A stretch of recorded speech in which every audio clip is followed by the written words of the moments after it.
before they came at dawn, accused but never charged, 6 years withdrawn. But in that darkness a deliverer was born. His name, Chiroma.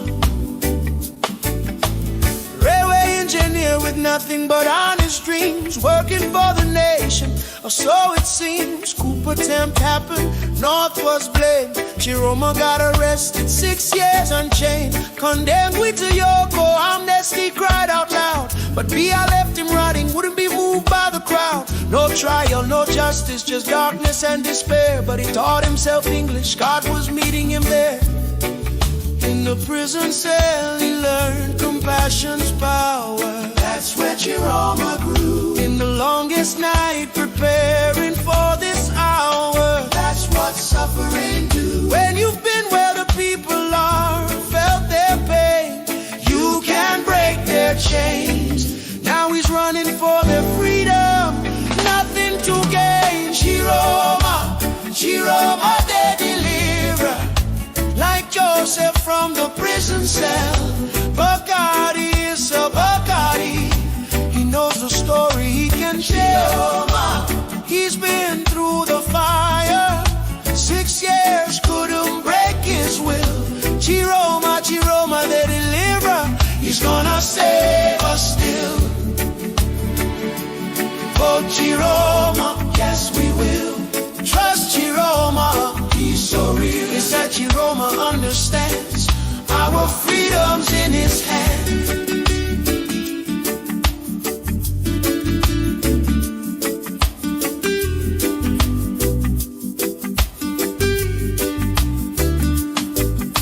They try to break his spirit, thought 6 years was enough. But trials only make you stronger when you're made of tougher stuff. From prisoner to minister, then back to opposition, because he saw the suffering needed a new vision. June 24, 2025, he walked away from power. Said, I can't defend this system for 1 more hour. Left the government to fight for you and me. That's the kind of leader who will set our nation free. Joseph was forgotten in Pharaoh's darkest cell, but God was preparing him a story he would tell. From prison to prime minister, God's timing is divine, and Chiroma's story echoes through the sands of time. 6 years in darkness prepared him for this day, to lead Cameroon forward in a brand new way, not with bitterness or hatred, but with vision clear. Chiroma's time is now, the moment's here. Chiroma, Chiroma the deliverer, he's been tested, he's been tried.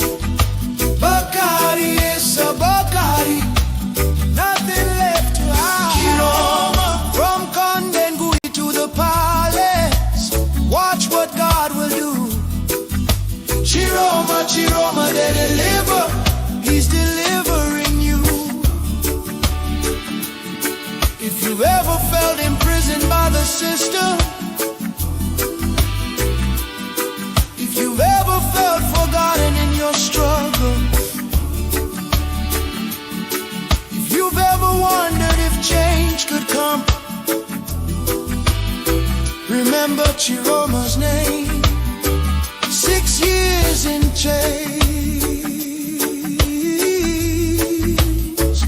now he's breaking yours.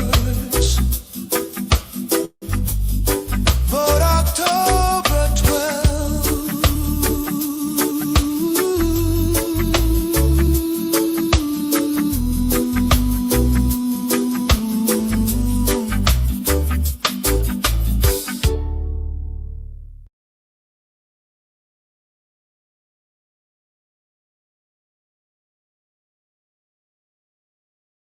oath to restore Biafra, or we die in the process. There will be no retreat and no surrender. If the option they give to us is to seek our restoration by violence, every living thing living in the zoo will be destroyed. All the animals will be destroyed. It's a promise and a pledge we are making to them. They must understand that we just don't love our country. We are fanatical about Biafra. We will do everything humanly possible to ensure that Biafra comes. It is either the flag of Biafra is raised up or I am lowered into the grave.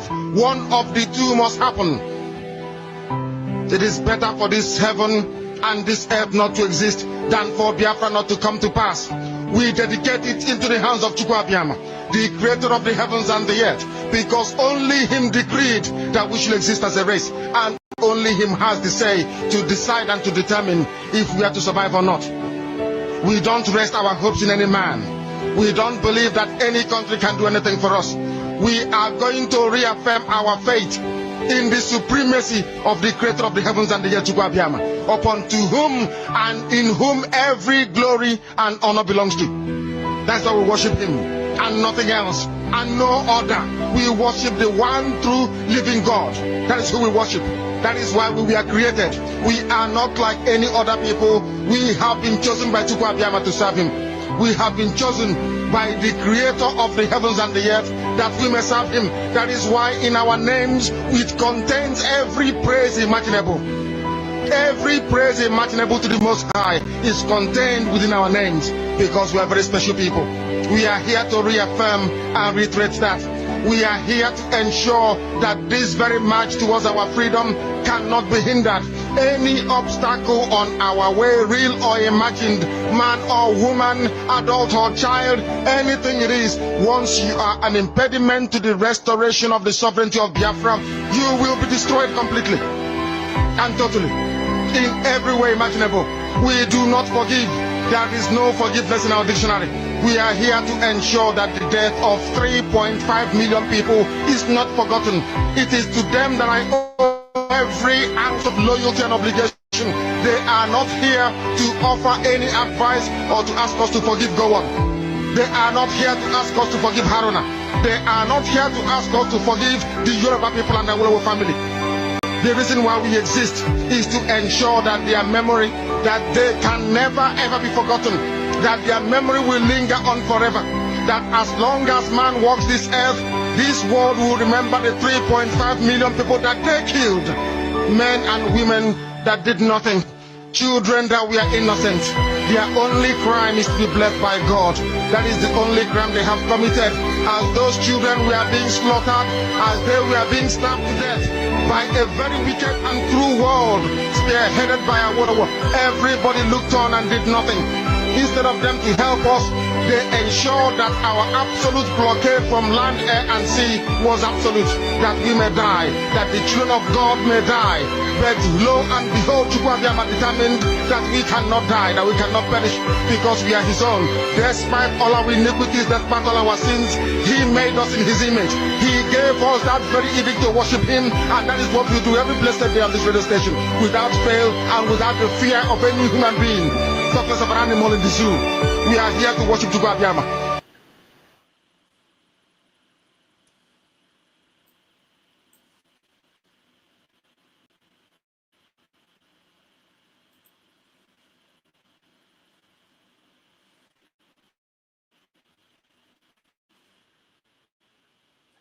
When I free Nnamdi Kanu, Nnamdi Kanu is not a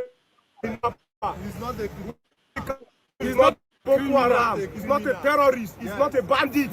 He's only fighting for each fundamental right, and he's fighting for the betterment of this country. So you people should free Nnamdi Kanu now. All this Natiaga so be so na the truth. That one I play. Make una way, make the real protest. Yes, so. Let me tell you now something. If federal government can go to Kenya to kidnap Nnamdi Kanu, which is against the law, then the federal government is sending a wrong message to citizens that anything that you cannot get in the law, you should break the law and get it. That is the message they are sending to their citizens. Anything that you cannot get under the law, you should break the law and get it. This is what they have done to Nnamdi Kanu. And the same way they are sending a wrong citizen, we the citizen may adopt the same pattern very soon. This is the message of Tinubu. Thank you very much.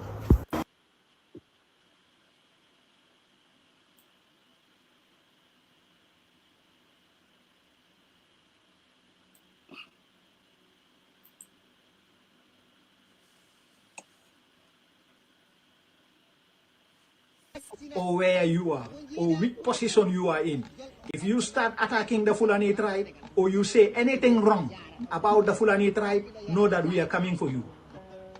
And if you say one bad thing, you are going to receive 100, 200 more worse than what you said. If you say anything bad about our ethnic group, know that we are coming for you. Put that in your mind. The radical movement will come to you. Yeah, we are coming. The past is past, but right now, there is not a single human being on the face of the planet that will insult the Fulani. We the Fulani children, the Fulani young youth, sit down and watch. Enough is enough. We are tired of your bullshit. We are tired of this fucking bullshit. You understand? We are tired of the bullshit. You say Fulani won, know that we are coming for you. The radical movement will come for you. Remember that. All the time, put it in your mind. The radical Fulani are coming for you.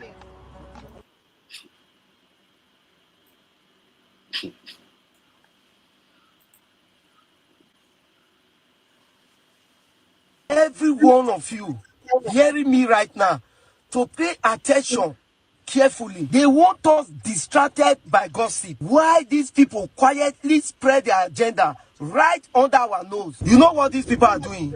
They are dominating Instagram and TikTok. They will open an account on those platforms. Any post they see that is against the bandit, or any post they see supporting Trump coming to Nigeria, they will go under those posts comment section. When they find out you are supporting Trump coming to Nigeria, you are saying that, okay, let them flush out all these bandits. You know what they will do? They will not come into your own comment section. They will start threatening you. And by the time they start threatening you, you will not want to go into their own page. You will start seeing how they are killing people, how they are slaughtering people. They will tell you, say, look, if you don't withdraw your comment, that they will come after you. Just imagine. So these people, before you know, when you start checking it, before you know, they will delete that account. They will create another account. Do you know why these people are doing this thing? That they use this thing now.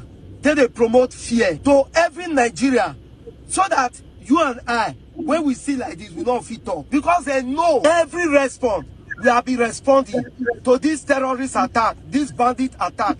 Every government official, including the international body, have accurate data of those response. That is what they will use to work when they want to work. So if we are afraid, we don't want to say anything because of the threats we are having from these people, that means our voice don't go be that.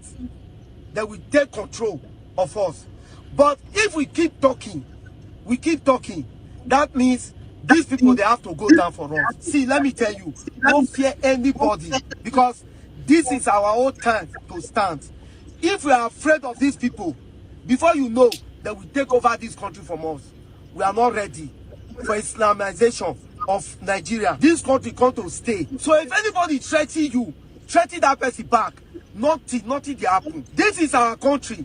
Their agenda is to promote fear and silence our voice. So it is our time. Every Nigerian has come out to say their mind, because tomorrow your children, you will see your children be enslaved in their own father's land. You will keep asking, how did we get here? Me when they talk, not be say I get one important thing, but I need to talk because this is my father's land. Tomorrow my children go ask me, how did they get to this place? Then they will know that there was a time me as a father I speak. If my father has spoken, I will not be here today shouting.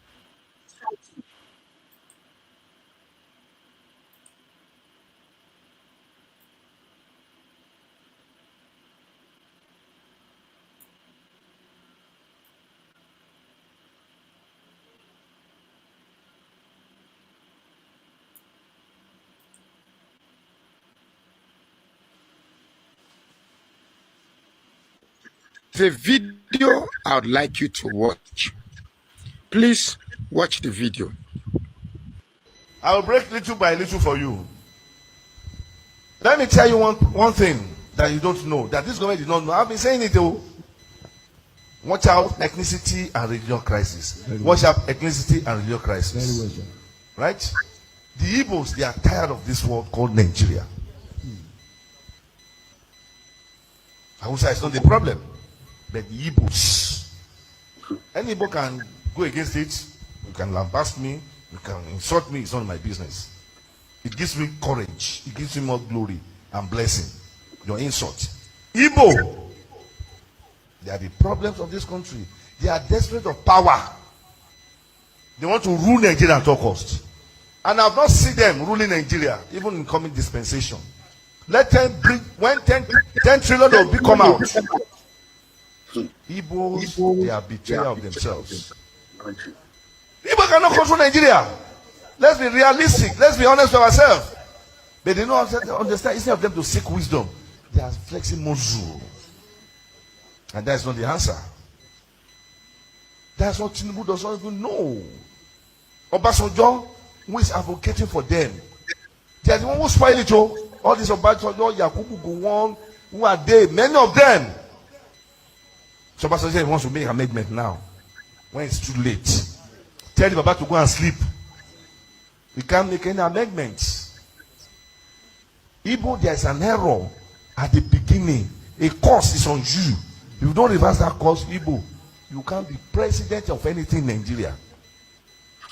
Note and underline: wisdom, understanding, knowledge. That's all you need.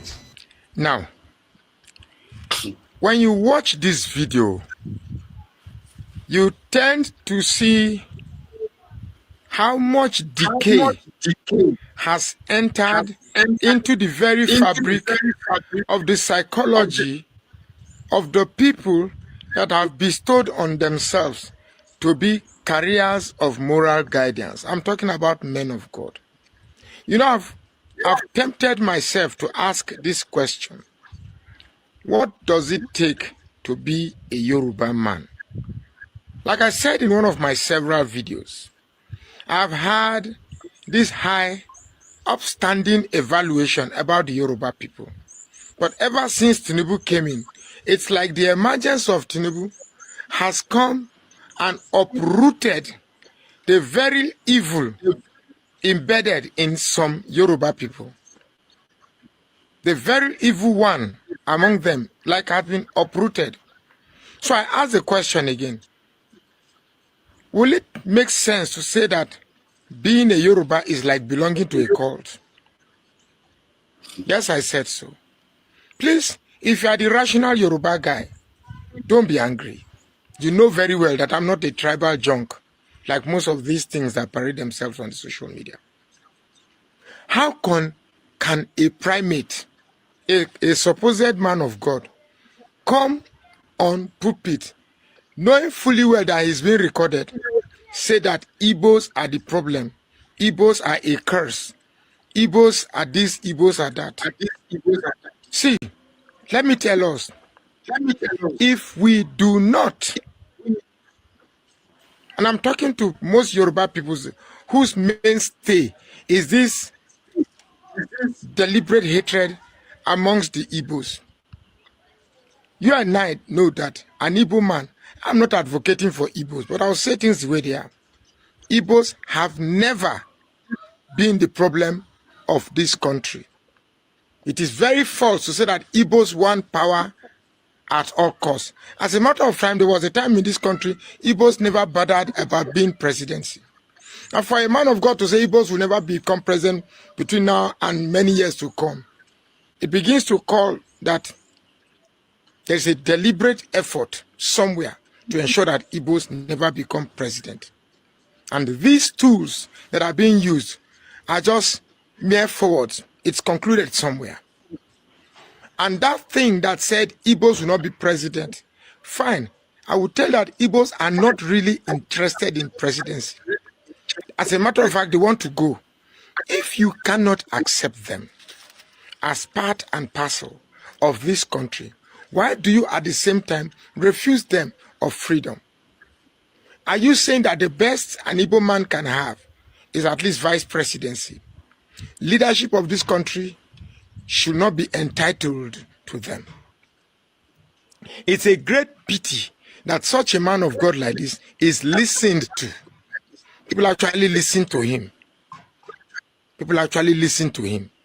And it's very bad. And I want to talk to most Yoruba people that reason along this line, that have hatred for Igbos as a way that guides everything about their life. Yes, we have some atrocious characters in Igbo land, just as we have in Yoruba land, in Hausa land. But to stereotype a whole tribe as being the problem of this country, if I must even ask, if I'm pointed the dagger in my neck and even point the tribe that is even the problem of this country, I'll put Yoruba first. Why? Because you are so enlightened, supposedly, but yet a people who can't fight themselves away from their tribal enclave or tribal proclivity to embrace the truth and rationality are a bigger problem than those who seek fairness and justice. Nnamdi Kanu once said some time ago, and I frowned against it, that any man attending Yoruba church is a fool. With videos like this, one can be tempted to reconsider his statement. Well, I don't intend to bore you with many stories. If you are a man of God and you are indulged in this type of rhetorics, please stop. No single tribe is a problem of this country, but individuals. We have individuals in Yoruba land that have problems, individuals in Igbos that have problems, individuals in Hausa that have problems. But to stereotype a tribe, saying that they have a curse, that is a no-no for me. And if you are a non-Yoruba still attending that man's church, something is definitely wrong with your head. My name is Magnus Soraka. Please follow this page and share this post now.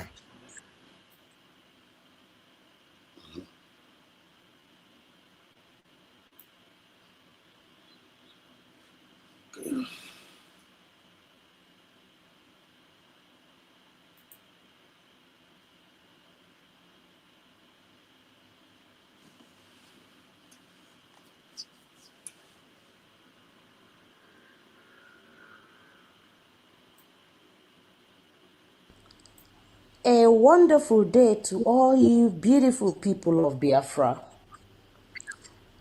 Please pay attention to this important announcement. Application criteria and requirements for United States of Biafra National ID card. This is an important announcement. The government of the United States of Biafra invites all eligible citizens to apply for the official Biafran National ID card, a symbol of citizenship, unity, and belonging to our great nation. This identity card serves as a recognized proof of Biafran nationality, both within Biafra and in the diaspora, strengthening our collective identity and participation in national programs and international recognition.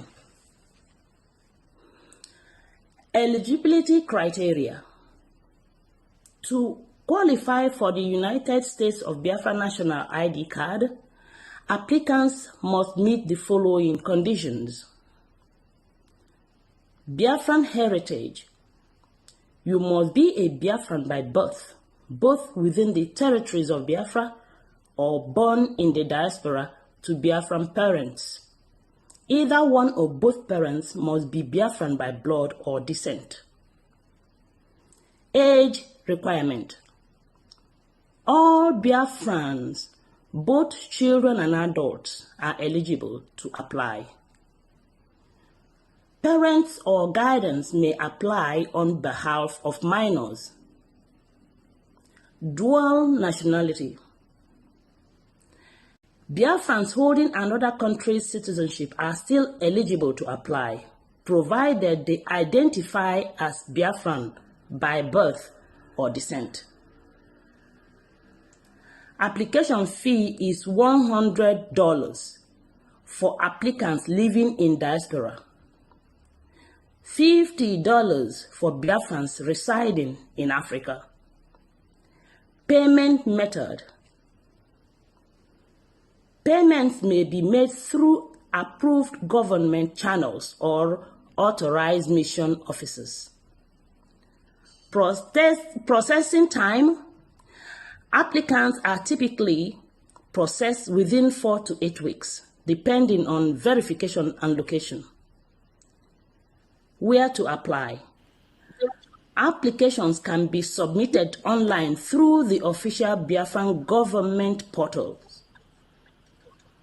Passport size photos is 1244 by 1600. Means of identification. 1. Means of identity verification documents is 1.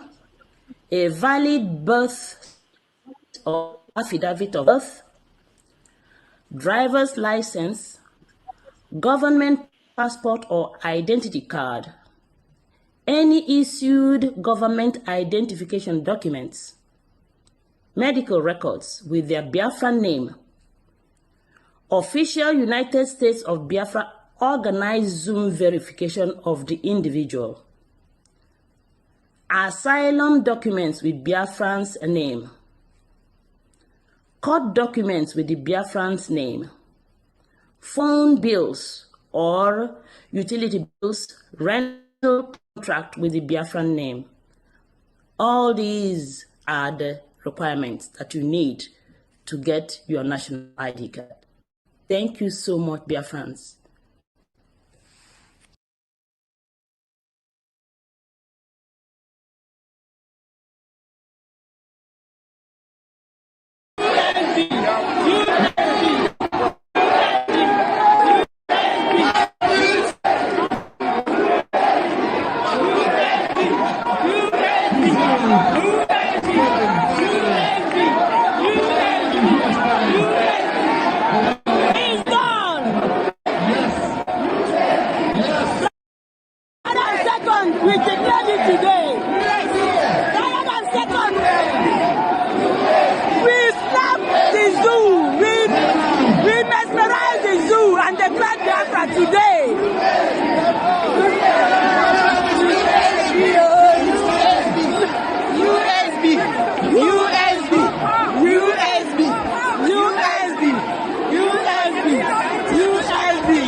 Please go back here.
Yes. Greetings, lovers of freedom all over the world. Greetings, Genuine France all over the world. Whom we fed. I come to nail. Salute each and every one of you. This is Biafra Nesedos TV. Always bringing you the message of redemption and liberation to the hearts and the minds of our people.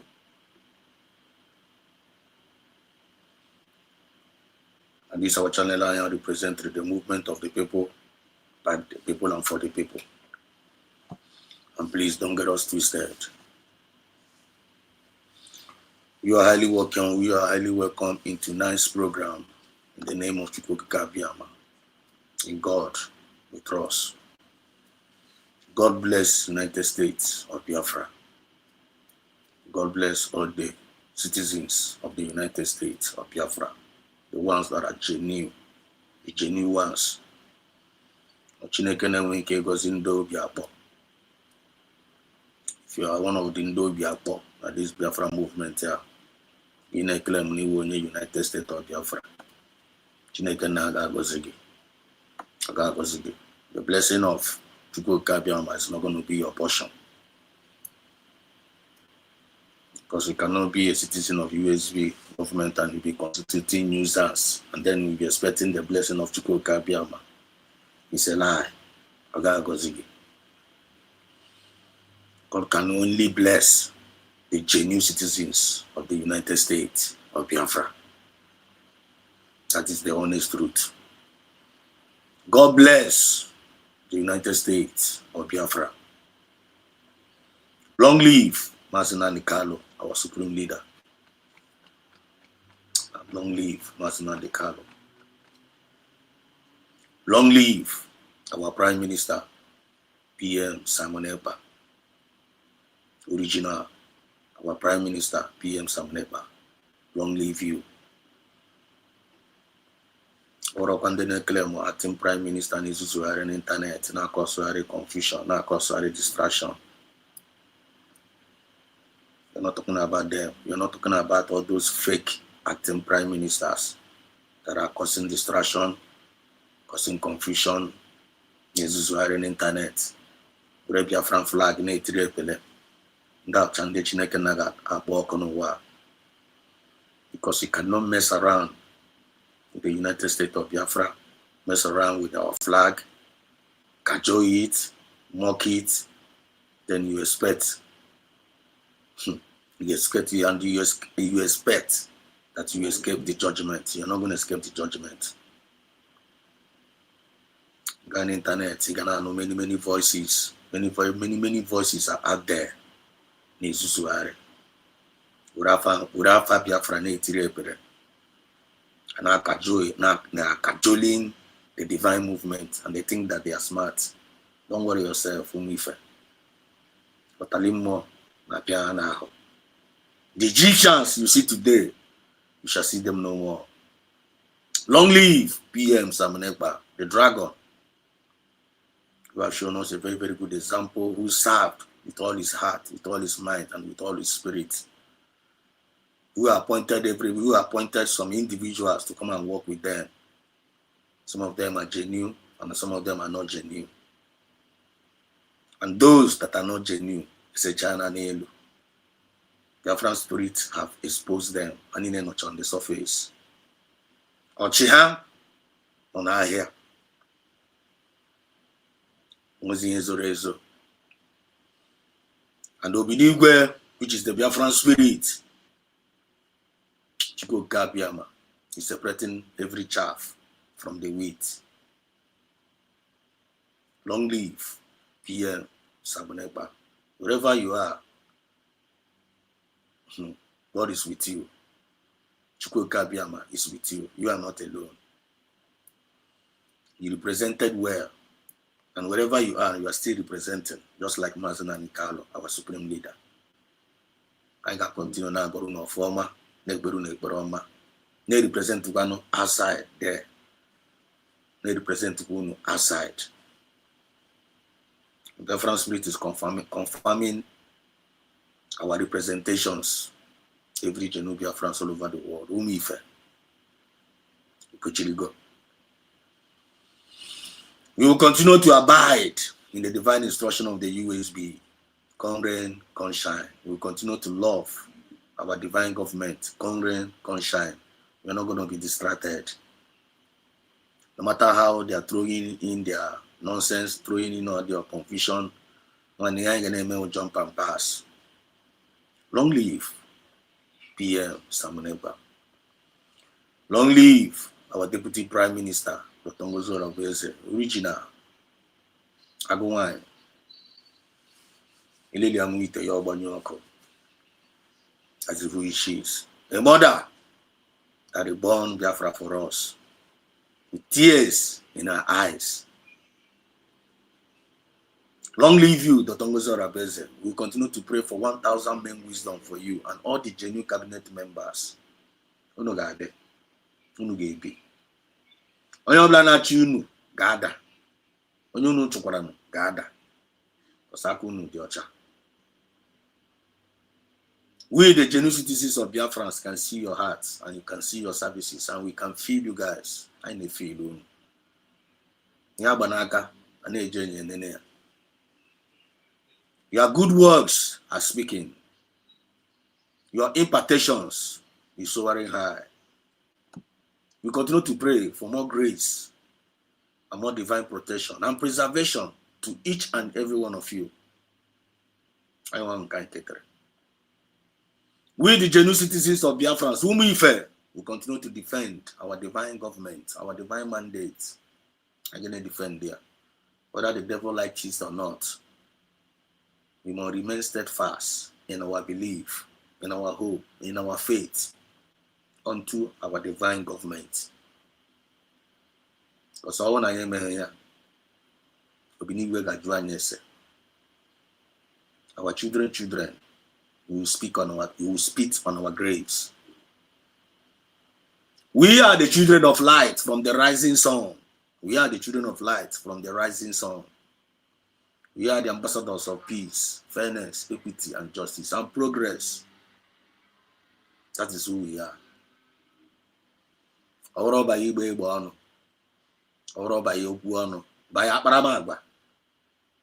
always say this, come and test us and see that the Lord is good. Come and test us. Give me in this week. Only routine so for that Naya world the light and the you have the right to condemn us. Only routine so for Naya world the fairness and the you can judge us. Only routine so the full equity and justice and progress in us. Give me we are fake. By their fruit we shall know them. Nothing is hidden under the surface of the earth. As long as the earth remaineth, seed time and harvest time will never cease. Problem no black. I wanna turn again. I'm going to say that no one na compro man this Biafra movement. I want to Korea go one year. And I can't gonna you name when I'm angry. Nothing to you. Nothing to you. Doesn't matter how they are laughing at us today. Doesn't matter how they are mocking. Doesn't matter how they are distracting themselves. Doesn't matter how they are making mockery of themselves.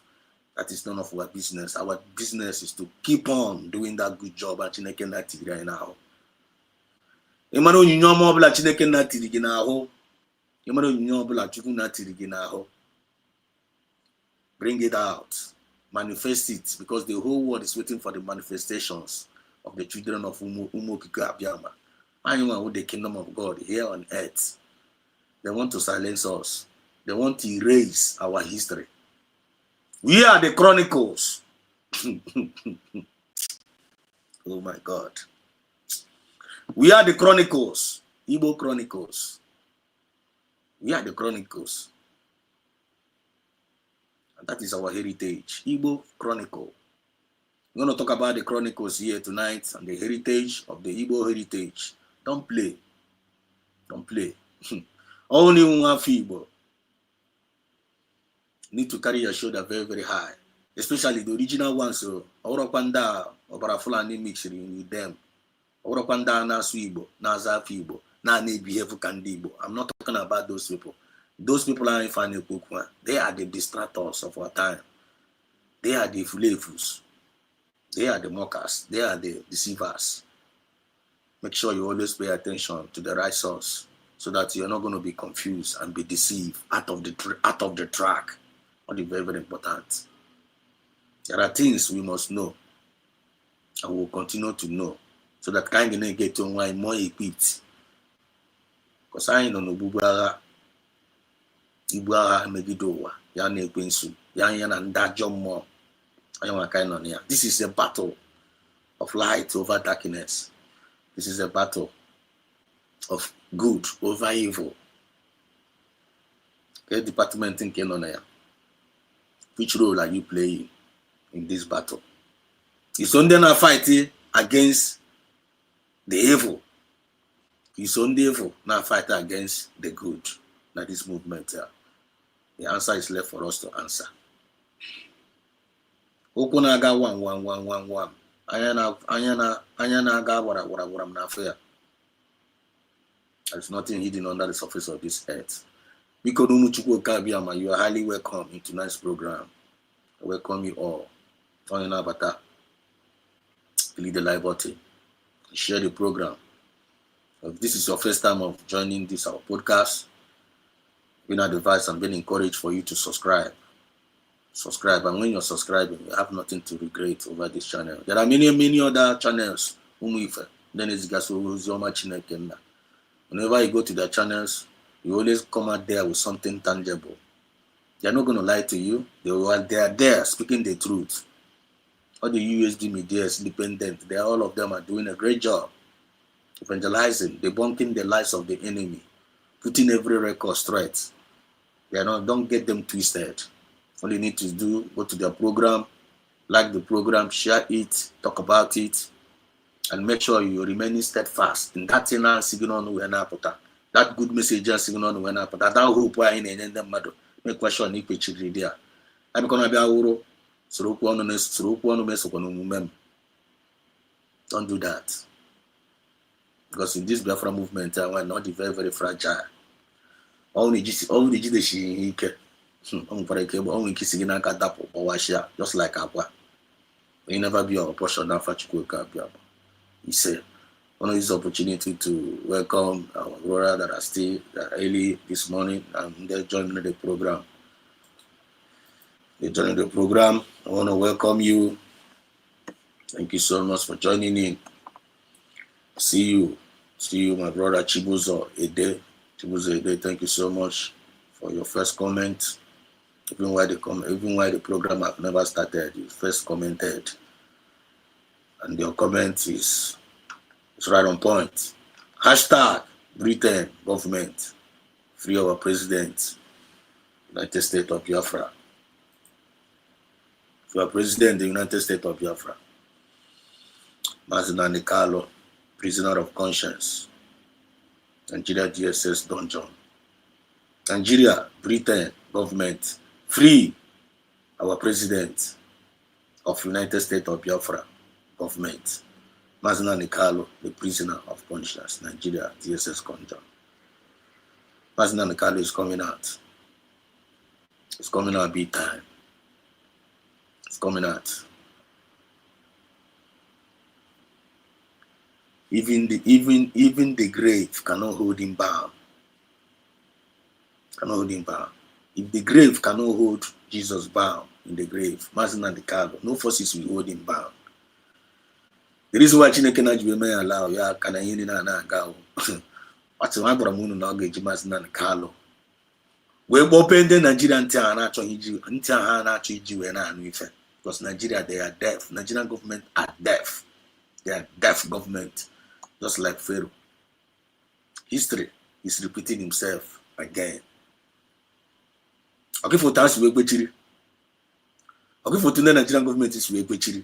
Ako ilukal. How could this man have chiri? Can you imagine a fishy baka? Can you imagine a fishy baka? Why? Amaka Igbo Chronicles. The origin. Igbo, the origin of the creation. From Adams, but what is so deep? It is so deep. Thank I just know me about drying fair. Came in the Nigerian government, the world is Wepechiri. I told a kind of why. I know that about like Equal Hata die. Or Igbo Chronicles. The history, the Chronicles of the Igbo is the history of the Igbo. Ndibo. May God open up our eyes. Go Chineke nna mepe anya. Kai we na aghọta the time and the season anyị nọ n'ime ya. Because ọwụ na anya anyị mepere. Ị ga-aghọta anything. Ị ga nọ na-ekwughachi anya but onwe ihe ife ga-afụ. Ị ga na-anụgasị things but onwe nke ị ga na-perceive. Ị ga na-afụ things but ị ga-adị blind. Ị ga na-ekwu a lot of things but you no go make any effect. But when you are in that right source, receiving that right revelations, about the time and the season I'm an email, knowing fully well who you are. One, you got to be very, very sensitive. You got to open up. And when it's not believe gonna distraction to you. Because when your eyes is fixed only but on one thing. And you got boss about where and jedebe. Because all when I bounce about where and jedebe. Our future generations now in a very, very big risk. Because more believe in our future generation, Chetafu 999 Tara. Chetakwa for some of us in Atakwa. Thinking can the future generation are gonna get her. Because this battle is all about to close the Igbo Chronicles. Actually, they want to close our history. Histories have even been taken away. And when a lot of history say about us, Igbo Chronicles. But we are here to revive them back. Igbo is coming back life again. We are just like a seed, can never be buried. It can never be destroyed. Because Ochineke na Hiwerea. Igbos are the origin of the creation. But all is so deep. What is so deep? If I watch the kind of the kingdom of darkness to dance against us, to eliminate us all. You think, what kind of hatred is this? What kind of hatred? What type of hatred is this? Each year from chair back, chair in, chair out. When it's in Ghana, why? You know the reason why. Anyone with the greatest creation of God.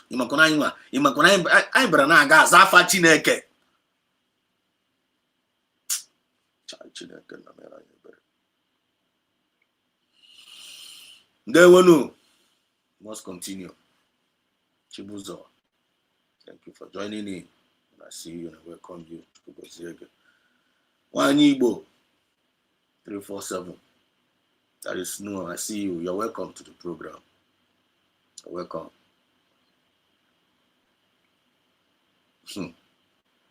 Chineke Naji,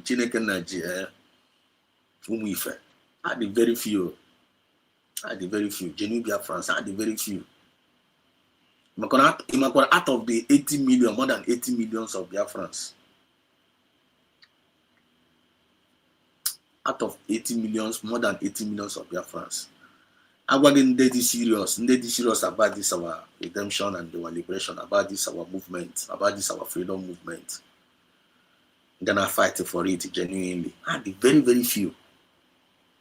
The very, very few. And the very, very few. And those few people are Chineke Naji, those few people are Yana magnify here. Yana magnify the voices of the genuine Biafrans all over the world. Nanki Bazwa. Obroku Umife Nebu, Nanki Bazwa, Chukuna magnify here to the ears of the world. And not joking name. Because they have the human resources, they have all the money, they have all the power to finish us all, to eliminate us all. You drop one again. Came in upon all the whole resources in family, upon all the whole power in family, upon all the whole money I have with it. Why up till now they are not able to finish us up till now? Why are we still existing? You drop on again. You go again at because I'm a judge. I'm a judge some I'm a judge. No got for the man but the door now Chineke and judge. I don't know make picture nature answer. I don't just ask question and go and sleep. No, Joe. But for my pesuba, as Chineke and one nigga caught ram this thing. He got caught ram. Quiz and I won't go.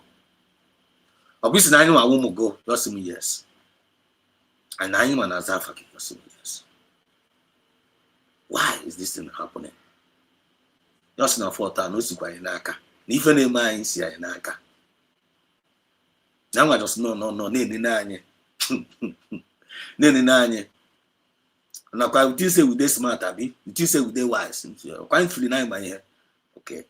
You know, little China, Chineke na Kirani, Nazaf, I want Nazaf, knowing too confident with Inawa. And little China were happy and I gave this where and I gave it your other gods. Yenecha ya anya ọkaka tọsafụ ya wụ ọkaka onye nwe eluigwe n'ụwa onye kere eluigwe n'ụwa wee tinye anyị na covenant chekicha ndị creation niile o kretichara ya sị ya make a covenant with us ọpụ na onye nwa kere onye ọbụla but he made a covenant with us because anyị nwa the original Jews forgetkwa ndị Jews anọ n'Europe forgetkwa ndị ahụ fake anyị nwa the original one n'olube anyị ama ihe channel ama m the attacks ama the kind of attacks and enwegasị ma kind of all those things ebute okwu ha ama the kind of ihe anya sometimes ozi ndị YouTube na na-ezigasa some programs mecha enwe some later a na-edetere m you are trying to suppress achọghị ka anyị na-ebu that bitter truth ahụ ọ na-epe enu ha na-ajụ what is going on Chineke na-asị ọkwa anyị nwa hapụrụ ya agefuru ya nwa gbanụ anyị nkịtị si anyị zuzucha na anyị ga-emechakwa laghachikwa back because ọ nọ into covenant with us then anyị ezuzugide and ozi na-etizi mgba then ndị agha mmadụ about that covenant anyị nwere Chineke na they have reconciled themselves back to him wee na-emezi intercede achọrọ m kunu na-ege ntị ọfụma I'm talking about the Igbo Chronicles which is our heritage. The Igbo Chronicles is our heritage. And what is the chronicle? The chronicle means the history of we, the Igbos. The history of we, the Igbos. It's our heritage. They want to remove that chronicle. They want to remove that history. They want to remove that heritage. Original. God's own giving gift. God's own giving gift. Can do watch it in an anye. Ọ ga-adị possible. Ọ ga-adịkwa possible. Ọnwụ na ya mahụ Chukwu. Ọnwụ na ya hapụrụ Chukwu na ga-eme ala ndị dispose na-asa afụ anyị. Geenụ ntị ọfụma. Chukwu na ga-eme ala ndị dispose na-asa afụ anyị. A na-achịzi anyị. Ọkwa nwa ihe na-eme. Ada ọhụrụ today ka o bidokwara ahụ. Chetakwa na ọhụrụkwa today ka o bidoro. O teena. Mgbe ọbụla ife anyị hapụrụ ya aka na-aga ezuzu ya nwa na-ahapụ anyị aka anyị hapụ ya ọhapụ anyị ọkwa ya nwa ufe na-esi ahụ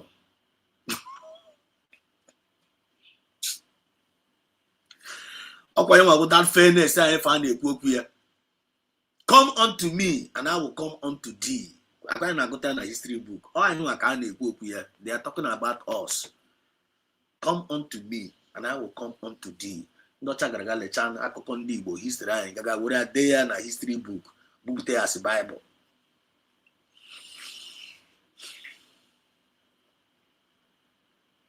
Cheno egwuregwu. They know us more than we know ourselves. They want to erase our chronic. They want to erase our heritage. They want to take it all.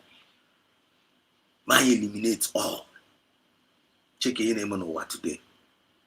Check in n'ụwa. Imakwenyewo the world na sponsor terror. Imakwenyewo no lubai. Imakwenyewo ndo we na sponsor terrorism against ụmụ Chineke na. Ole ndị wu Christian o Christian na ife na ekwu stop genocide in Nigeria. Ole ndị wu dị ya. Ole ndị wu Christian na no be we. They refuse to call, and I like it for that name and Biafra. Instead of having it for Biafra, I can see Christians. That name Biafra, or the honor they conceive, or the too spiritual. That is how we are. How we are Biafra and the Kebasi, Jesus, like an answer, in the name of Jesus, a demon and boss. Biafra means like all comers and Carlo, Mazan Carlo, the name Biafra, no natural John more. That is the reason why for that name for Biafra for all the cover with a lot of blood, sacrifice of human blood. The thing is so deep. I don't want to believe they use the name Biafra wrongly. Yeah, you are not using it rightfully. Those people are my fan anymore. If you are being used to work against this divine movement, you might feel more again. Or the very, very disastrous. Or the very, very disastrous. I might put them now. This is the movement. This is the kind of message of redemption and liberation to the hearts and the minds of our people.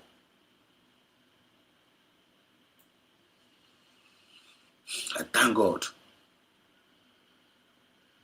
the little voices we find raise is causing a very, very big wave in the world today. Still.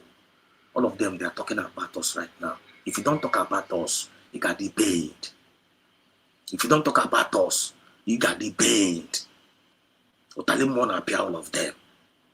All of them now run is a helter skelter. I want this Biafra now, this is just we mass and a perfect example of what is going on. The Chronicle, Igbo Chronicles, is our heritage. But they want to erase it, but other impossible because always divine mandate. When some certain things I go to soon about it, when some certain things I got back. A lot of things on my table. Even can give it all could over. A lot of things on my table. A lot of things they all could is about over. But the good news, I don't know if Obinigwe is not on our side because you have heard our cry. Honors on our side. Now walk with the little of us. We never know where are you in? Are you among those little Chukunani using and keep us? Or are you against those little Chukunani use now? Are you with the little Chukunani using and or are you against those little Chukunani use? What is very, very important now in answer Kwajijo. What is very, very important now in answer Kwajijo. Are you with those little Chukunani Nemeru Yafa? Nanki Bazwa. Let's say that Igbo Chronicles which is our heritage. Are you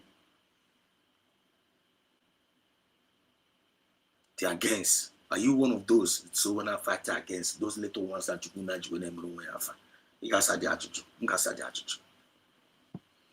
and all in on this movement and kick back, so you're only on the right side of the history.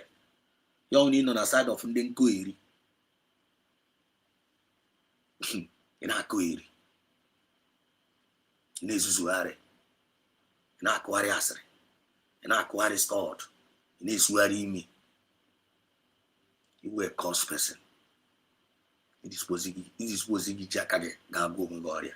Mr. Miranda, Reza now was in Nishi. Reza now was in Nishi. But in under that Nishi, when they connected in the spirit, when they water when they water the revelation, when they water the gimmicks, when they had the history, when they connected. Because I think that now when you have the fear of Biafran spirit in you, Biafran spirit will now reveal the secret of this movement in you. I come now. Those are from Potarabia Bagazi and this channel. One on many forms. They connected the orbit. Because before my guys here, Majua Quadjo. Before my guys, we need to man Majuquadjo, Sinozia and Assism, Missing Gazi and Dana, Kena, Kencho Kayotanozia. On the name of the answer. On the name of the answer. And I'm for the confirmations here. Because Ijicha gave the quick, they would repent to get tonal, Maramuzo in Zikora, on Anukono. God has been vindicating us. Take it to the bank. You may believe it or you may not believe it. But I know what I'm talking about. And not my water, as we are moving, we are progressing. In one hope, in one faith. If you refuse to be distracted, don't turn yourself a pillar of salt. Let your eyes always be on the front. Don't look back. I'm up on the hour. He got on a pillar of salt. A lot of people are turned good pillar of salt, knowingly and unknowingly. You check on a movement, a man need to go. Pay attention. One Igbo, I see you in there.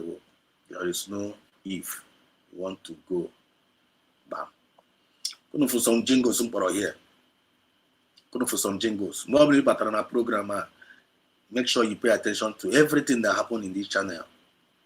Take everything serious. If you ever Fulani na onye Fulani terrorist na Bamba. If you ever couldn't Fulani terrorist na Aba. No one will mention Fulani again. Now they are coming for us. Nah, it's not way brave. It's not way brave. I want to YouTube. I want to YouTube. Me try. Can you negotiate what is going on? People think that's a bunde matter. One day, kind of wow. Also, so Biafra get with the restaurant. Or Biafra na give save war. Biafra would the only have the last chance of saving humanity in war. So they are coming for us. It's not way brave. They are already doing it. How am I going na ga emu wani na ga push na ala.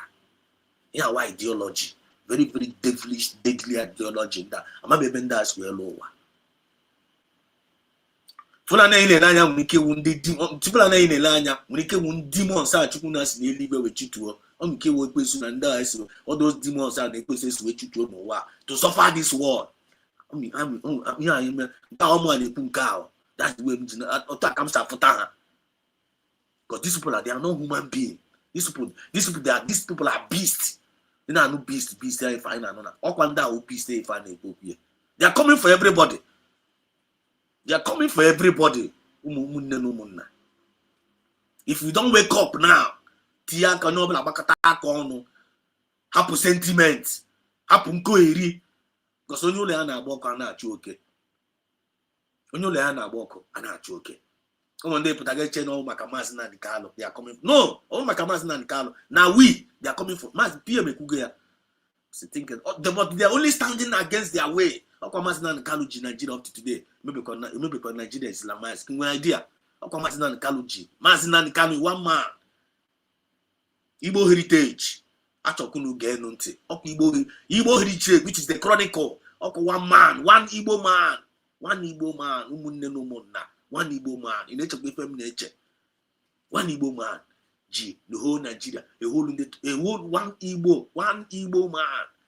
Jinde Fulani no, up till now, one Igbo man, but in the Fulani, they have never Islamized a whole Nigeria. You must know one Igbo.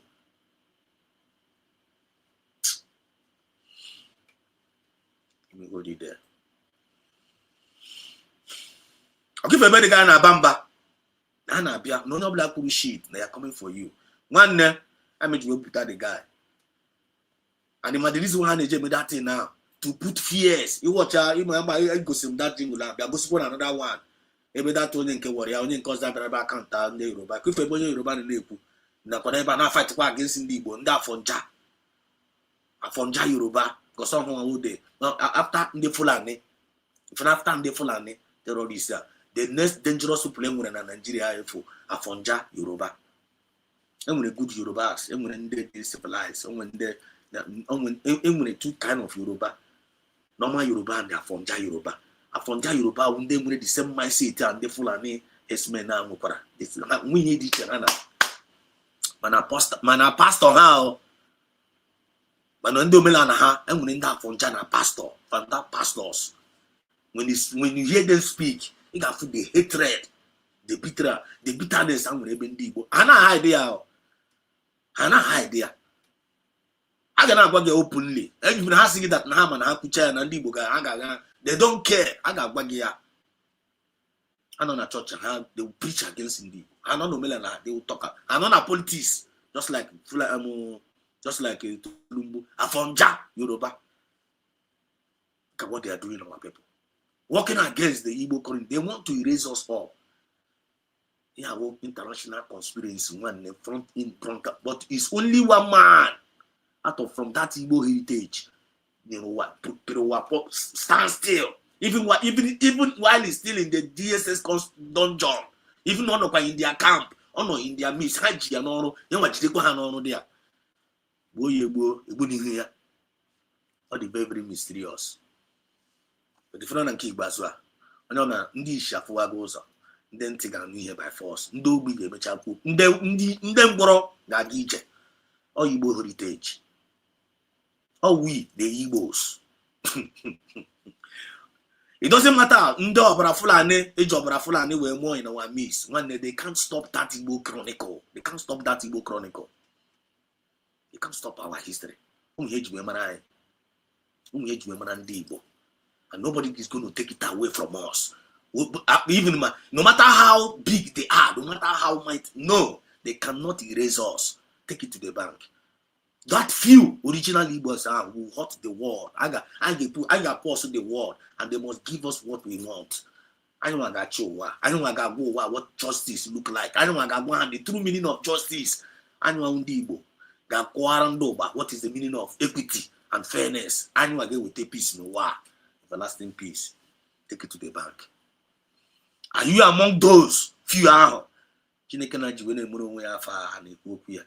the world around. Or are you one of those who fighting against those little fools, those little ones? Few use. If you make yourself a willing tools to be an enemy of this Igbo Chronicles, which is our heritage, one you the most cost person in the world. You would the most cost community in the world. You would the cost you only a nation. Just like Finland, we're about joining to work against Igbo Chronicles. One Finland, Ekorogo, Nigeria, Ekorogo. Anyone obula, whether a nation or community, group, individual, you only so lay your hand against us. That is una kochana go kutiye jara. Nanki baswa. Take it to the bank. There is nothing like anya wago. Omuya basaraji na Nigeria. Nde Yoruba na ebe, nde Hausa na ebe. All of them kita now. Check any messy kita now. The origin the civilized Yorubas I link back to Biafra again. Ndawusa emoga acknowledge Biafra again. Even Kewaramara today. In the River State, are running back during the war. Instead of them to stand their ground. I'm an Hawundibo. They know you fully well Hawundibo. Water, which is Port Harcourt, and Igbo, because of Guinea, because of Ogo, and then they and because of Guinea, I will hare Papam Kemono, Port Harcourt, rule Aces Riana Port Harcourt during the war. Ogorania. Aces ruler, na Port Harcourt up to now, with them all on the Akumunano, Hanaranyasna, I will on there, and how I will on the how was when you're in Nigeria. But to the original Igbo Chronicle, when they did not deny themselves. I look at the Rogwan when they put us in the water go.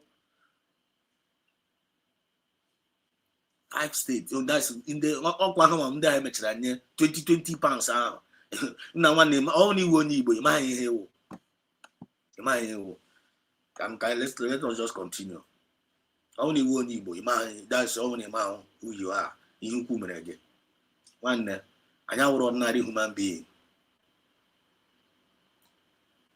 Let me spell it out. If you are an Igbo, you are original Igbo. You are not ordinary. You are not like other human beings. We are in this world, but we are not of this world. We are in this world, but we are not of this world. That is why Najee will conspire against us. Because I may be able to come down so same. I'm with a conscience, man. I'm with a conscience. Conscience actually can I'm with ya. I'm a informer, money for job. And I defer. We in a kind of art. And the way package and the discipline. We moral decency. But don't watch ya. Don't watch ya. Because you know the reason why. Because always in charge of this world. I'm a patria. This is the liberty to wear no wa. Yeah, they cover the space. As now in the beginning, the world was filled with darkness. Who know they are where? Go and read the book of Genesis. The world was filled with darkness. On where light the whole world in one idea. Then Chineke na Bebelezianya. As the Spirit of God started hovering all over the world, in the midst of darkness, the Spirit of Obinigwe, all over the world, Let there be light. Let there be light. And there was light. And then I wake that nine were the children of light from the rising sun. Hi, Chinekena Makatarabush, Lina Narabushi Katayanda.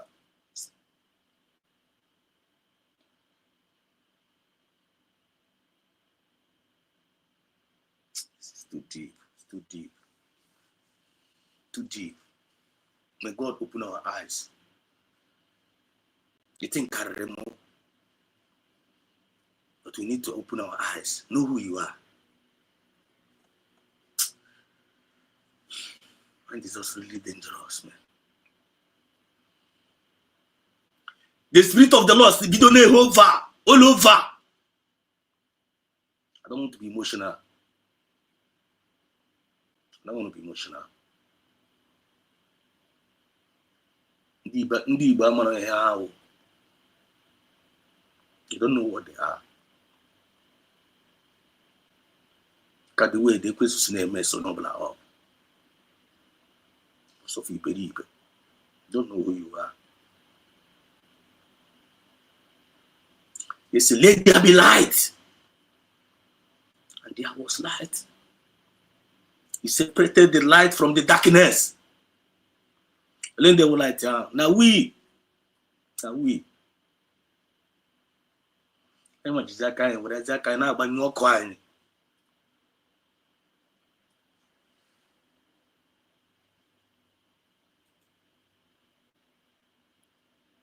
I want to say, now, but you see, I walk. The 9 years, now in Ijaka can have no cocoa. In a 1 year, not be believing in the very that is Chineke and make Ghana. Away against in among us. I'm not chicken and make Ghana.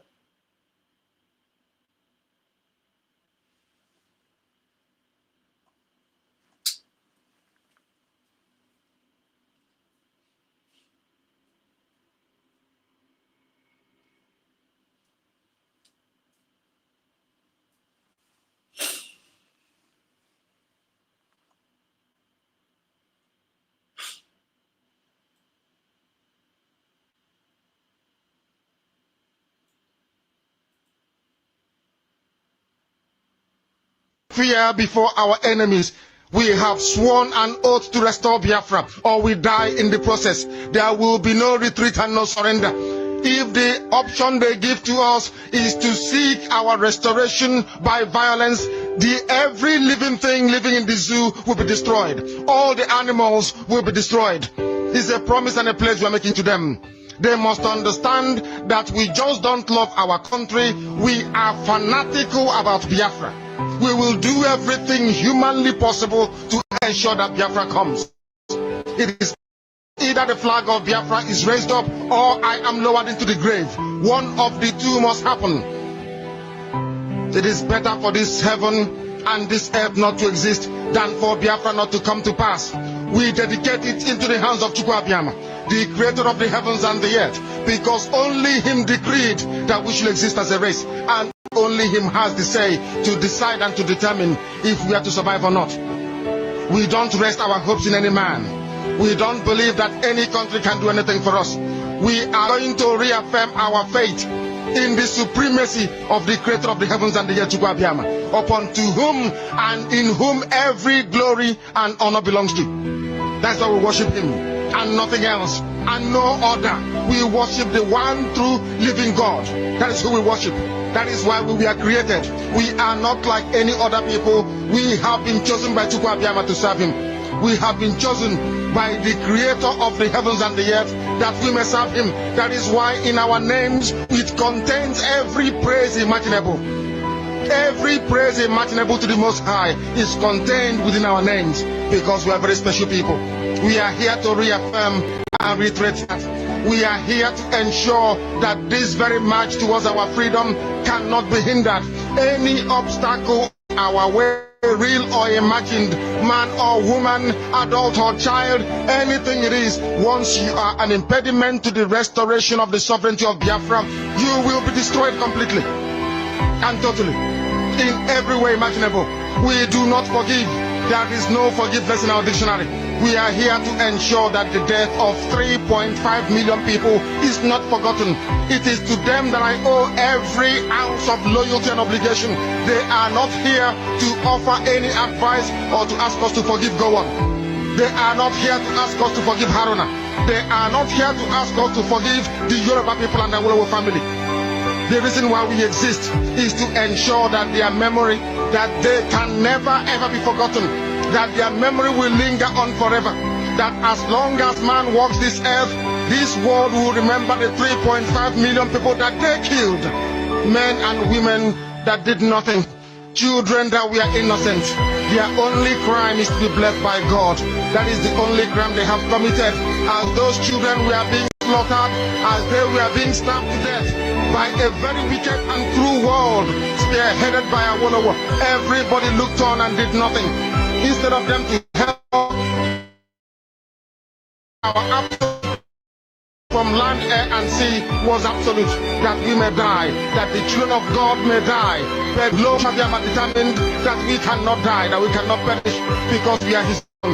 Yes, all we do is that his image. He gave us that very image to worship him, and that is what we do every blessed day on this radio station, without fail and without the fear of any human being. Talk less of an animal in the zoo. We are here to worship Chukwu Abiyama.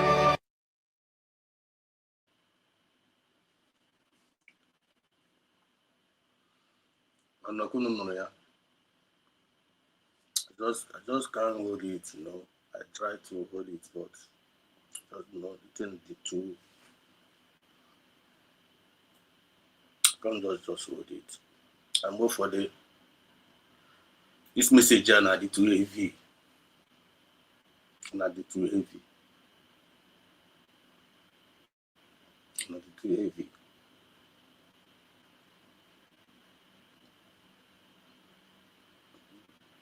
Not the too heavy. Sometimes I carry on.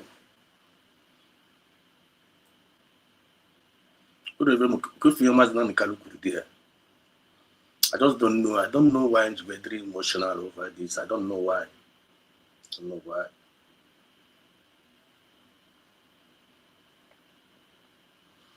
One prayer point is Chineke, and ask him Chineke now. One thing you get me. You will find you very bad. Don't forget how you very bad. Actually, because of few of Indiana to your job. Then we reference the one of no flee well now we are confronted with Yawa. Yawre Maka we on your better. Yawre Maka meaning the bonine better. That's my only prayer point in the because the whole world is supposed to not survive by now. I want you wine. I want you wine.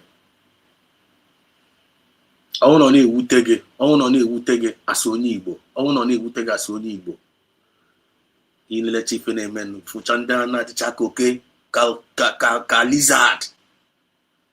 Ebu chara AK-47 near her machete. They were not so Naswanya. I am a woman Chineke and Naswanya. You don't know who take it. In so good, continue to and knowing fully well at the end of the day, to materialize a new identity, United States of Biafra, united will stand and divided. We will forever fall. Your only castle when they play the role in a sabotage. This is our chronicle. This is our heritage. And you're in a Igbo, that's a Igbo, the Kremlin Biafra.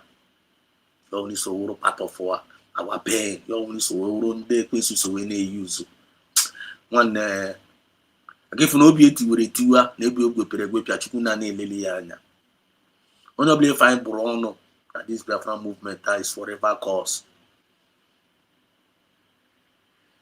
Check your own animal human being when it came with this kind of emotion about these evil ones among us. How much more Chineke na?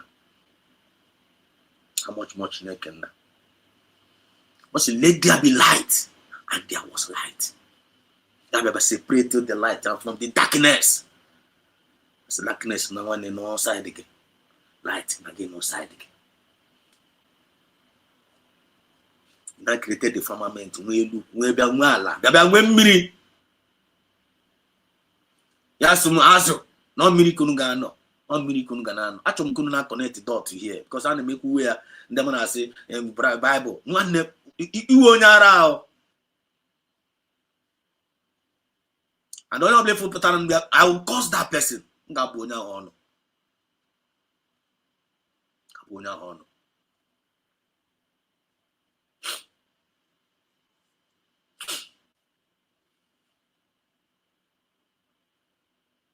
Ngabụ that person ọnụ.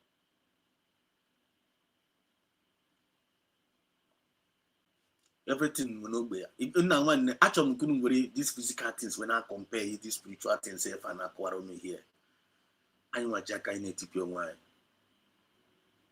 The Frankie Bazwa, Obinigwe Kuliana, and Oji Justice Equity where Nabia. Justice, don't ever you be a victim. Don't ever you be a victim. You went away, be a fan spirit. You went away.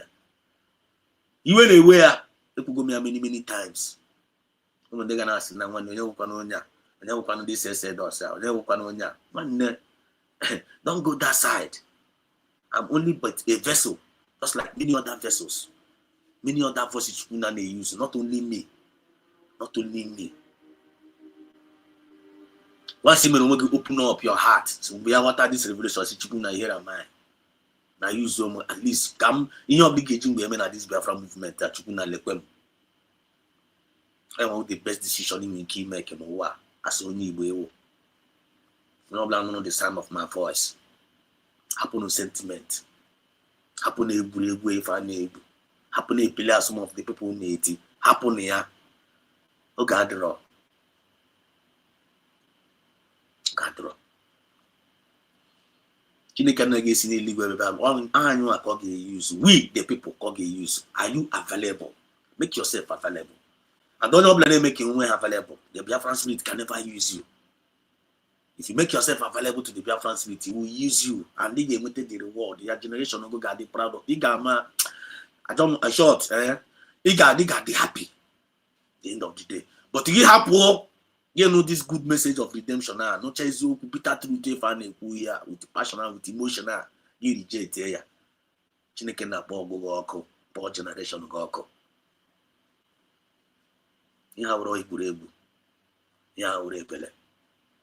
It's time for us to get serious. The Igbo Chronicles is our heritage. They want to take it all. They want to take it all out from us. Actually, man, you eliminate.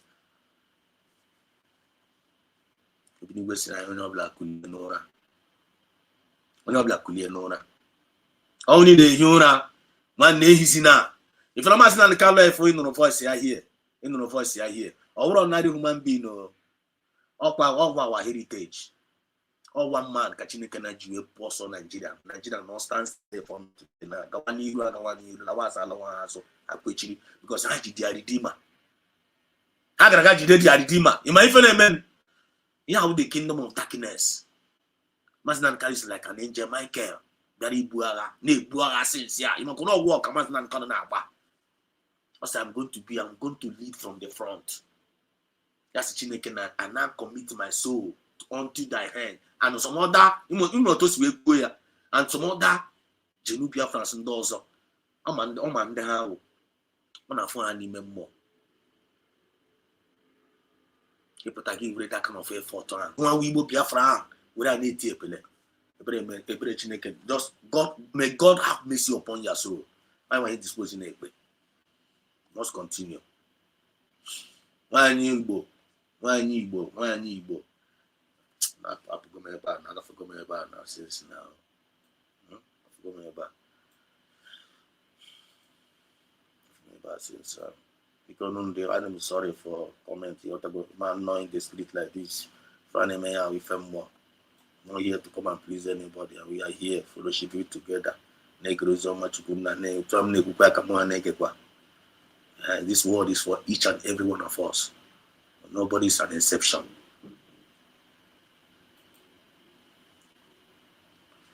Good day.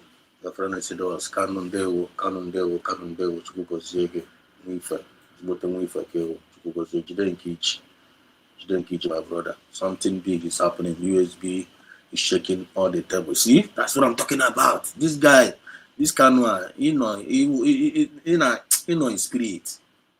No spirit. Something big is actually happening. I'm not doing Afupania. But thank God, we can fear. We can fear life and direct. And fear. Something big is happening. Oh, no, get an amen. Man, you put an issue. Make Kanya mepege. Or the Kaya me put in a Bible again. Okay, Kana Pia, Elijah, or Mammy man, I don't know. I won't find a Bible scholar, but the little one, I won't be a religious person. And I'm a doctor, one church almost all the time. Mangara about to get on now. Baba link is here. Baba no kata link here. Baba. Ben na nusu make a Biafra Biafra chai. Chini kana ba connect zem. Link with this Biafra with what is there written. Say chai. So I know akedere. O maka anu akeji we dey Araba. You do not connect the dot. Yeah, any from them. I'm connecting dots. You dispose not connect the dots. Talking about spiritual eyes. Imagine that man prophet de ya chetabara prophet has now unde actually be murumba omuna boy mama Elijah or Isaiah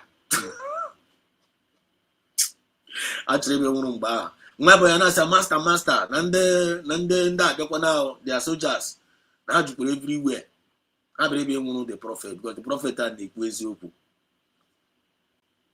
Just like most of us now, most of us now told you Ikwezoku. One, you don't need to be fear scared of Ikwezoku because Ikwezoku no way go. You to pass it go. At once appointed time, not like if I can what really matters the impartation you make when you are around. Can I get you a chitage? Forget to buy any funny my billionaires my go to go. I find no room now. Now this guy if I can America, Obiano. No matter who you are, you can fuck one day. Even wike kita na wike no kwasa dị ka na-epreach gwa na onye ọbụla ga-anwụkwa anwụ wike ụjọ. Let me continue what I'm saying. Tell me that I did distracted. The Elijah na-eti mmu na nwa abere ebe nwụrụ ha ya si nwanne the prophet we see ya bịa kpere ekpere si Chineke na mepe this guy anya mepe this boy anya ka ọfụ that na we are not alone. I mepe ya anya bechere ekpere anya the guy mepe ya si the guy ya ga check again never was no the guy ga check ka ga fu manda aka iruteze ba mgbe the guy mepere ya the guy hapụzie ofuzi hu ndị office ndị soja ahụ bịara be nwụrụ ha as na ha bịara thousands so but Chukwu na mepezi ya anya ya be mepezi ya fuzie no with host of angels no say ba just word ana chick guys ana talk or command ka finish nda the guy always break speed what people inside we say Elijah master man no we fear na fear but now from host of angels na ndị niile anya say okay na if goes the prophecy now you can see now you can see that is what is happening now right now as we speak. I want you to come and cover here something big is happening. I'm not doing fear. Omende kana afọ na Biafra omende kana afọ up till now omende kana afọ na Biafra abịabe omende kana afọ like na Biafra abịabe they declare by no idea omende no idea that now the guy continue because the guy continue. I have a lot of things to discuss tonight. Just Chineke na Nyeremaka. I can say the ones I can say now, and the next time we can continue. Understand? Just pay attention. Make sure you hold something. Even if I do something naka na balia. So much Chineke na kindness. Igbo Chronicle is our heritage. Don't play. What we must know. The very important. I hope you guys are writing down some things. I'm gonna jot to the words of Revelation. Telling you something big is happening. USB is shaking all the tables. It's shaking all the tables, and the world is shaking and quaking.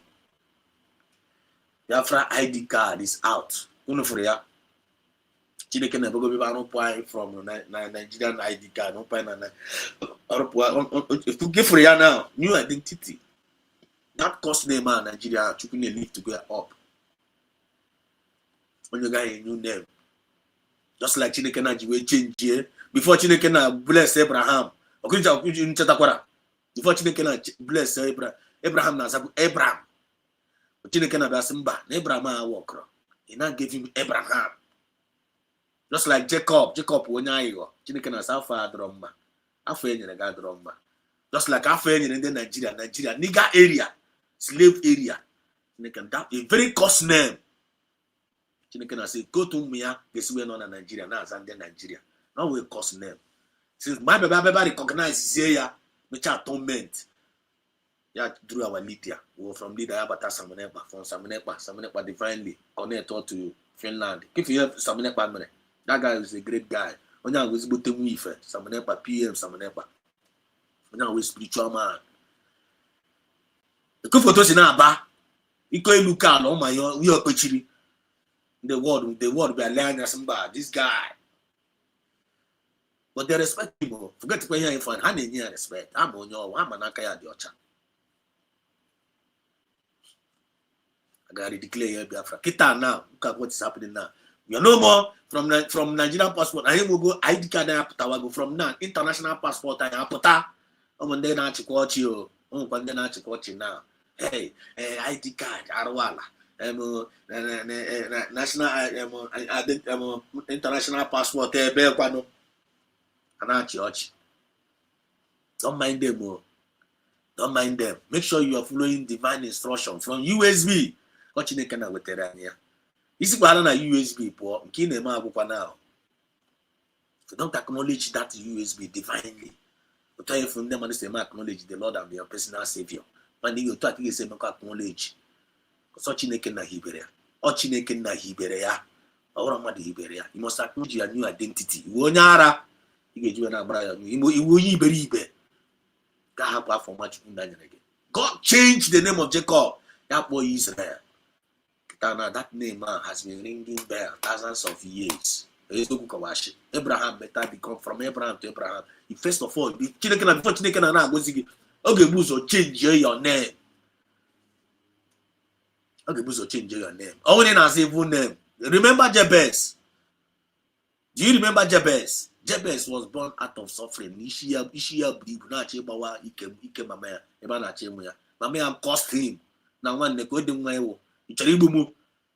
Nam tremwa, Icharibu ya God the Jabez, which means one will suffer. But I can't will suffer now, but until he realize his creator. That's Chineke na. They change Jaffa. And that's more opportunity I walk with. I want to know the sound of my voice. Imran afe naza. Imran no afe naza now. Inaza. Papa you the game and afa had rumba. When the gang change ya. Change evil. Oh no, we evil name up live again. Don't answer it. Change that name today. Change here. Change here. Your name is your destiny. Just like USB is our name, our destiny, our heritage. Oh, no ways but Alpha. I am assassin in Nigeria. I am the United States of Biafra. Is but Alpha. And in God we trust. What are you talking about? I'm a KJ table. You might know for join us. Change it now. You can change our name. I used to go from Nigeria as the United States of Biafra and not the divine. It's our heritage, which is the Igbo Chronicle. I am going to do one in shake here now. I am a message. I watch a canon. No, connect the dots. Connect the dots. The world is shaking and quaking. Always offer of Fuma. Offer of Fuma. Am I doing a lot of us, man, now? Offer of Fuma. The world is give for Thomas and Calusinachi. For Thomas and Calusinachi, there's that Kaelu. Upon your GH. I'll put up a crowd, but only celebrated the victory. In Africa, I never do open. Don't play. I meant to wait here, but very, very important. What we must know. What we must know. Don't play. Don't play. Only in a Eguzina. Igbo not too much. Igbo not too much. I want to know this Biafra movement. You want to know where Igbo. Now one, make what I know get better. Another mama daddy baby la more. Which means prodigal son self kagema. I want them to blame prodigal son. You know when the prodigal son come. Don't play. It's very, very important. Biafran ID card at go down, international passport na get to down. Our new name is now speaking. A lift to go that cost that abumanu aho, a lift to near. Ilana kita na umu ifeni all over the world. They are all shining. In Afukwaya. One in Afukwaya. Oh, na uku karere to now. Mamu kenge ku happy bear. That is no problem. Let's continue. Biafrans are defining our Nah, come on. God bless you, my brother. Biafrans are defining our destiny. Tatangozara Beze is our mandate. Nah, this guy, mandate, Kano. And they are gonna ask about Kano Maznan. I'm a Maznan Kalo. Oh, Maznan Kalo, the Rabbi join Kano, I shot over Maznan Kalo, yeah, because this guy did too much. Man, they won't work now. I know them voice before. Even when they tell link, you know they speak, but you always keep a message on and drop here. The comment section. They go try again, game run here, game run a song we need all more neighbor. So Kano Jidenki, we are blessed having you in our midst. Kano 07. Whoever you are blessed having you in our midst. You are a sign and you are a wonder. Jidenki, you know? Jidenki, we are blessed having you. Chibuzo, I see you. Chibuzo, there we go. Maybe by mouth. Direct USB 100%. Umife. How they go? How they go? He say, Chibuzo, he say, thank you so much. Then Chuka, Ihe Binike. There we go. This is my first time of seeing you here. You're highly welcome. To Google Zegi. Good morning from here. So join and hit the like button. Very, very important. Join and hit the like button. Join and hit the button. Share the program. So much kindness here. It's only the kingdom of darkness will not like what we are doing here. It's only those that does not have conscience will not like what we are doing here. So don't mind them. Paranuma.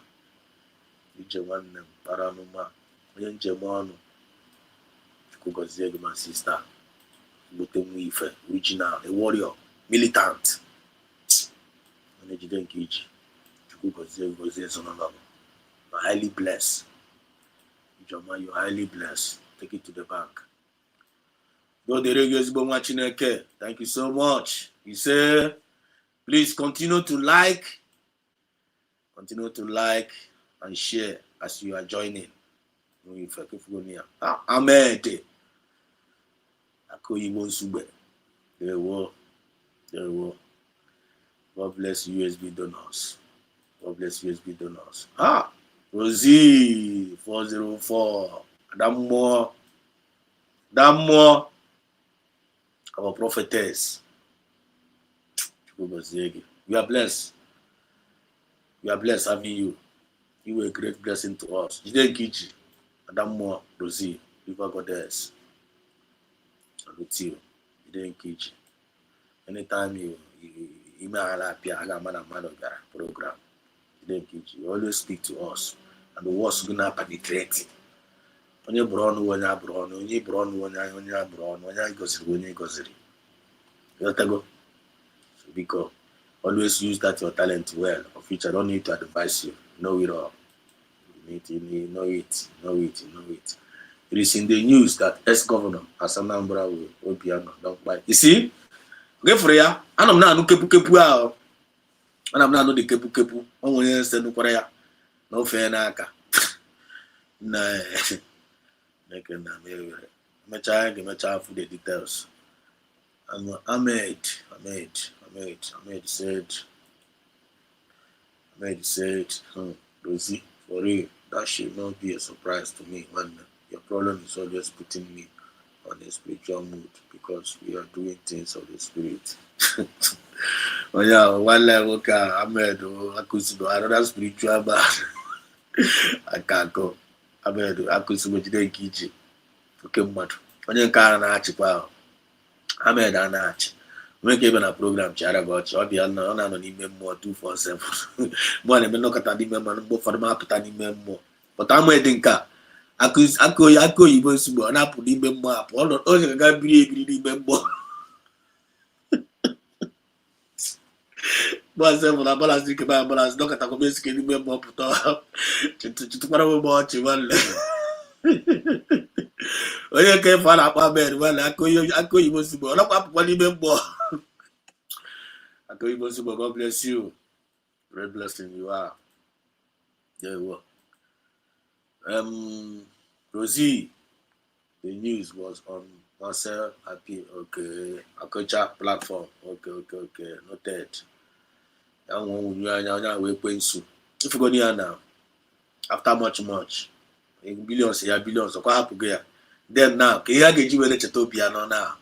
Okay, for why I can't poke here, I can't know. Can you get you a Chetopia now? Onye proscribe anyị terrorists, proscribe Rumunia. Terrorists, onye say that na Igbo onye Fulani ga kwọ 500, onye Fulani Igbo oge Fulani akwọ were egbu ụmụnne ya wee tie epele wee resi ndị Fulani chai Chineke na arụ mekwara arụ mere ụmụnne arụ mere. Love day, I see you. Love day, nwa Chineke. Also, good evening, Maazị Sedos TV, and good evening, Biafrans all over the world. Breaking news. Now breaking news. Wow. Obiano is dead in the United Kingdom. Wow. That confirmation. Okay? I found out all the enemies of our freedom. As you go down heading towards Guinea, the Red Sea. Okay. When you see that you know the person they play. Say Chukwu Kabiama.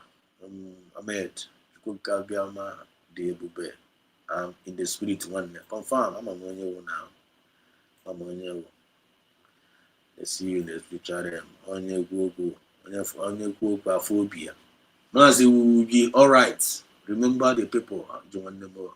Mazi will be alright. Remember the people of Israel and how long they stayed in the wilderness because of their foolishness. The same history is repeating himself. We will eventually get it together. Thank you so much, my sister, for the consolation. Thank you for consoling me, for consoling us. That is the word.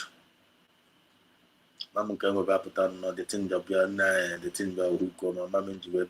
have to off the camera. The thing have happened to Simon by one certain time. Remember.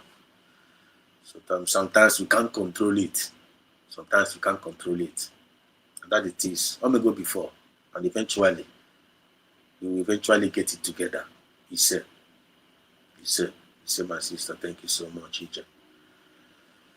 And Ije is also greeting Sister Rosie. There were greeting in one near wine. Rosie, our special sister Rosie, is greeting her.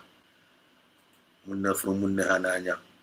must remain consistent and keep applying mental toughness. 100%. That is the word. Thank you so much for that advice. And Ije also said here, Matthew 11:12. From the days of John the Baptist until now, the kingdom of heaven suffers violence, and the violent taking it by force. And that is what we are doing. Exactly, absolutely 100%. Where's on marble? Where's on marble? The more. Musa Fube, Fekwanaka, game over. Musa Fube, game over. If I got to the house, you game over, get through. Or game over and will be no game over Nigeria. I believe so. Game over to Nigeria. That's what it is. Odogu, Mazi Odogu.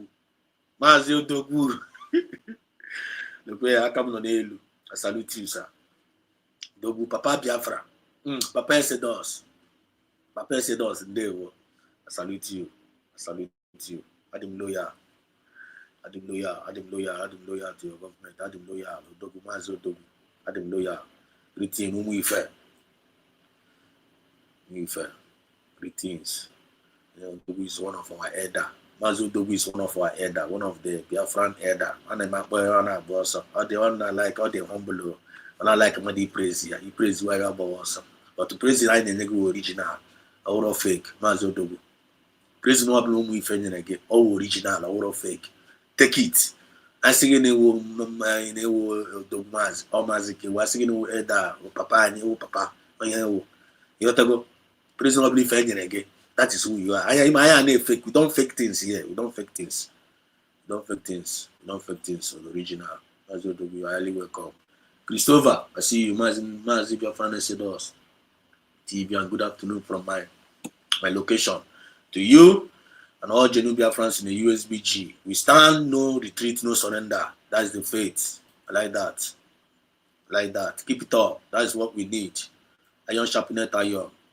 Violence, from the days of John the Baptist, the kingdom of God suffered violence. The violent take it by force. No, the word again in freedom. I am Jack and Odin the woo by the horn. Without kind of wine. Now we. I am a kind name. And the watch is so to can now magnify our voice. Now magnify our little effort.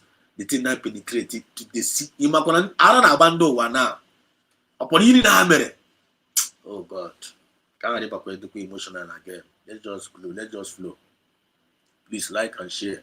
So joining in. It's over. Thank you so much. Love day. No evil entity. We are monkey. No an evil entity where monkey have become king and president. Can I go? Monkey become in the animal kingdom named Republic. That is it. Tinubu is a monkey. Tinubu enwe na-achị Nigeria. Ị ga na Senate, ị ga-afụta ha si amagharị ka na enwe na Senate chamber ha. When anything happens, evil. Very, very evil. Yes, no one can happen also. No time. No information for today. So more fake news here. But this thing sounds like I'm not them call AI. AI. I don't want to force send here. But the message, I'm not there. That is what it is. Whether I'm using AI or AI, message I appear here. And I know that now the president and prime minister of Israel, no. Prime Minister of Israel, and here we want to understand more here, but here you put there our message. That is what it's supposed to be. So I want to let's go there. In Nigeria. Before we show you the video, I want to know what propaganda and good positive propaganda. I want to propaganda and positive propaganda, but this is the message. I want you to listen to this message. Jubilation sweeps across Igbo land as a video surfaces online showing Israel's Prime Minister Benjamin Netanyahu calling for the immediate release of Nnamdi Kanu and speaking out against the rising attacks on Christians in Nigeria. Before we show you the video, tell us where you're watching from, hit the subscribe button, and let's dive in. Distinguished delegates, esteemed leaders, and friends of humanity, there are moments in history when a leader must rise not only to defend his own nation, but to speak for the universal values that bind us all. Today, I rise in that spirit, not to criticize, not to condemn, but to appeal to the conscience of a brother nation. I stand today to speak about Nigeria, a country that holds a special place in the heart of Africa and in the hope of the world. Nigeria is a land of promise, a place where faith meets resilience, where countless ethnicities, languages, and traditions coexist under one flag. It is a country whose people have influenced the world through creativity, intellect, and faith. But today, Nigeria stands at a crossroads. It is a nation whose unity and destiny are being tested by growing distrust, by divisions, and by conflicts of identity. And yet, I believe that within these challenges lies an opportunity for Nigeria to rise, to heal, and to lead. It is from that place of friendship and respect that I wish to speak candidly about two issues that have kept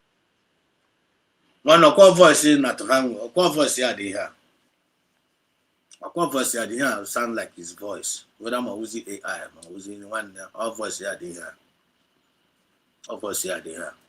But what I'm on AI, but message here. I was always asking when you are clear, you know AI. One, Israel, a bubble, no. And it's Garuno spiritually. Yeah, you know, dispose here.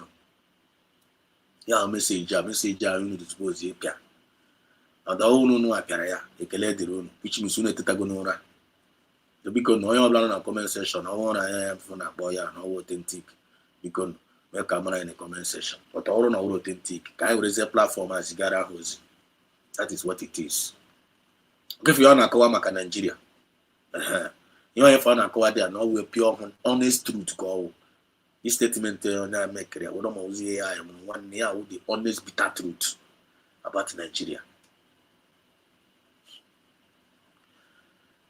And otu efu ihe niile bụrụ ife ọbụla ife anyị na-telecast here nwana ọ ga-enwe effect na onwe effect today ọ ga-enwe effect echi ma ịnụ ya ata ị ga-anụ ya echi. If Nigeria refuse to behave today, tomorrow ha ga-behave. If the whole world refuse to behave today in our favor, tomorrow ha ga-behave. Then again we choice. So again we choice. Ịmakwa ha nwụrụ n'igwe kuliri maka ịlụrụ ụmụ ya ọgụ. Ihe anyị fa na akọrọ unu mere before me wekwa na again now. Let my people go. I will tọkọtọkọ. Follow let my people go. I will egwuregwu ụmụazị. That word I find more than 2,000 years ago. Again, let my people go. You have come back again. And only now falls on and I knew only now falls on and I knew people of the world. But say the language of heaven. Child. Language of heaven. Language of heaven.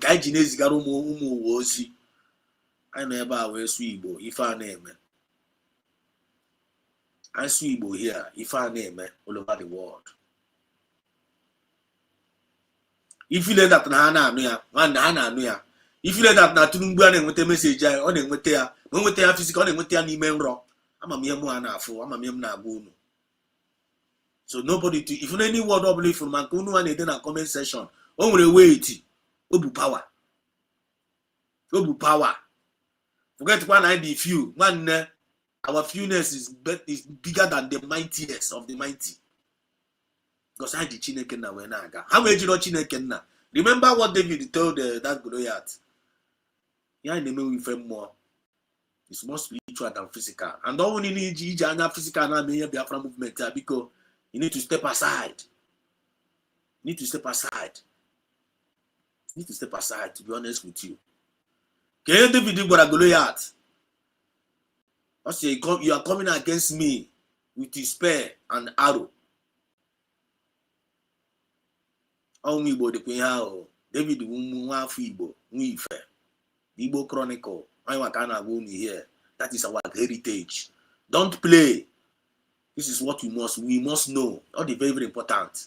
Also, you are coming against me. They are coming against us with the Egbe, machine gun, atomic bomb. You need Biafra. We, the Igbo Chronicles, we are coming against them in the name of Chukwu Gabiama. Maka Tarabush. I not come against them in the name of Chukwu Gabiama. I did not come against them. And I said, now one, where is your God? Ebeka Chia no. Akwa the same question ka Pharaoh Jurumo Moses. Ebeka, where is your God? Let me see that God. Let me see that God that's going to deliver you and your people from my hands. Up to the challenge. Akwa maka Turumbuna put today. Nigerian government. Let me see. Let me see that on our God. God of the Christian now. Let know the Christian. No Biafra now. Let me see that God are going to deliver you from our hands. And I talk a challenge. Man, I want to go today. Now go tomorrow. They are coming against us. The same language and David Goliath is coming back again. And don't want to dispose in our umife. I when God have given us the authority. Authority on the Ganya. All the in honor. And before going to you must first of all believe. You get boost of man you. Your word no go get effect. Only mahonye now this movement as an Igbo Chronicle, which is your heritage. I'm confident with God, and I believe when the guy DK. Now I speak, and you have like put down argument. But us let there be light, and there was light. The same Mikika in the Korania. I will speak well light in every darkness of this Biafra movement. On the make on the make. We have been speaking light in every darkness. Upon the mother of Wagoes, or if I shine Wago, Konona shine. Out of the abundance of the heart, the mouth speaketh. And any tongue that rises against us shall be condemned. On the make on the make, they are coming against us with the bullets, arm, machinery, boti. But I'm gonna be against them in the name of God. A channel way David will fair catapult here. When the check is an energy catapult, we go there. Catapult edge abandon. Because that's in an unbelievers that now will use the foolish things of this world to confirm the wise. When you believe fine other, Chilika Najibiri by away, never on damn me here, never how. One don't gonna anymore. More. Back. Goliath will go down. Back. Catapult. We're part to Goliath. Ya me onye obula vum n'anya. Onye na-ekele na onye the king of Israel that time, King Saul. Yotago.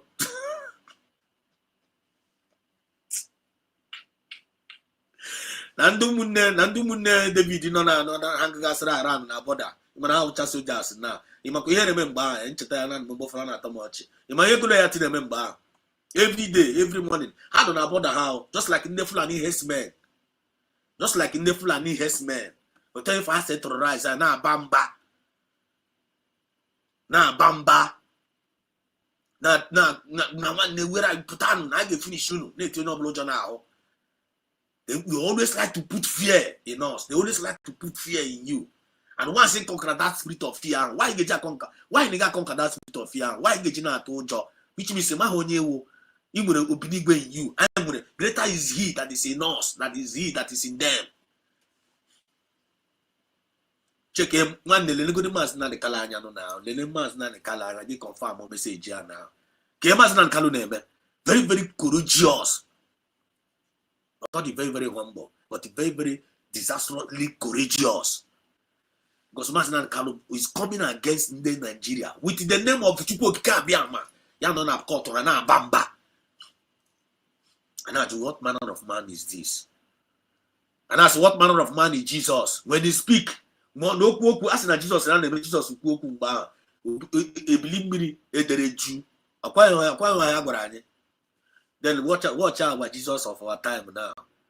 Oku, believe me, get the Jew. I think about that Kagabu. A channel after Buchaya, now Kuabuna. A man that now the Bubu Hebusiria, Putazi, another different mode. Just as the Ike on the Ikendo, the Anaka. When the Makulote find Oketana, Chineke is going to power. That's not this thing too deep. Or the two sometimes on a carry. But I'm not going to honest truth. I get a with wine at that rema. Very, very soon. I know more Biafra Nigga and get Papa Chana Fachuko Kabiama. He said, none of us is going to be deceived anymore. None of us is going to have spirit of fear again. Hey, when this guy can't get an interview, can't about Tiku and can't give for a number of there. Also, that Bob Lee make the name of the Hebegide here. Akusi to John. Akusi to John. Now, one Nanda, Haga is more dangerous. I want to stay Japan. I am not to John. When I to John here. The Biafra start to go John. I know in the midst. Okay, but that's where Toronto election. Now, when I told him I'm not come, I know about Toronto election. The one in the confirmed one election, free and fair. Chineke na call for no that was no record of any death. We move Biafra an election. I'm not connected the dot here.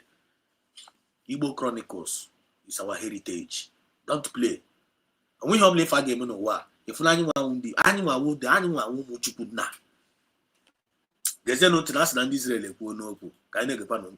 Captured the world's attention. The continued detention of Nnamdi Kanu and the tension surrounding Christian communities in parts of Nigeria. Let me begin with Nnamdi Kanu. I speak not as a judge of his politics, but they tell you one day, if count the last option.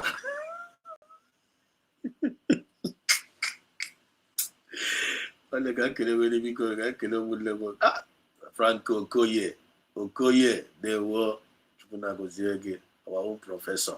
Another powerful move. Thank you.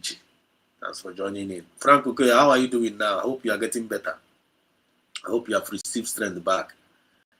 And strength is your portion. No to go. It's your portion. I'm going to cut like this. I remember the song. I have a quagga. Was you know it's Chapro Berike. Makaputakani who Franco Okoye Ndewo. Ah, Mazi Kochus, Honorable Kochus Ndewo. Another powerful human being. Yeah, honorable. It's Bonwife. I'm very, very proud of whom you've all over the world. I'm telling you. You guys. When I see you guys, I see myself. Kochus, 28th of November, tension is very high. You're right. Kanene I am 28th. Kamana, actually big bay. Actually, my mother's not a colleague. I got my big bag. I for ya. I'm not sure to you to young guy. Where I got to the guy for ya. And I'm not another kebu. Nandiri na Tunumbu Bahara. Now those bands, that's not pattern. That's not Tunumba reverse go ya. That's not Bahara again. Nakota gesi we asnana bara de go arobara. Tunumbu kita na wo imana cha na Chineke. Imakona the last time around o message I made na asu Tunumbu. Ichetukwa message 2 days ago. Yana Gununa. I was telling Tunumbu, if you know the right thing for you to do, make sure you release Mazna Nikalo. You don't have any other option. Release him. That Fulani, Borodama, they hated you. They hate you with all passion. After Tagi say, we are. Emakonande Fulani mene queue. They plan queue. You get much about the thing here. I want to make time because a lot of things on my table. Can't get happy, be all could over. They plan queue. Even put Tunumbu. But Emakono actually put up here. Hide the Zoya. But all on the Igbo now. The one in the CNN, Al Jazeera, we go to go just like they did us before. It's not the Igbo mene queue, but I won't pack you in the Igbo mene. Upper Hawa name where. Hem could queue now to overthrow Tulumbu. But the thing did not work. I see lawyer. Get us in now, so you talk now. Aerofire now on their own. Gumi on a Turkey. All those in the Hanina sponsor, Hanina Bazi also. All those sponsors are after that tweet, Hanina Ladi. Hanina Jima na Ladi, na that country. Don't play. Doesn't matter what they ought to have done anywhere. They will. Yeah. Let's continue to listen. As a believer in the rule of law and the dignity of every human being. When a man is detained for years amid controversy and uncertainty, when his case becomes a point of national and international division, it ceases to be just a legal matter, it becomes a moral one. The world is watching Nigeria closely, not out of interference, but out of hope. Hope that a nation with Nigeria's democratic foundation will choose dialogue over division, justice over repression, reconciliation over silence. To detain a man without transparency risks transforming him from a citizen into a symbol of something greater than any government can contain. But to grant him a fair and open process or to restore his freedom where due would not be a sign of weakness. It would be a monument of strength. Leadership is not measured by how tightly one holds power, but by how wisely one exercises mercy. I know from Israel's own history that no nation is perfect. We have made mistakes, faced internal dissent, and struggled to balance unity with diversity. But I also know that the path to lasting stability always begins with fairness and accountability. By resolving Nnamdi Kanu's case with transparency, Nigeria has a chance to demonstrate its moral maturity, to show the world that it does not fear the voice of dissent, but welcomes dialogue as the foundation of peace. Let him be heard. Let him be treated justly. Let the Nigerian judiciary rise as a beacon of fairness for all. For justice is not merely a legal principle, it is the heartbeat of every true democracy. And when justice flows freely, peace follows. Now, To the second matter, the growing unease surrounding the treatment and safety of Christian communities across Nigeria. I speak with deep respect for Nigeria's diverse faith landscape. It is a nation where Christianity and Islam have coexisted for generations, where people of different beliefs have intermarried, traded, and worked side by side to build a beautiful society. But lately, there has been rising concern not only among international observers, but within Nigeria itself, that the harmony which once defined this diversity is under strain. I say this not to assign blame, but to encourage understanding. No society can truly prosper when any community feels unsafe, unheard, or unwanted. The success of a nation depends not on how it treats its majority, but how it safeguards its minorities. Christians. Okay, for you, dear. Let's go back a little bit. Listen. Then Nigeria and keep as well. As in a machine can use Maznani Kano or use Yamaznani Kano. Nachinjia will open the Nigeria. Intiano, natural injury when I knew here. And they claim on our own government. Nigerian government they claim say they are claiming say they are sovereign nation. Sovereign nation. Sovereign. I cannot say we are sovereign nation. Sovereign nation. After how many years of independence, so-called independence? How many years of so-called independence given to them by the UK government? Up to now, Nigeria cannot boast of 100% electricity in that country. What a shame. Sovereign country, sovereign country. Sovereign country, sovereign country. Sovereign nation. Nigeria is a sovereign nation. Give man a celebrate in a Super Eagle win. Super Eagle win. They want Nigeria. Celebrate in a Super Eagle win. Gabon. So Obodo suffering and smiling. We don't know electricity. After how many something years, or 67 years of independence, like sovereign nation cannot boast of common electricity to their citizens. What are you? Can you not celebrate for? Even self, as we speak, as a matter of fact, no Nigerian is supposed to go for any play anything. Okay? Why are you patriotic as in how? As in how? If they even call you to go and pay for you to represent a country, don't go. How many people represent that country now? When accident, they've forgotten them. Cannot be a Rufai, cannot be that goalkeeper. This is called the Nigerian Super Ego. How many of them were injured? Case in Ghana was in Ghana, Gaga in Yerego na US 94. US, the case for that guy, player. Yeah? That guy was in shame. That is one na suffering. Kawe Wisno Ruma. Name them. South Nigeria come back in shame. Still yet. Some people cannot afford so well to like kind of in a south of one Nigeria. Sovereign nation, they cannot boast of electricity, cannot even boast of security, cannot even boast of good road, hospital, employment opportunity, gratuity, they know they pay, pension, they know they pay, children, go school finish, they cannot go give you job. What are you talking about?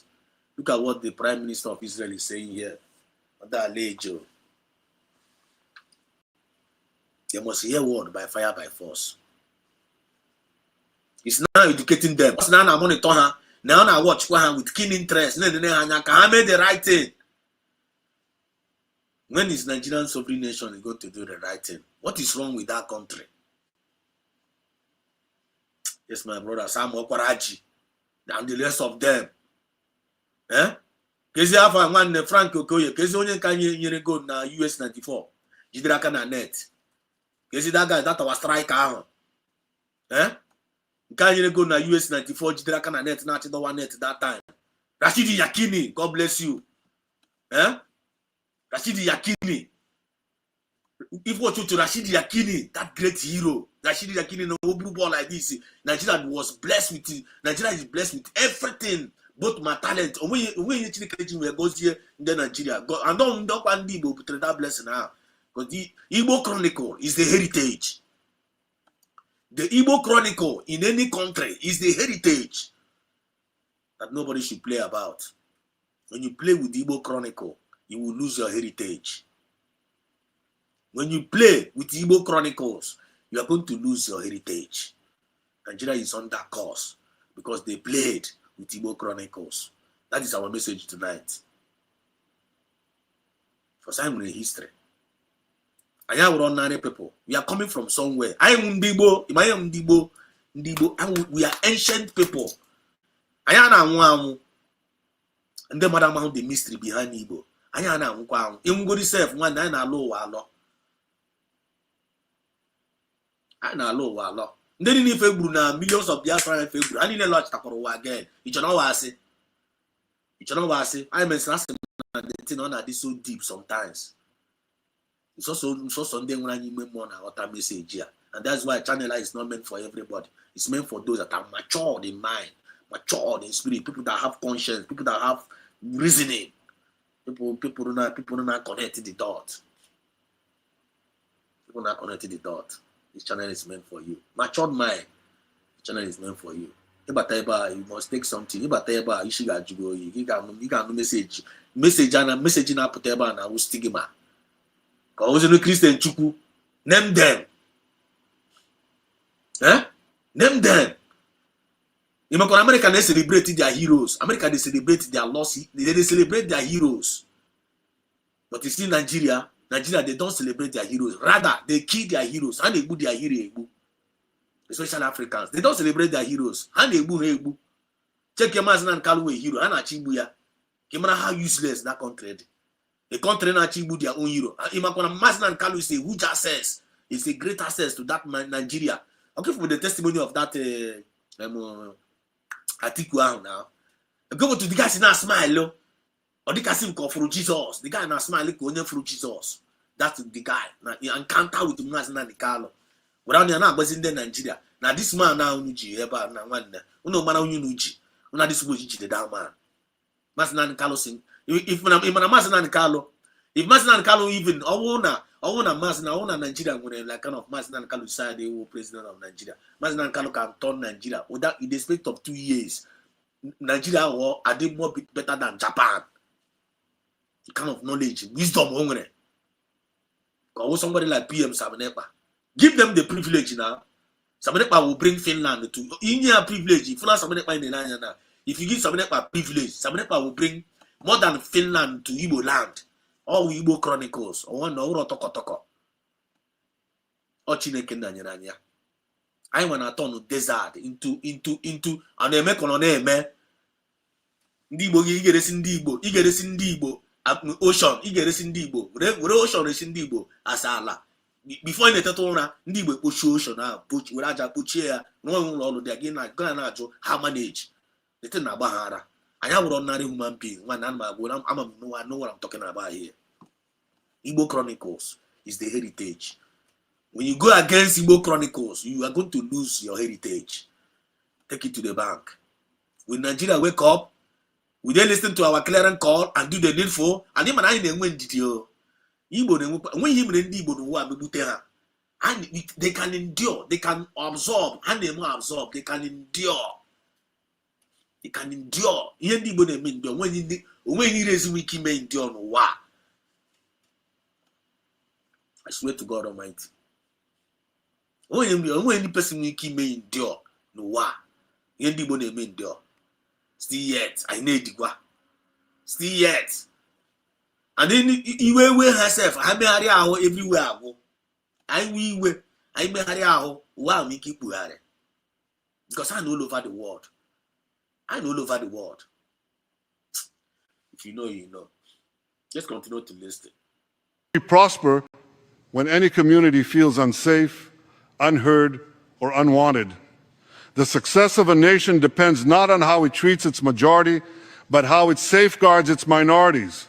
Christians in Nigeria, like Muslims, like all believers, are part of the nation's soul. Their churches, their schools, their hospitals, and their humanitarian work have served the country faithfully for decades. They have educated children, fed the hungry, and contributed to Nigeria's development with devotion and patriotism. Their peace of mind must be a priority of national leadership. If Christians in Nigeria lose their sense of belonging, if they begin to feel alienated or defenseless, the very fabric. And I like you say Biafra. Okay, for time they say put here. If Christians in Nigeria, that is very, very scientific. About me water. Got that name Biafra the year. I want to be born in Nigeria now. This is secured. Aqua Biafra can't go here. Now I give a trouble in the market. And the help has gone. Biafrans, help have gone. The Igbo Chronicles is our heritage. I am the heritage. We are the Igbo. I am the Agozi. I am the shake the. I am the Nifana Aga. Shake all over the world. The reason why, and you know, whenever you are hearing, what is it called? Climate change. Am I hearing climate change? They say are fighting against climate change. Am I hearing the meaning of their climate change? Climate change. The mass exodus. If I want to lay our hand in our resources now, they fully in charge of our land. I get me about mass exodus. And the Dutch how this thing more than us. I get me mass exodus. Biafra mass exodus all over the world. For future, we remember that Biafra mass exodus 2025. Hashtag Biafra mass exodus 2025. Remember Biafra get lay their hands in our resources. I get me Biafra mass exodus all over the world. Am I going with the movement of the people from all over the world? They are going back to their promised land. Am I going on climate change? I'm going on climate change if I fight against so. They don't want it to happen. Mass exodus with the climate change in the go here. All the spiritual. But may God open your eyes to understand what we're talking about here. Open your ears.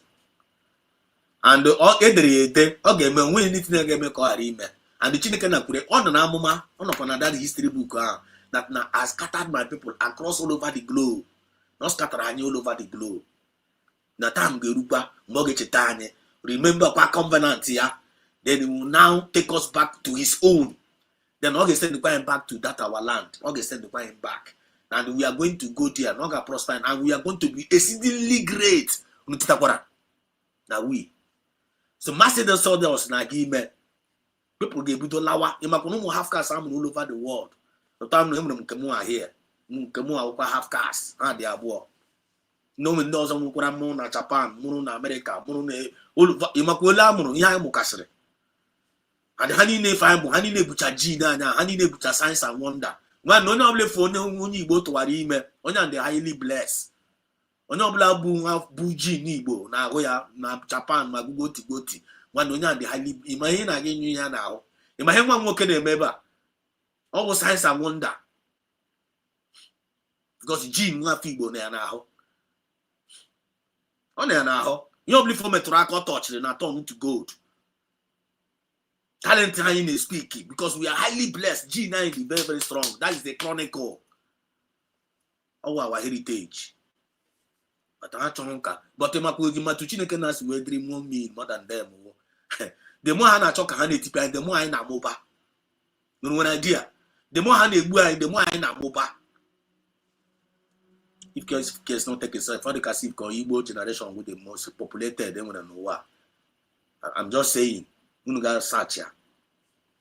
What is so deep? The Igbo Chronicle, what they are, or the heritage. Once you go against Igbo Chronicles, you will lose heritage again. When you look at what is going in Nigeria, Nigeria is in a total mess. Or in a crisis because of Megidan and Megiddo Mafibo. Until Igbo, another point. Write it down. Of Nigeria's unity weakens. It is not enough for a government to proclaim equality. It must be seen, felt, and lived in every community. And that begins with listening. It begins with dialogue, with open, consistent, and it begins with listening. He talked about the release of Mazen and Kano. Nanda, I release the Mazen and Kano in Israel in Ekuo. But the needful. He talked about the killing of the Christian, which is Biafrans. That now the killing of the Christian, no drama. Now you need for name. Now and then Nigeria talk if them. It only begins with dialogue and for them to do the needful. But with the Nigerian government listening, they will not listen because God have blocked their hearts, just like He blocked the heart of Pharaoh. Because all now, as just like He did to Pharaoh, He's going to do to Tulumbu and their government, and He's going to do to every oppressor that have been working against the Igbo Chronicles, which is our heritage. He cannot bring down the Igbo Chronicles down. He cannot bring down our heritage down. Anyone who covenant people. Anyone who covenant people. The more I need, the more I know about. And in the Igbo we are immortals. Because I'm going to go when they are the too deep. Until when the Igbo need to make chanya, check this revelation now. No, I'm like this revelation now. Yeah, by giving me more. One in the Gabon also now. All of them can never like this. You can't get never. If I get a chadre, I got the Imanundu, I get a chassav wine. Go and watch Wakanda.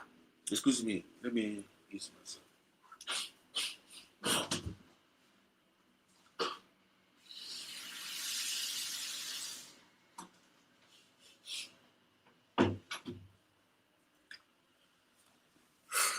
Go and watch Wakanda.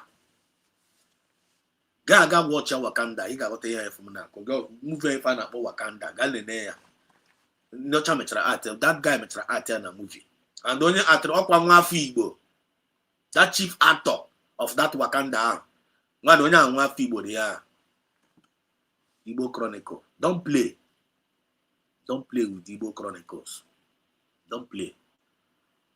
Don't play. Whether you a government, whether you Buhari, you Tulumbu, in Cobras of Pageworo, whoever you are, may you demon, you Wensu. Don't play with Igbo Chronicles. That is the heritage of God. Even though Nisus in their past. But even if I realize they have already went back and reconciled back with God. Atonement.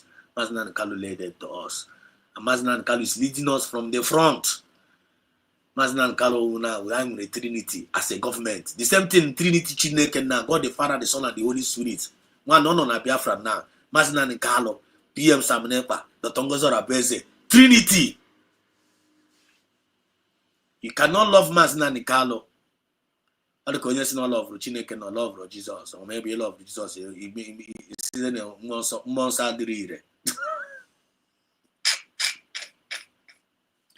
Because the God that have for the when the supreme. As in Jesus Christ in the book of John chapter 1. What's that now? In the beginning was the word of God. In the beginning was the word of God, and the word of God was with God. And that word was God. Or Trinity. Mazina Nikalo, PM Samanepa, the Tongozora Beze. God would Mazina Nikalo with the head. Samanepa Biabuze the word. Biabuze the word. Only because I the Holy Spirit. That kind of Trinity. Anything outside that anything outside USB government. Outside. Anything outside USB government is fake. Anything outside USB government is fake. Okay, for you, on your analysis. On your for you, okay, Craig Ranes on our channel. Mammy on Tavia on your channel. Yana Koiri, Ochereo Prime Minister. Fake Coco. People just got disgrace somewhere. Ogun Craig went and disgraced himself. Ebona Chok got irrelevant. Ebona Baleka. Kada tore ego. Akwa ego ka na-ede o. We na fake ari ihe niile na-esusu ari ihe ifo na-esusu. The man na-enene ya. The man gonna say na what go do here dey here. He cannot play with Igbo Chronicles now. Okay, from how fake Ogenkre looks like. Here ifo na-eme. One fake who fake, original who original. I want to know this Biafra movement by this time. Man nke who original, man nke who fake. Man go and have mercy upon yourself. Awora anyu amerege. And the two folk get me, I'm going to make in a way On the main way, on the way, on no, they are paid agents. You have the mail to mock our freedom. You have the mail to mock our freedom. Because you only for original and we fake. Go to their way. Anything that have original, we always have fake. So don't be distracted, don't be marvel, don't be petor. If all those fake assholes are if necessary among us. Original na the fake na the. Akwa ndị chinko ihe na anụ fake. Nwekwa ndị na anụ original. Ndị chinko ọnụ che iru elu ọnụ ala. Chinko ga-produce the fake one ya. Ị ga-agaga goro ya nwere fake. No original. Ị chọrọ go original, go original. And original na dey expensive. Original na dey expensive. When the USB government, we are expensive. If you are a citizen of USB government, it is expensive. One, it will go. It will gold, it will diamond, it will silver. That is not for them again. Because when I got through a lot. Before when I got through a lot, check the process gold in Agabiga now. Before go gold, I will go. The one man on the process now. What I got chagok now. Chagok, you got through hell. You pass through hell. You got pass it through hell. Gold now pass it through hell before you have that this gold. You really no do like this and I say just like the careful I'm guy. You go. You really no you really anything on a glitter. On a glitter. And I said, nah, wow, this person is wearing gold. You know, all the expensive diamond. And they will go through hell. People say like this name, okay? That is the Igbo Chronicle, which is our heritage. We are not just ordinary people. And I pass it through fire. Oh, when they not trying to get through temptation. Oh, when they not trying to get through process. Oh, when they not like the process. Oh, when they pang pang pang. If not pang pang pang, hey, do not go here. But you never follow them. Oh, you never follow them. Follow divine instruction, which is USB. USB divine. I mean, we're going to yesterday. Then noni me USB honey ne bundo wama. Then noni me USB honey ne bundo wama. Then nona USB honey ne bundo wama. Do wama, do wama, do wama. And now we know USB no shake. That is our new identity. We are the Igbo Chronicles. That is our heritage. From nowhere, we are being redeclared. We are being redeclared. We are being redeclared. Honest engagement between leaders of every faith. It means building systems where grievances are heard, addressed, and prevented from festering into resentment.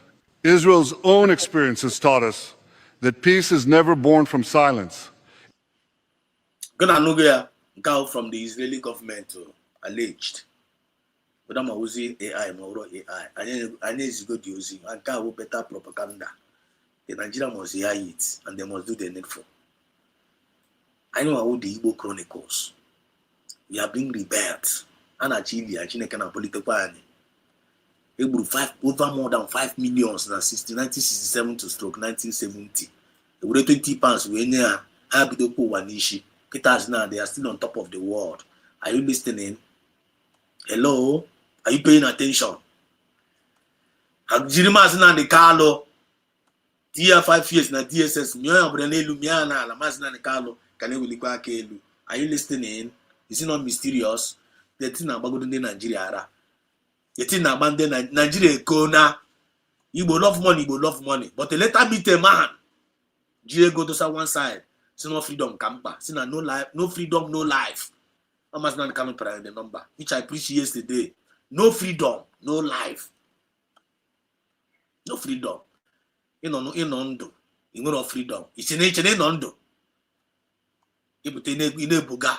But you know freedom. You know child free station go Pachego in a Bodo Yibo, Ba Ladine na Ba, no free station, no mansion in Fulani, no nazo logo, ne check it capability.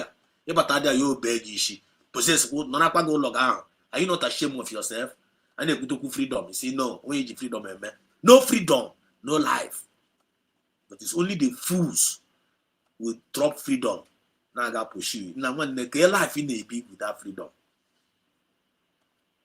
I'm going to conquer one certain time here. I was maintaining that obey. They need to know about the security, all of them, they respect me. Even they later make me the Igbo, that's our people. Then Nigeria be about memo their chairman. Now me they call. They'll call me. When they even complain, they'll call me. Because they will take what I say. Because I'm a man of integrity. And I'm quite old. So they respect me. My security and put for the salute. So who am I? Because I respected myself. Igbo Chronicle. I am a probably finger. I'm not quite one you. Don't mess up. Even though we are not perfect, but at least I'm a package your wine well. Yeah? Look at that one, look at that man. You have to go one restaurant, one restaurant, president Aladia. So the time man, no one don't know more on an aquarium where you have to go that with restaurant about the powerful and then alcohol there. You in the night, never. And that is the very, very big, beautiful place. Never know Nigeria. And I'm losing my cost you use out one day by the Nigeria. The management will bomb. Simon, please, can you talk to your people? You man do that before I use away cool abuse or checky warning. Please, can you talk to your people? Let them stop this thing. That they are causing users that they will make. I can give them my never do never make no my voice and alelu. And it you up and then I'm my out. I'm a child for that pia bottle. I'm going for in the court at all down. I mean, nobody does a while. Child. And I later came down. Nga meet here. This is because you have no name. You have no name. I get you no plan answer. You know, achieve with a bad name to be and I be my bar. You some of people are not even living here. Nandeba is neighbor because now watch it. You might remember one guy bar. Shut up, your man. Who are you? Who are you to tell me what to do? No more about a ticket to you ever know about that. Child, it's not again. It's not. Come on, get cook and go about to Piawa Michia. Caparo move. Cabago Pro women. After all, the money so I never me a name. Bagoro women check Ghana. I know dear self now one. After that, we will turn or turn a car. Now, Takanda Ghana, the men, their men, headquarter and the police. Bro, truck. Go truck, na epoya like ebe. Utakis we go the show G in the Takini no bar because I'm Gondo. Utakis we go in there. That how many the operation like an operation now. Each Nana Ganda so test we plan. I can take the time. We reach information need and then in the below bound the show G in there. Manachebo Nobla Bonoblabi, Manachebe na park moto. They took all our record, every information. They don't actually be made the strike. One ebu whistle, bam. Ana kwaka na dog, but that minute ana kwaka na dog, ana kwana kana dog, nisho. The same minute, no way of escape. That was my first time when I got jail. You talk. The talk is we put in car with the Jaco Mijia on your block. Was on your block, says it there. Takas we acquire there 2 weeks. Back at your manana. No freedom, no life. You come on, nigga jail, you re jail. Got up on 2 weeks, so I'm going to now when they ban hell. I don't even wish my enemy to experience jail no what. I don't ever walk alarm one no what. Back here, man, a mineral water will go. Back here, man, a mineral water in the Nanya here, no will go to go. I can any young man. I know there are 3 days, I no eat, 4 days, I no eat. And my one prayer, Mr. Chine Kenna. I don't blame my engagement for this kind of the problem. I open the problem in the Madukutre. Then that kind of channel at the half. Chine Kenna. It's some way maintain or self discipline, moral decency. Varu move, one you were the affected. Chine Kenna. Money English way Moromafa, Moromagaf. Mawachine Kenna nap time na that situation in a very, very miraculous way. Then he never talk us with Bula all of them. Some of them, Bula, some of them. I escaped. Testimony here. Because that's an Igbo Chronicle. It's our heritage. I am the covenanted with God. I am misbehave. I name is misbehave. I'm a conscience. I'm a what is right and what is wrong. I mean, I'm a job. We know. I'm going to say sorry when we offend. And he say sorry. I'm not the humble. I mean, God, I'm not the humble. Singing when the child are the very sorry. That is who we are. We are the ambassadors of peace, fairness, equity, and justice and progress. That is our nature. And if we are not, you cannot fear in us. Come and test us and see that the Lord is good. Onye am na agbago ibe test all na over here na afu nwere right to condemn us. You only could really share with kimes. But as long as one I'm with this kind of heart, one I want to judge the world. I want to judge in Nigeria now. Martin Kalo kwa want to bend Nigeria igbe now. On the make on name umu ife. On the make on name check a message prime minister kwuru now. Whether mo uze ezoku ka shanye go akazi ya we very good propaganda. They will hear it. Don't feel like we are joking. Don't joke. Don't play. That is what we must know. What is very, very important in your heritage. The very, very important in your identity. Your identity is our destiny. USB is our identity and all our destiny. Are you getting the point now? USB is our identity and this is our destiny. Are we going to run away from my destiny? I will destiny, man, boss on my destiny. A very God's own giving destiny. 3 generation number. That is the reason why Master Kaji went on a jail today. Because someone up OCD away poor. I need a the victory of Master Kalu is the victory of all Biafras. The victory of PM Samuel is the victory of all of us all. The victory of USB government is a victory. Is a victory of humanity. Take it or leave it. That is the reason why. That day, this noise was happening in Finland. Remember this day. Remember this day. Remember this day.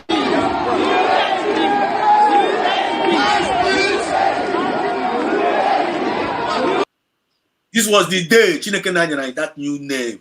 This was the day, 29th of November, 2024. This was when God changed our name from curse to blessing. This was the day God renewed our destiny. That day, our ordinary day. Remember, the Tongozo Rabeze cried. The day on now more than one. We must way back. Some plan on even more now. Berakwa Bagone Lupodo. Iligwe no wa. We put attention that day. That day, that the day, the earth was in attention. The whole world no pause. No, whoever that day. Until that day,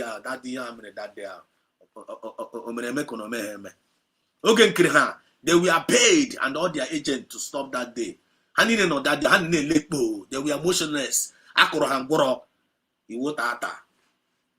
Divine mandate. To come and stop that thing that day, to stop the movement that day. Some of them, even when a living witness, Mazo Dugwenugu was there that day. Maybe later he put a link. He will still say it. I got called on him there. What are they alive? That peace of God was their life. That only guy whom we fed. The Tongo Zara Beze was the one. They had obeyed Aqua. You must to mother on a labor. You must hear labor now. Labor. Ya brood, ya female. Yanania. We teacher. Yaga moya with the pen. Tiempo. After all the clays, Biafra. That was the shout of joy. This was the shout of joy that happened. Heaven and earth recorded that day. Back at Destiny changed. Igbo Chronicle, our heritage and our destiny. We must defend and protect our destiny. Don't lose it. Don't go and sell it with porridge. Just like he saw Gaga with Betrayt Agare. Recha Chena no we Hebrew. Comments are cost for his life, cost for his generation. Today I'm only whistle. Jacob and Jacob Jayo when I had the thing and Jacob and Babasa a very wrong name because Papa Agoria fire, but God changed his name in the wilderness.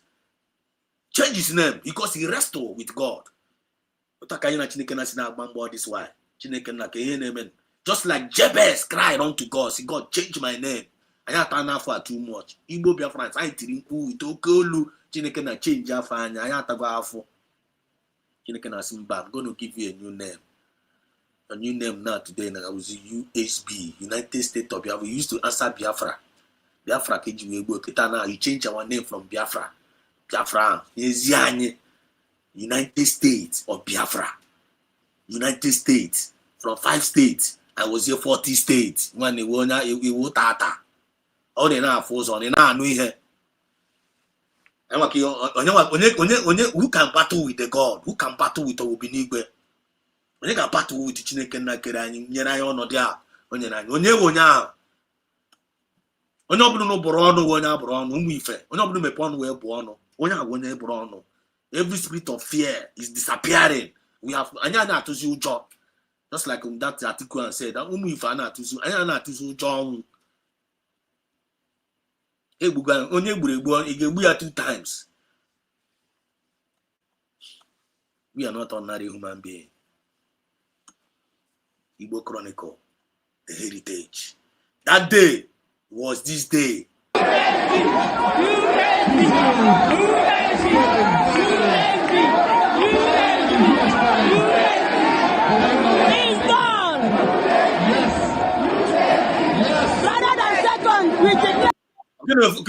Much peace could dear. Another Adam more.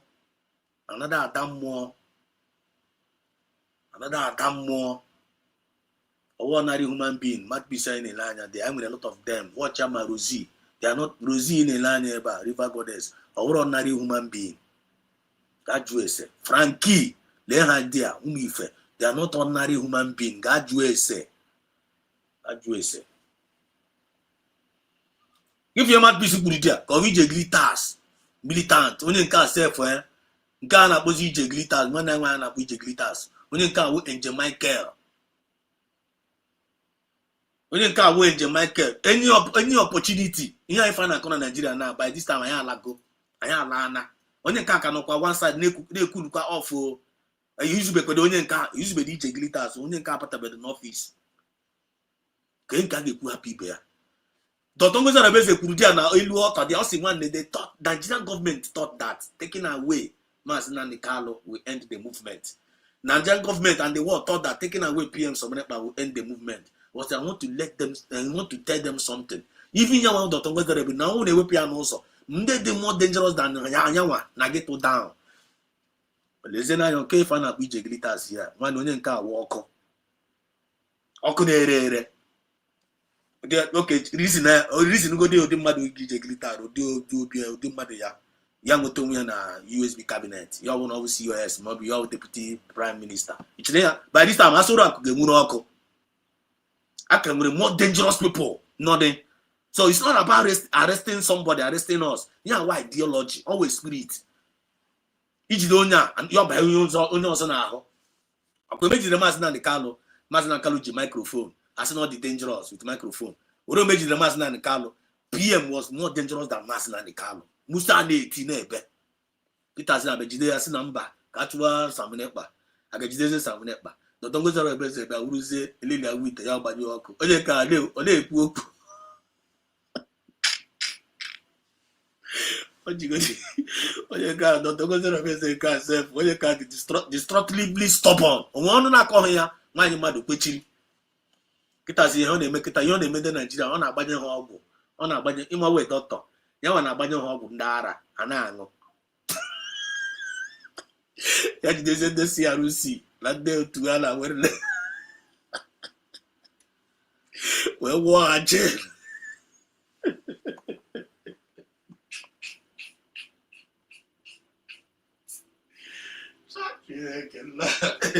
Which they are well, war her channel. War chair, well, I know for me. I don't say about to Gaga. Why you such a bruke? Say, we shall see. The better one you shall channel today. About Cashido on, Bacashido, Bacashido on. One of the favorite Kitana, Noze, Gawani, Gawan, the woman who's also. Don't play. I quit for the topic here. Don't play. This is what we must need to know. We must know this. Don't play. This is revelation. Can you hear? Igbo Chronicles is the heritage. Don't play with Igbo Chronicles. Don't play. Choriji when you destiny egu. And I many times can I go. Don't fight against the divine. You have a divine mandate. Whenever you walk against the divine mandate, you will be disgraced. Man, like us, once you become an impediment, you got the disgrace and you will be destroyed. I will egu. This is not what I say. Man, don't you now? Come and be a distraction. Kachine cannot disgrace you.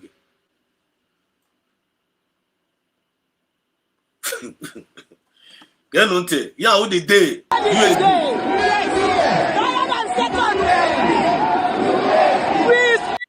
Hanga chebira in a second. PM Grahan no second. Kageri declare Biafra. Hanga chebira in a second. Kaga we asa the voting. One he declare Biafra na 29. Ara bandara. Kita na alo ebe oge kirelo na agwo yocha. That Biafra was declared on 2nd of December.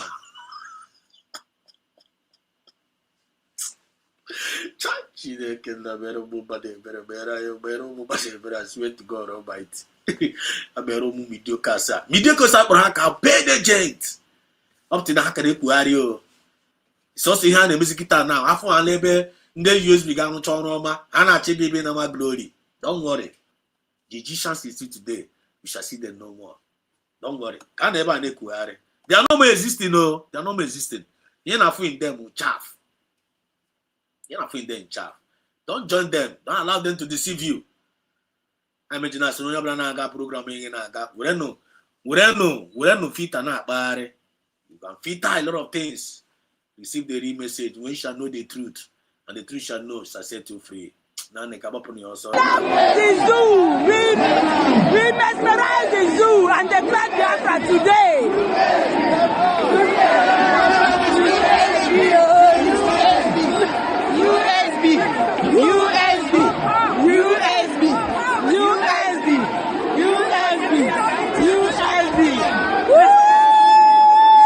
We mesmerize the zoo.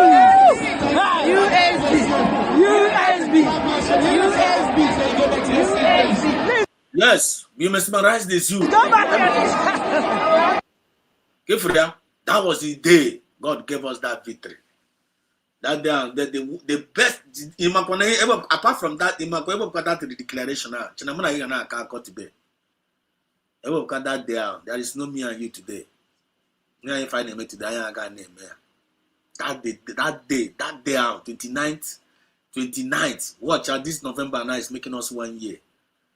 We are going to do 1 year anniversary. Everybody get ready. After this 1 year anniversary, you got for how boom USB and I get check it. I don't know about the world. You got for boom USB and make boom.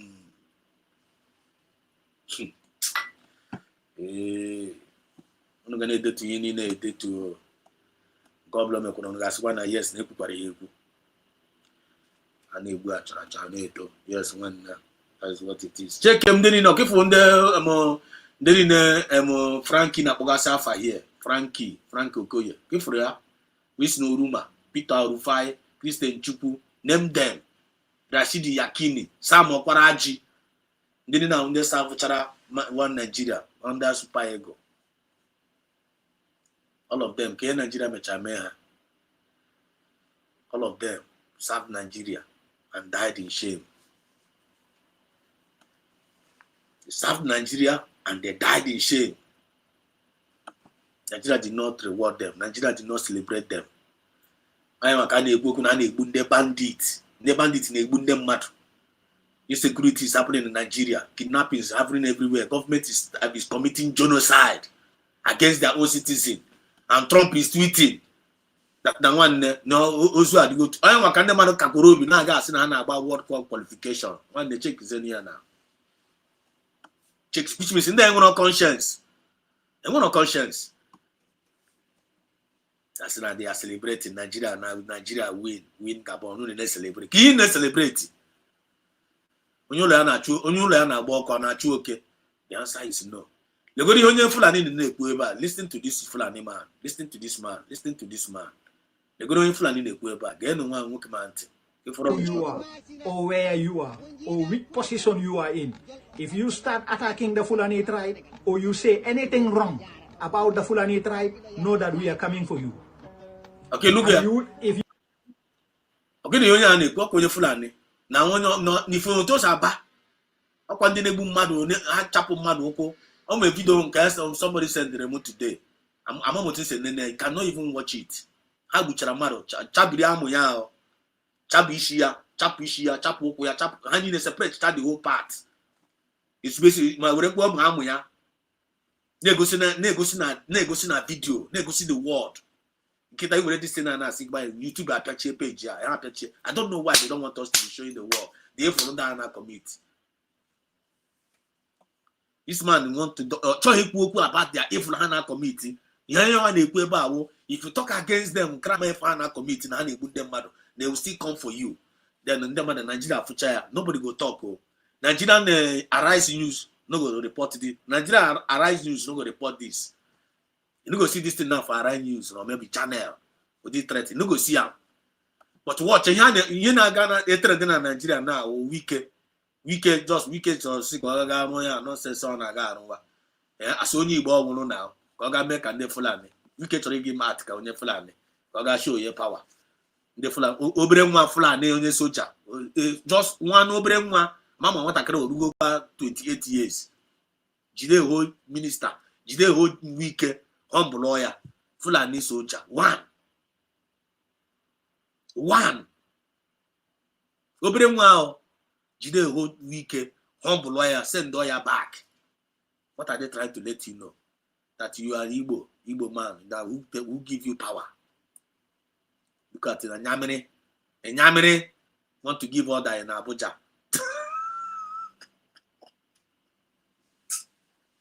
Nyamere, obre nwa Fulani, ka eji wee chụghachi Wike back.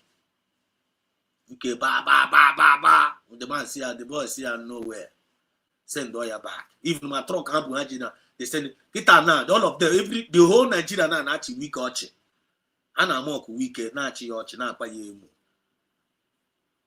Because no one Igbo. If that's no disgrace here, can you tell me no one a weak wonye Fulani?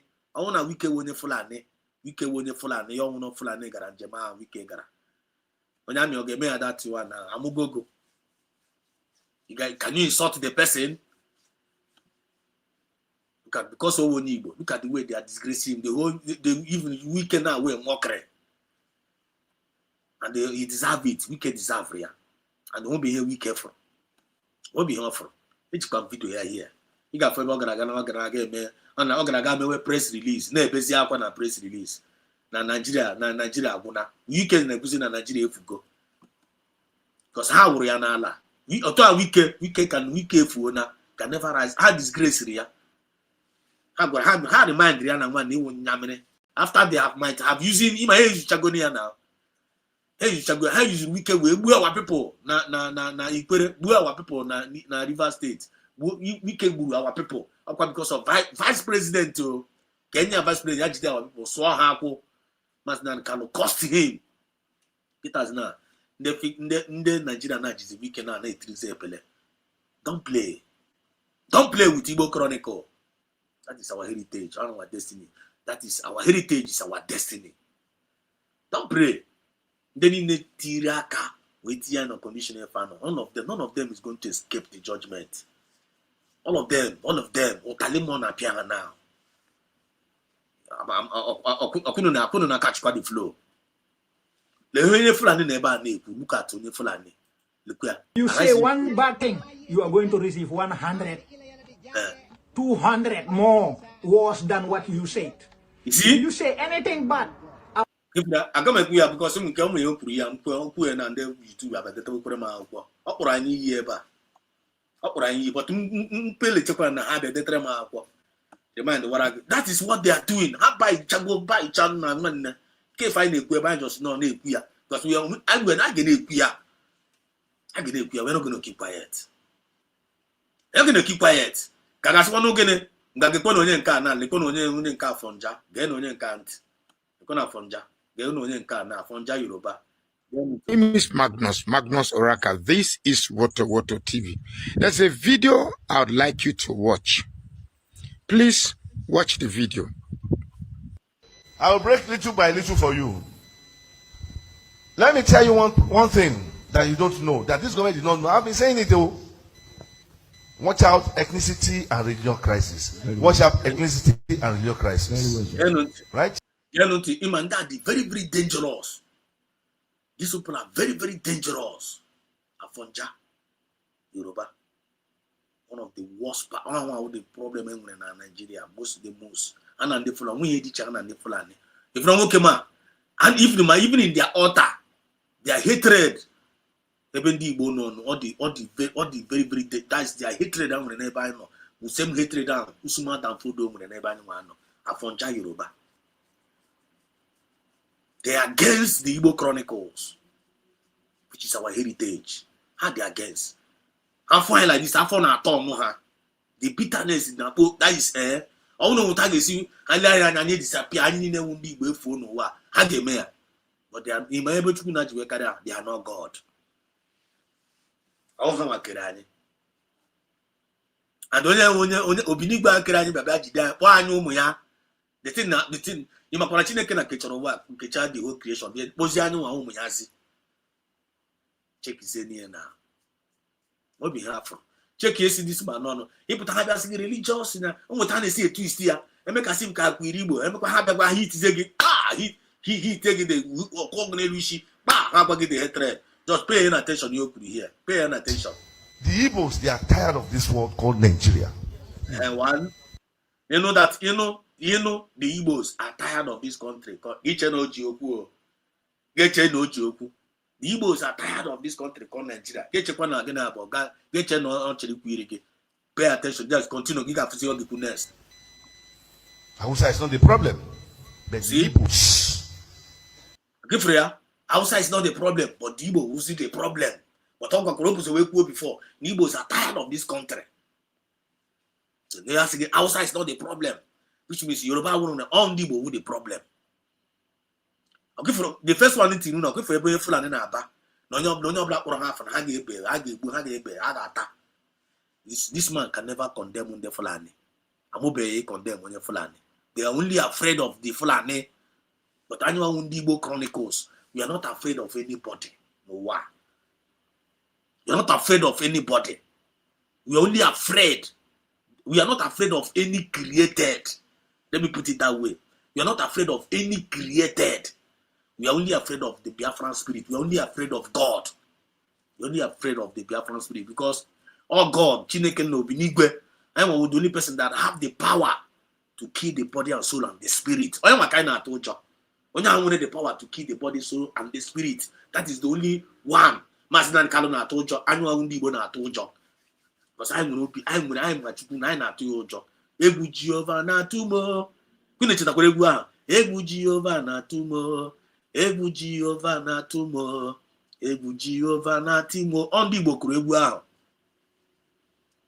Ndị Yoruba na-atụ Jehovah ụjọ. Ndị Yoruba na-atụ sọsọ ndị Fulani ụjọ. They are afraid of the created. How can somebody, reasonable somebody, get to a created ụjọ? Then they got to see Chineke now with the power. The Fulani, the only thing the Fulani will kill achieve, they can only kill the body. Fulani can only kill the body, but they can never kill the soul and the spirit. But man, Chineke now is the one that can kill the soul, kill the spirit, and kill the body. Consuming fire. I tell you like this, I got touch I have a touch right here. It's a touch. But how? Anna told Chineke Nojo. They can only afraid of Yoruba. They can only afraid of Fulani. And the Fulani I find out, oh, now so happy.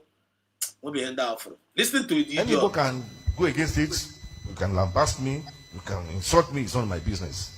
It gives me courage. It gives me more glory and blessing. You're in. Ifria, tribal. Eme ala Hebrew tribal war. Eme ala Hebrew tribal. Eme ala Hebrew tribal. Tribalistic people. One Nigeria, one Nigeria, one Nigeria. Olende with them one Nigeria. Olende na practice that one Nigeria. It's not the Igbo.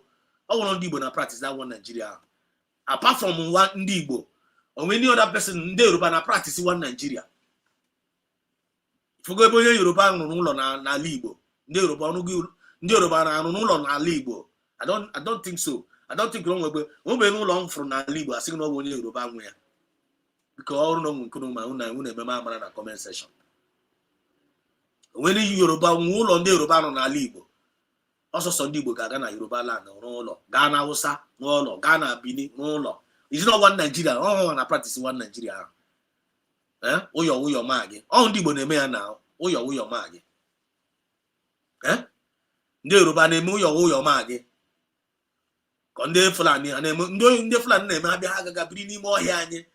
Nke anyị na-eme anyị pụta anyị na-egoro egoro legally kwụọ ụgwọ ya. Jide certificate. Just like Otais where they declare Biafra now, where certificate ya. No story. Original ka ewo. Aya na-eme ihe fake. Is no koko here? Na asị na ndị Igbo with the problem. Go to ndị Igbo where what the problem of Nigeria. How? But this guy na-claim no pastor. No na church na preach in their congregation ya. Na ndị Igbo with the problem of ndị Igbo.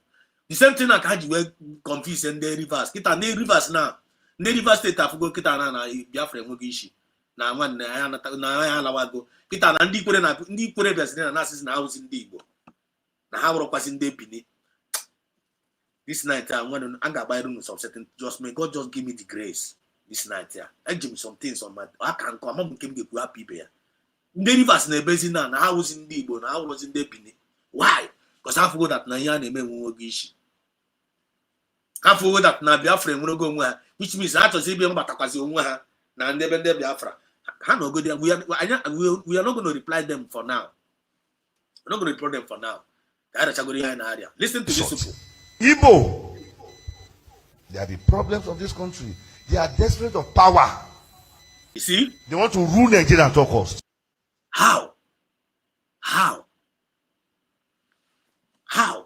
How I go test with the spirit of power? Oh yeah, Peter Obi na-ezuzughari. Peter Obi onye Igbo. Oh yeah, Peter Obi na-ezuzughari. Peter Obi anyị nwa dịrị ozi ọ na-aga na. Ọ bụrụ ndị Igbo dịrị ozi a na-aga. Mgbe ọ na-aga dị ozi asị nwa na ozi na-aga. Ọ bụrụkwa anyị nwa dịrị ozi a. We are not talking about one Nigeria anymore. Anyị apụgo. Why you want to represent Iwurafa ndị Igbo na-aga dent? Because you want to dent the chronicle of Igbo, which is our heritage. All of them, they are in a mess. You can't dent the chronicle of Igbo. You can't dent Igbo chronicle. Because Igbo chronicle is the history of Igbo. I'm a connection with them. We are not ordinary people. We are not ordinary citizens. I had one Nigeria. I'm the divine. You can't dent our image. I can't live my positive life with the negative people. Look around you with the people you spend your time with. We can't live our positive life with the negative people. We can't live our positive life with the negative people. We can't. We can never live our positive life with the negative people. Look around you. The people you spend your time for your living. Look around you. With the people you spend your time for your living. Look around them. Look around you. Man, they're gonna have uncle. Man, the kind of spirit they possess. That this Biafra movement here. You can only know them by their fruit, not by words. Follow what they do. Follow over by hand. Follow what they do. Monitor them with what they do. By their fruit, you know them. I keep hear this man the microphone on a church here. As a man of God. Now poison the minds of his congregation against we, the Igbo Chronicles. Any tongue that rises against us shall be condemned in judgment. Kunu they are aware. And no weapon fashioned against us shall prosper. Kunu they are aware. Or my reality. Bossa Bokuro Gama no go on. This man for Kemana, this man Kurugo. This man opera number now. Opera now, maybe Opegonia under Katumbunia, Tunumbuki on and Tunumba Chore envelope. Say, nice one. You are representing well as a Yoruba man. Take this. You're ready for Yaza. That's a seat. I am a Jesus is where man shall not live by bread alone. Man shall not live by bread alone. So much infrastructure can never help you in life. So much infrastructure. You have forget rid of future generation. Rare. You the child get feeling the smart. Think say they wise. You a mumu man. Okay, for going very, very soon. Because until now, yes, EGG will ban nearly. May never be your portion. Now, Fachuko Kabiamana, this movement. Yeah. Look at the idiot. And I've not seen them ruling Nigeria, even in coming dispensation. Let them bring, when 10 trillion will be come out. Imagine. Igbos, they are betrayal of themselves. If you that's a misco, okay, folk kita now, or the partially true to Igbos are betrayed. If you that's a misco, the whole thing. I'm gonna be very sensitive. At the end of the day, Aquaman and Archie. Hopefully, no one go on. But a man, I ain't no time. These are those people that are working against our chronicle and our heritage. And they are meeting all of them. I can't with the Egyptians, say if I go here. I don't with the Egyptians. Anyone that is working against Igbo heritage, which is our chronicle. Anybody that is working, any individual that is working against Igbo heritage, which is our chronicle, that person is working against our freedom. Under what the Egyptians say if I go here. I call them Egyptians. And you shall see them no more. You shall see them no more. We cannot control Nigeria. Let's be realistic. Let's be honest with ourselves. But they don't understand. Instead of them to seek wisdom, they are flexing muscle. And that is not the answer. That's what Tinubu does not even know. Obasanjo, who is advocating for them, they are the one who spoil it. All these Obasanjo, Yakubu Gowon, who are they? Many of them. So Obasanjo wants to make an amendment now. When it's too late. Tell the Baba to go and sleep. You can't make any amendments. Igbo, there is an error at the beginning. A curse is on you. If you don't reverse that curse, Igbo, you can't be president of anything in Nigeria. Give you have their problem. President. That's also here with their concern. He can't be president. He can't rule. Since I'm okay, I have promoted. Say Hachiwano. Make una power. Make una take power now. Make una dey rule. Allow us to do our business. Give us our seaport. Can I throw no one? Can I throw one container? Can I throw no one container? Haji kwa power. And I saw the power with them. Even Obi gara na but I will be warning. Say aga kwa na yaga zuzuru ga wo ya na ala. Otu ansi na wo weekend ala kita na. Otu esi we na all of them ma mechi. Otu esi we wo ma ojuzo kalo. Check otu esi awu ha niile na ala. Check otu esi awu ndị Igbo politicians. Onye nwụrụ ọnụ. All of them nwe nke nwe ha niile yicha pampas. I must confess. Ha niile they are useless, all of them. Okay, yeah, this is what we are talking about here. And they put na me feeling on my watch. But the obo na no obo no no okorogo. Otana ma kuru kita na na ma efu na. Na ma wonya aburo ono. But ama ihe o mere onwe ya. Ama ihe o mere onwe ya munne. Onye kwa kene mention kwa nwanyi Igbo kene mention kwa ndị Nigeria. Look at a mention. When I check out the opportunity to call the one, the very important. Take it easy. They must take it easy. They must take it easy because almost a Bakurogo. I'm out of war. Yeah? A boss a Bakurogo, I'm out of war. They must take it easy. All these enemies of our freedom. Oh, a woman, my guy, Ekoro.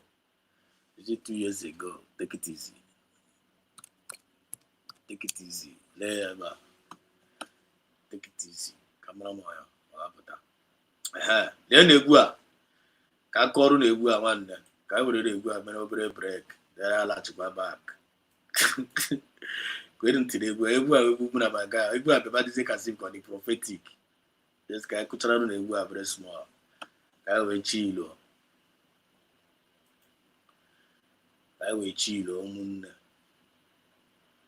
Take it easy. We're gonna take it easy. We go no. Couldn't want to the flow.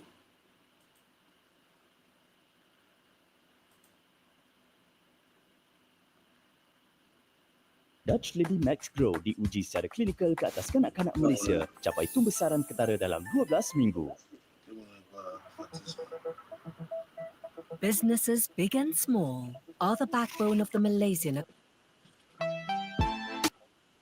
On again, no tegua. Take it easy. I na kurunde Yoruba. Kai kworo nde afọ nje egwu a. Bando swimi no na Biafra movement. Kai piara ha this egwu. I see let her come to the comment section. When no mundidi. Ah, Triple M, I see you. Machineke. I still coming to the comment section. When again no tika again no ya egwu mu na my guy kro. 2 years ago. Take it easy. Get no egwu a. I would have chilo. I would have chilo.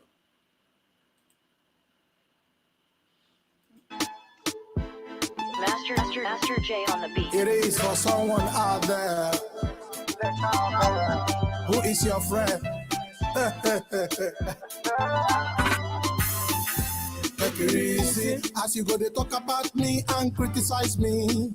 My own as I try my little best and leave the rest to the Lord. You are my nation coming, show me some loving, don't criticize me. I try to overlook what people say and let resources all over me. Look me up, look me down, say to me, remind me, yo. Thank God for your life, yo. Look me up, look me down, say to me, remind me, yo. Thank God for your life, yo. Don't call me your friend before you know me back. A friend in need, it's just a friend in need. You can't just say you love me when things is right with me. When everything is wrong, you disappear. My ideas, my dreams, my vision with you. But you try all you could to bring me down. My positivity's scarcely true. Go through now. You wanna find your way back. Look me down. I'm good for you. Yeah, for good for you. I want to hear him now. Nde Yoruba, nde Afonja, nde Ikwere, nde Rivers.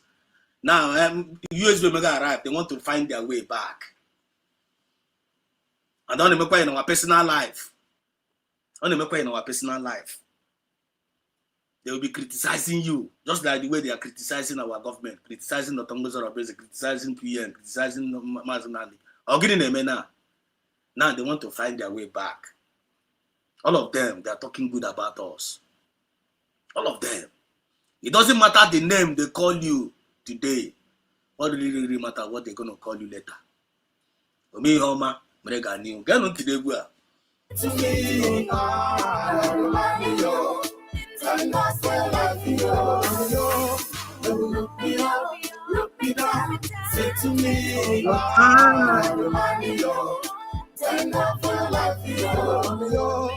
The intent of my heart towards you is God's love. Nature, I don't believe to live a positive life.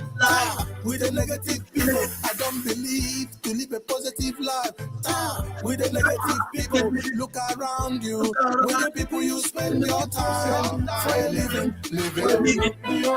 Look me down, say to me, thank God for your life, yo. Thank God for your life, yo. Look me up, look me down, say to me, thank God for your life, yo. Thank God for your life, yo. Look me up, look me down, say to me, thank God for your life, yo. Thank God for your life, yo. Look me down, say to me, thank God for your life, yo. Thank God for your life, yo. Master J on the beat. Yes, sir. We fair.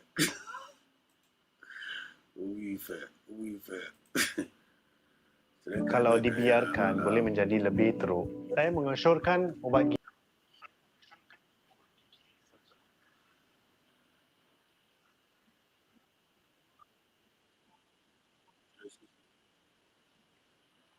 That's it. Take it easy. Let them take it easy. Let them take it easy. Let them take it easy. They refuse to listen.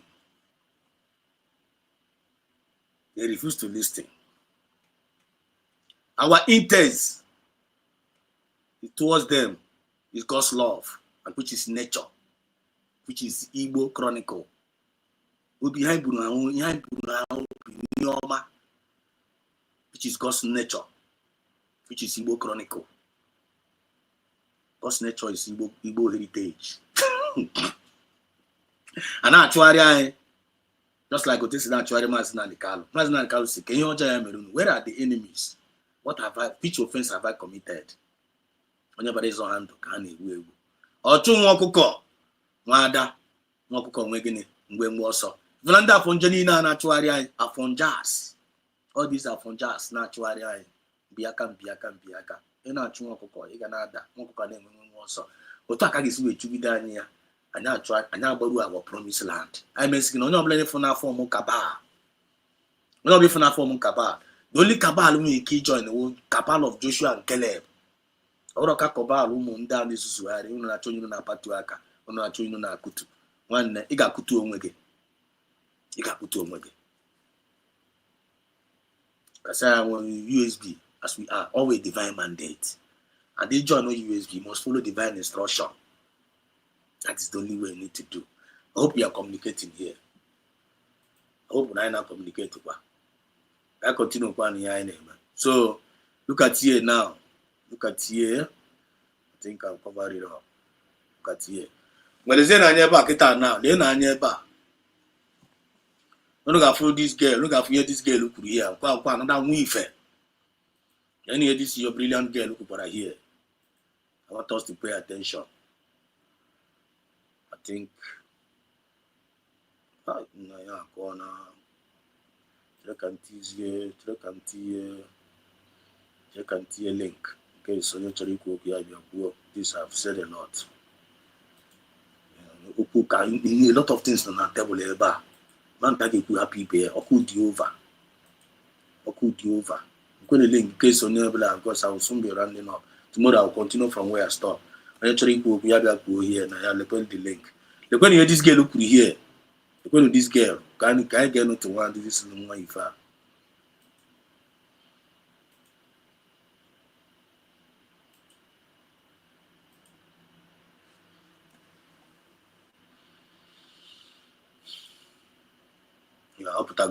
listen to this young girl. You got 4 years cigar in the Fulani. Listen.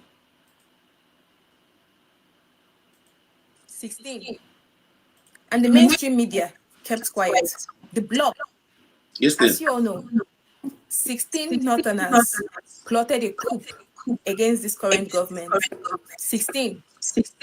And the mainstream media kept quiet. The blogs kept quiet. News outlets kept quiet. Nobody posted about it. You know why? Because the perpetrators were not Igbos. Nigeria has a serious Igbo problem. Had it been if they were Igbos, BBC, CNN, Oziria, all the blogs, the news outlets would have posted it. And you know what? And thank God we're in an era of technology. If not, in 20 years' time, they would have said the coup that happened in 2025 was an Igbo coup. Same way they said the 1966 coup was an Igbo coup. They blame Igbos for everything in this country. Do you know that if the president and vice president were Christians, Christian, there would have been riots, revolts, massacre of Christians in numbers by the extremists in the north.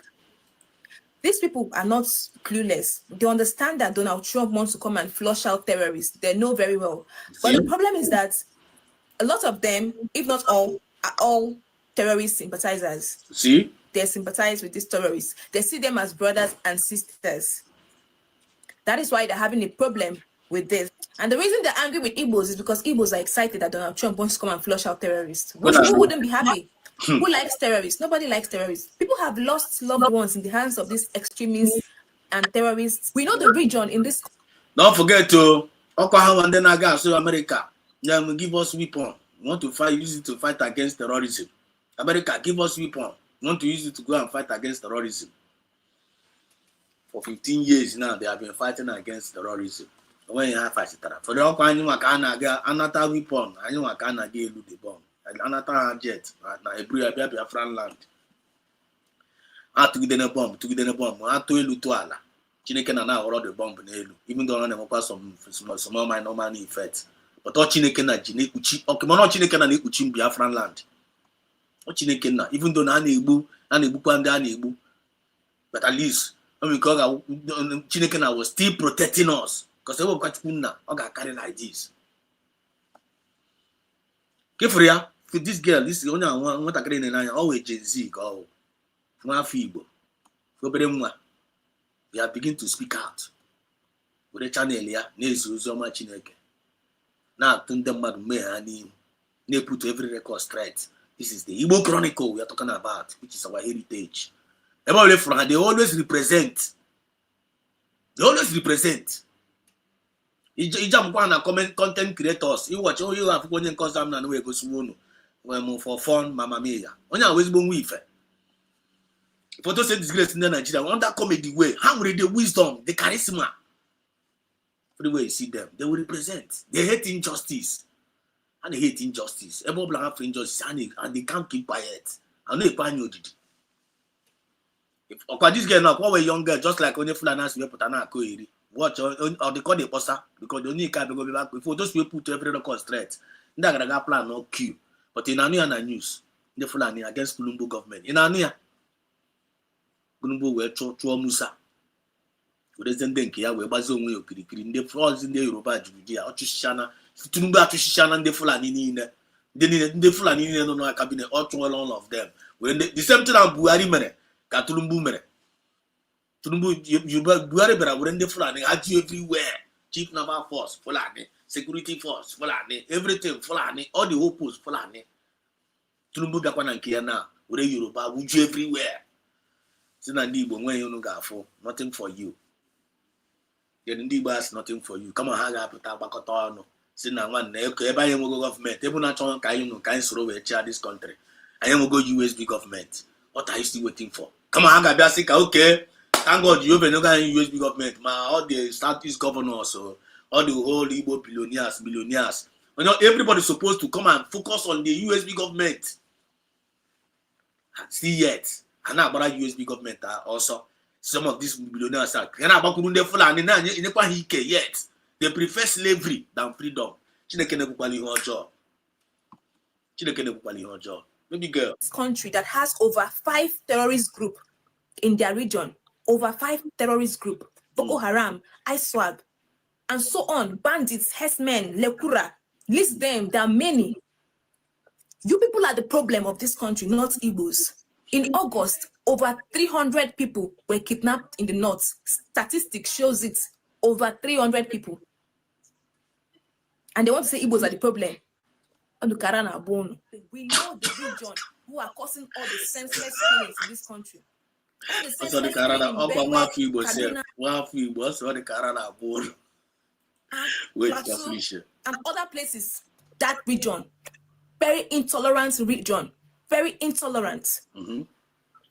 Human lives mean nothing to them. See? Your people murdered Deborah because of blasphemy. Give them Biafra, let them go. Please give us, please. As you all know, 16 Northerners plotted it. Thank you, baby girl. Try. Our sister is in the building, one and the only DJ Glitters, the militant of our time. And Jamaica. Please, can you hear me? Mazi. There we There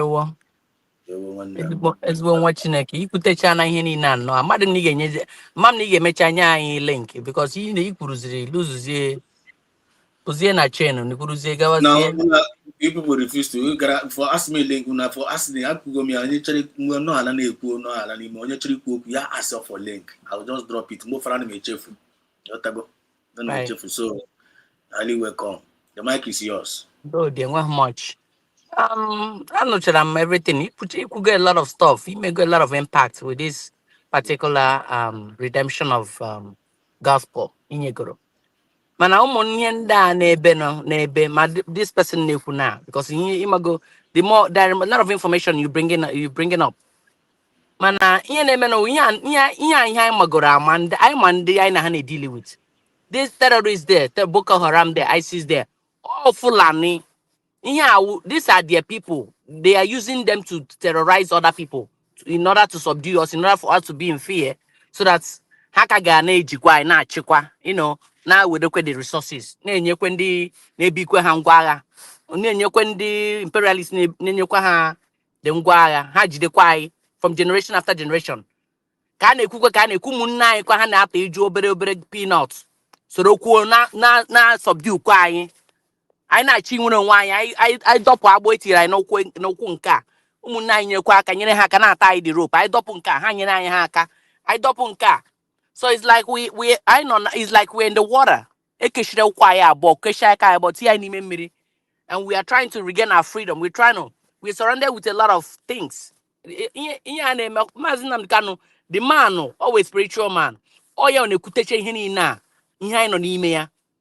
Ndị gbara anyị okirikiri, just were anyị to tinye anyị n'ime ọnụ den of lion.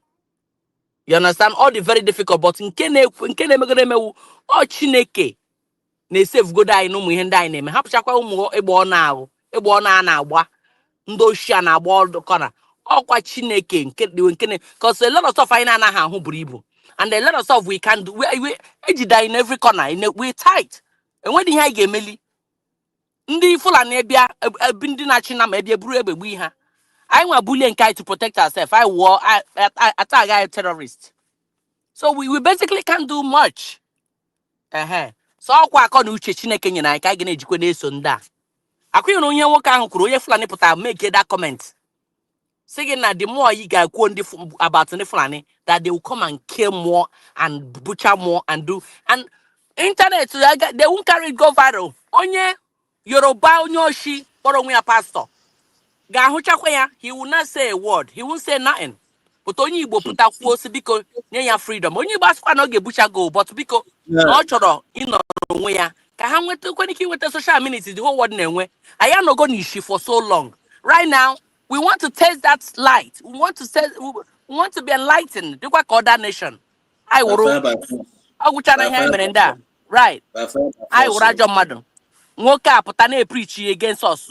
So you onye Yoruba na-ekwugide na-ekwu, but ọhụ ndị Fulani na-eme ihe ọjọọ. So onye unu ga-eji ahụ that ndị gbara okiriki buru ibu na ha kwa n'ime ya si ebe dị ka anyị ga-esi ebido na ha kwa n'ime ụmụnne anyị kwa ha bịa na-azụ ụmụnne anyị na convert cha to ndị Fulani.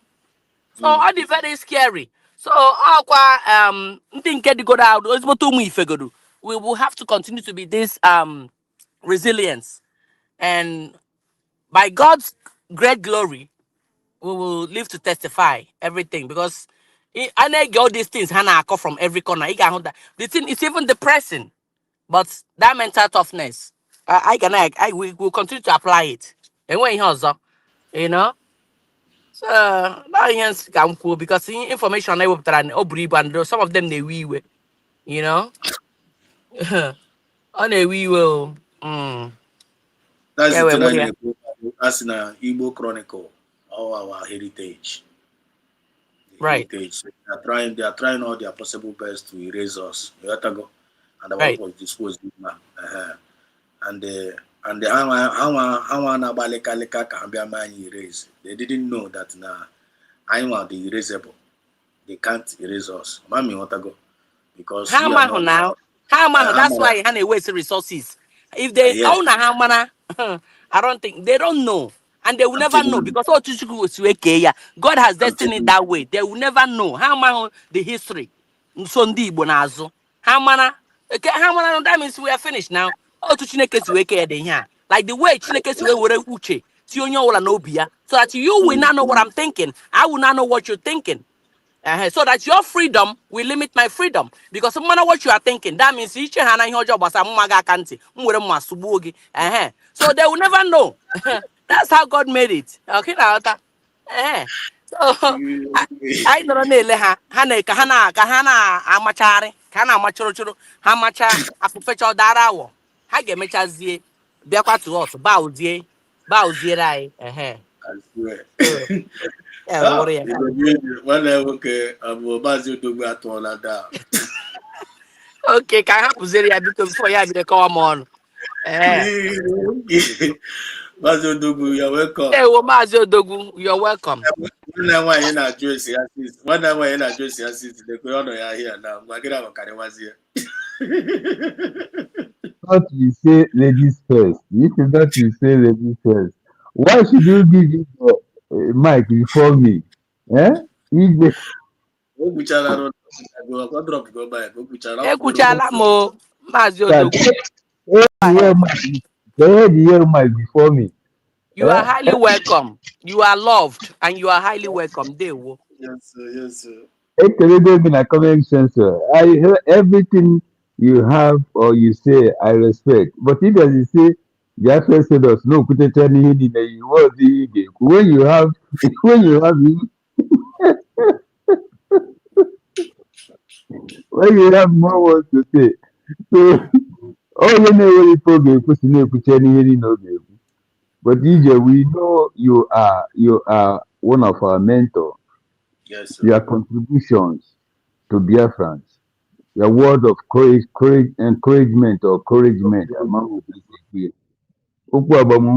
Even Otisi be Adoyiru every day. Otisi quickly on your side is enough. So you are our hero. You are our idol as a woman you are. Ibu ihe nke gị, and we are seeing the right with it. So because asịza na-ekwusigo ihe niile ewere ikwu na iwere many things. Thank you all fellow Biafrans and all the people that are here. My name is Foya, my name is I am sorry that I came late. Please, you people should bear with me. When man to alright, Biafra said us. In fact, I don't know how this word is coming. Are we now into Chronicles? I should go from Exodus. I have to go to Leviticus or Numbers. Or you, I even have to, that's the side of a past too. So I even have Chronicles.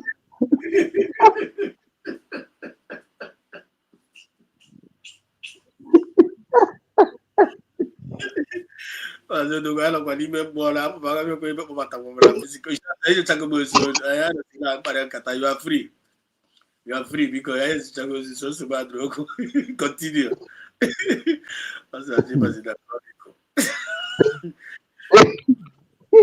Thank you very much. Uh, uh, our mother, our mommy, our beautiful mommy and lovely mommy, EJ.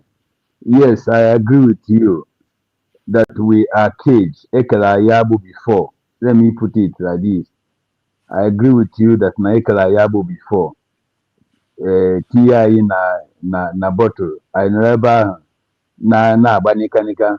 We cannot come out because I know inside the bottle akpuchi. Or na Ekela Yokun ka yopa. Tia na miri. And obroko obele mmiri ọkwa River Nile or maybe Mediterranean Sea. But the day that God decided to set us free is when He came down and used the Tongozo Rebeze to set us free. With TBL down in the Bubiaya. That is the day we became free in Finland, 29th November 2024. So that rope, Ejikai, that igwe, that iron, that key, Akpochi Tufu Igwe there, Ngozo Rebeze picked it and unlocked us, untied us.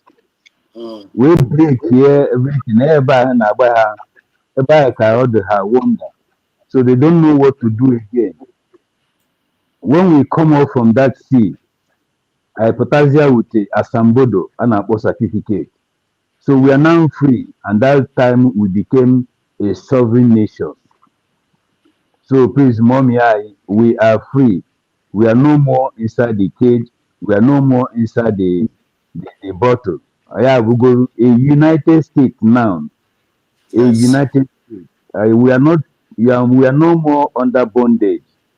And Yes.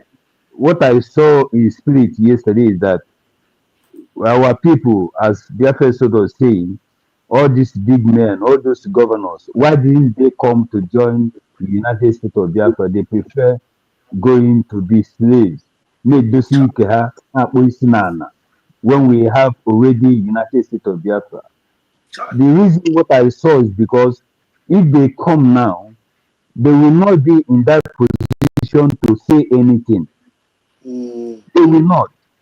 And because we are positive and they are negative, we cannot work together. That is the problem. Just like your music you play, we listen to now, you cannot use the positivity to deal with the negative people. You can't. Yes. So this is they see that they cannot come in again because if they try to do that, when they reach to Nigeria or when they reach to United Nations anywhere, they will present the document that Ngozo Obeze and the government have submitted that we have already referendum, we have voted, we have calculated, and we presented the document of our vote, the certificate that we present, we have already have it. So the only thing they can do is to queue up on that already declared nation. No other one, no other referendum. That is the problem now. That is what is happening. So I want to encourage Biafra, continue to contribute in the United States of Biafra. Ebe a ka anọ now, ebe a ka anọ kịta. There's no other government except this United States of Biafra. And you people remember that one man they call Igila said that the time is coming when they will say, let us dialogue. That people say they cannot dialogue again. They will beg us. And now is the time. We don't have ear to listen again. We don't have any other gap or any other way how to do it. Like the before they tell them the kind of this is how to do it. There's no way to do it except this United States government that we have already declared. Exactly. There's no other way. That is the problem that all these governors, senators, and Igbo slaves, all those intellectuals we are calling allies. They are not allies to anything. How can you be saying you are allies? Then you are going to show your nyash to Fulani man. You are a ally. Okay, look at Wike. Wike, just a small boy of 22 years, a soldier, humbled him, neglected him, intimidated him, and telling that my daughter, my granddaughter will say, but you say you cannot do nothing now. I am in charge. If if it is in Biafra land, Wike should have respect from a junior, from a Biafran. But now he's answering minister of this, secretary of that.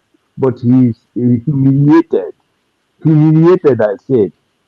And that shame cannot come out from his because of what he did to Obi Igbo people, the Igbo people, Asian people, the Igbo, Obi Igbo. The heart of Igbo, Obi Igbo, what Wike unearthed so many people. He worked against the Igbo Chronicle. Yes, in order to please the uncircumcised Christians that was destroyed in the River Nile. So, dear friends, I want to thank all of you. You see where we are now. So, anybody that doesn't understand it, say we have moved from Exodus to Chronicles. Look at all the people, all the places we have jumped. I think from either Genesis, Exodus, Leviticus, Numbers, Deuteronomy. Before you know how many steps now we have jumped. We have passed over and come to Chronicle. Oh my God! Yes, thank you. Thank you for the spirit that come to this. Very soon now we enter we enter into the New Testament. Confirm. So I want to say again, may Chukwu Okike Abiyama bless you and bless the day you are born. Onye ọbụla na-atụ ga-ada. Onye ọbụla ị na-atụkwanụ ga-ada. Elu ga-emegide, ana ga-emegide, ọnwa, kpakpando, aja ana, mmiri,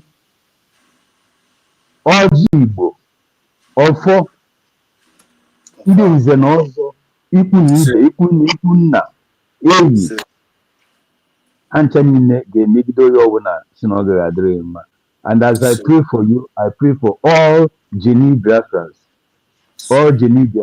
especially those in the cabinet with Dr. Ngozo Rebeze, operating and working tirelessly to make sure that they protect the mandate. They protect the mandate with their template. We welcome that template. It's okay. It's okay with us. We love it. So all the cabinet members, Jisinike, if any of you can hear my voice, I say Jisinike, Ikagunun. Thank you very much. And greet all their friends for me. My time is up. Duty calls. Good night, dear friends. Good night. Just a minute. Only one woman know in our midst now. I just jammed this comment now. One Igbo. Hi. Why Igbo? One Igbo. If I was there. I was there. Lati Finland. No, I'm not there. Now I'm going to hold this woman there. 82 years. On this program live now. Live and direct now. Joya on a wheelchair. On a wheelchair. I'm not here now. Yoruba, if you want Yoruba, jealous of Igbo. 82 years old woman not here with us now. Can you imagine? 82 years old woman on live program now with us. And also we got Finland. I can in that Finland or on a wheelchair. On a wheelchair. Because there's one woman who is 82 on a wheelchair in Finland. What's the pitch man of God? I say in a wheelchair. Are you the woman in the wheelchair in the Lati? Yes. On a comment section, on it, there's something. So Yorubas jealous of Igbo. The man is ignorant of money. On one Igbo, 82 years old man. Oh, now on a program because this was not the 82 years on a type of something on a program live. Igbo, and then we are talking about. You see, please, I'm sorry I could have stayed, but I have only 1 minute to say. Great job for me. I met 4 of them in Finland, 4 of them at that age, but I don't know. Even though there's one that we are together in outside the Siberian school when we went to Lari. Snow. This woman at her age, she was still under snow, making sure that we declare Biafra. Then somebody will tell me that I should go back. Is she monkey? Nah. I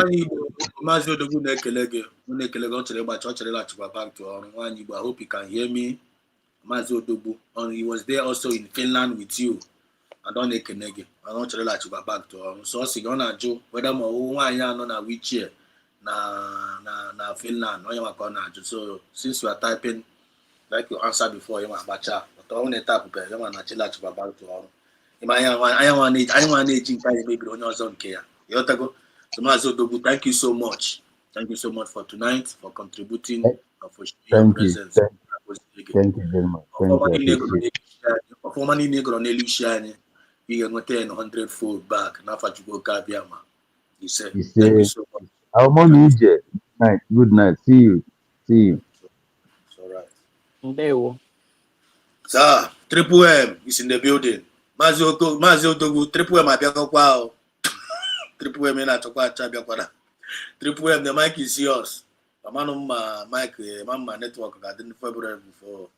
Triple M, can you hear me? One thing when I own it, I went network a bit. Guy with network ebe. That is something you need to understand, my brother. Ọwụrụ na ịgba anya gịrịrị le anya n'aka niile anyị n'aka ịkpa n'anya n'iru n'anya n'azụ ị ga-afụ the paradigm has been shift and the wind of change has turned to Africa. What do you have? Europeans are now quaking, they are shaking because Africa is the air they breathe. And that air is about to leave. Greeting to you, Mazi Ezedos. Mazi Kelena will always say, God, I want to preach the gospel with anointing. My brother, you are preaching with anointing, honestly speaking. Indeed, you are preaching with anointing. My sister IJ, you do the regular one them mad. They still could one name where always oku na age kutekwa mana age dey kwasa ngo kwuru onwe na o mewuru onwe na ya. Absolutely.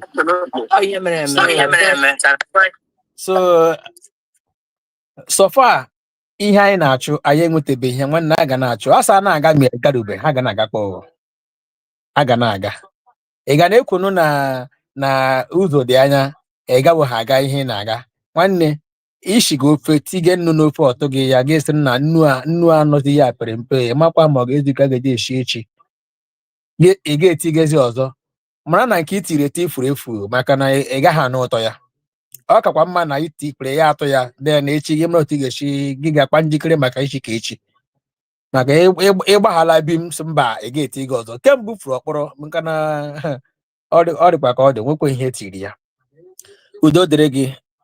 My good people in comment section, ndo my jemon maka na onye a na-ekwu ọdị ihe enweghị ndị na-abịa elele na-ezipụzi ozi ọma na-ehitikwa aka na like button ka ndị na-ahụbeghị ihe nwike na-ahụ ya.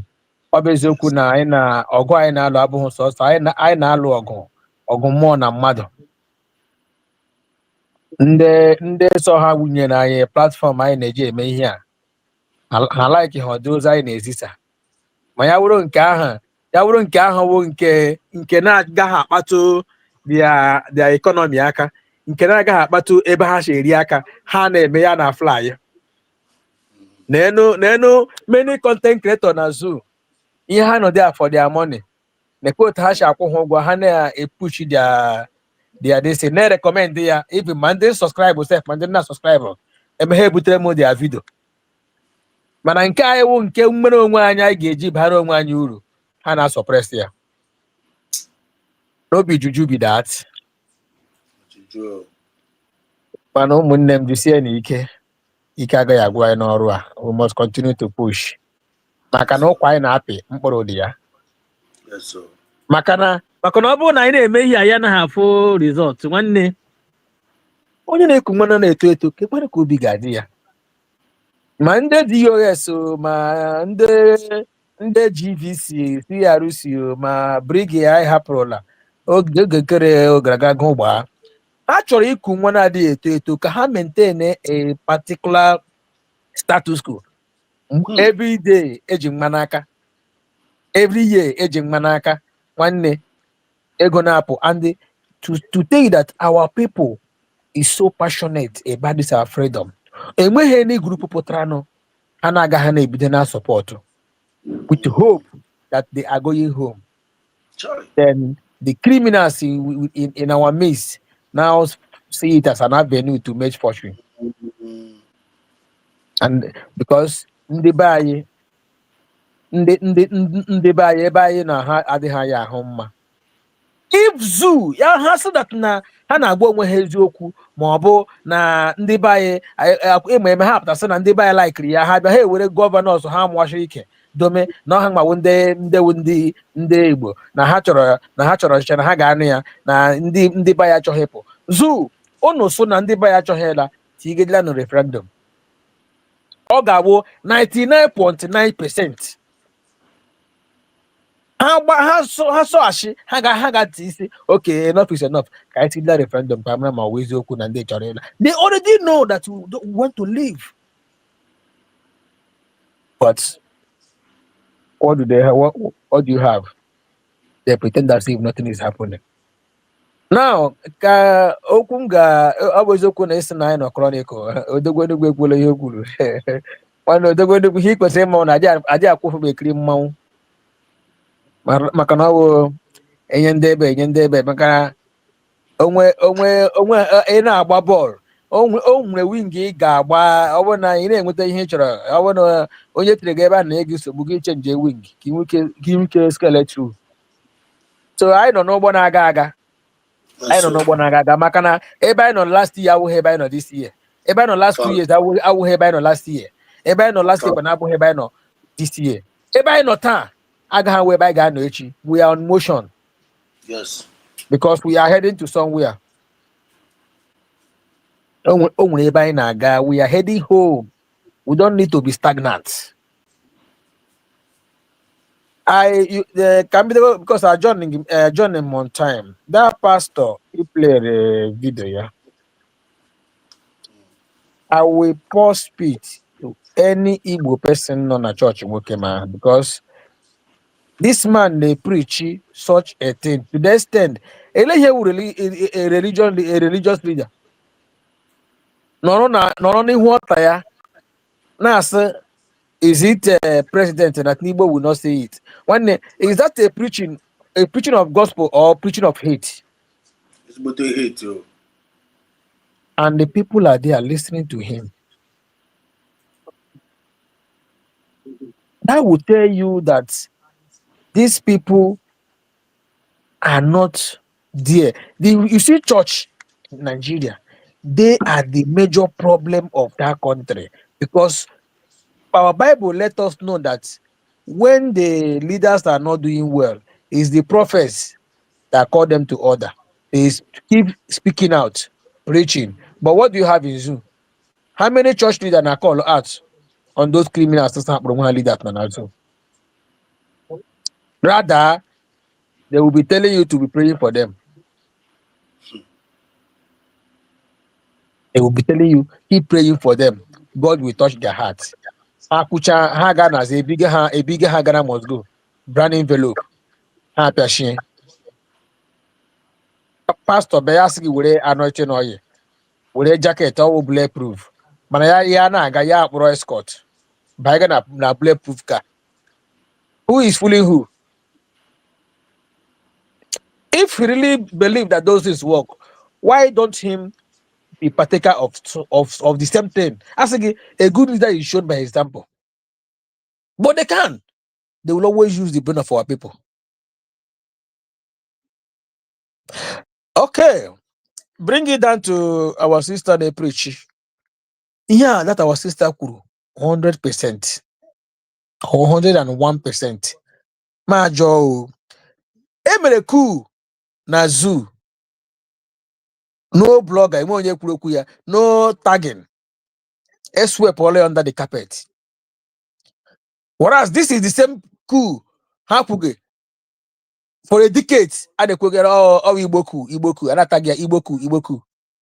To the extent that now, 9 minutes, IBB potrasana or we Igboku. Ndo she's how Hanez and Doshina, ya demand the way go. What about the people that lost their life because of that? Even we, the suffering we are suffering today is part of that. Where we find ourselves today is part of that action and where they tagged it to us.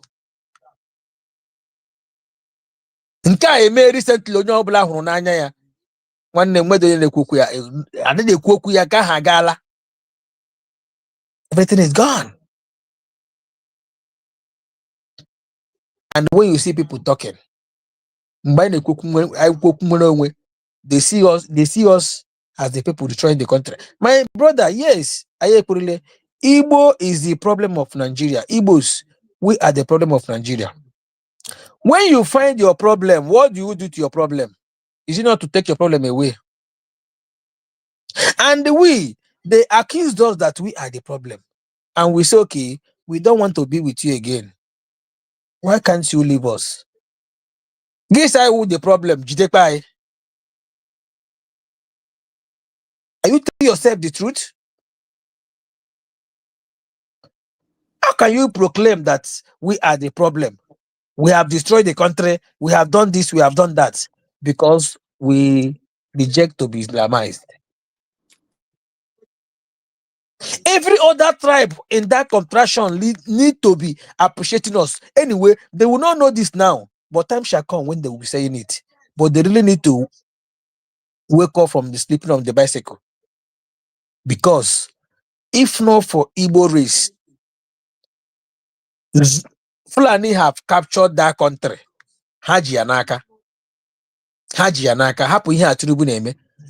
Tinubu gwara one woman also bịa rụọ na ya bịa soro nye rụọ ọrụ na cabinet ya. The woman has said, what do you have for us in the north?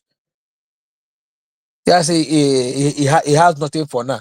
Let him settle first. The woman I what do you want to say about this security? How can you do about it? And about the woman, I cannot fight insecurity. If I fight insecurity, they will kill me. Yeah, I will country the people that are protected. Mother Potayana say I'm a Zogiria. Is a Zogiria. Just for these few weeks,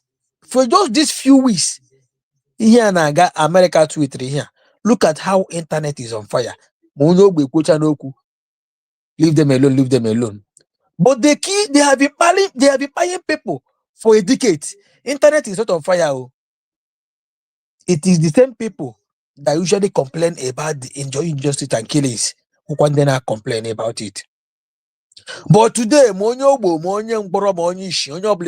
internet, you will see Fulani person gapota, talk or rubbish, threaten other people. Nobody will talk. But every other people, any other tribe now, more especially Igbo people, may video post to in less than 24 hours.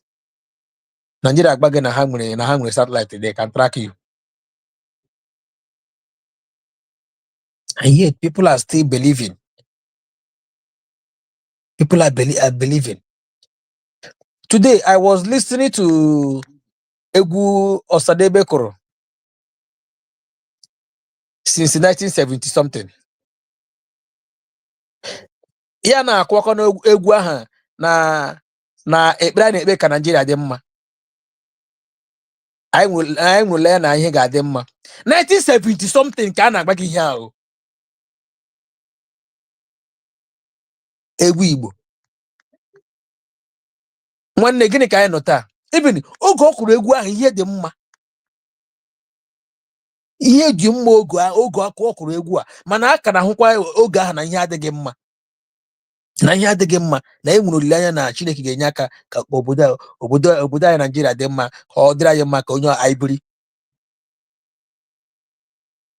Then fast forward it to today, compare and contrast, and you still see people protecting that same useless contraction that created not to work.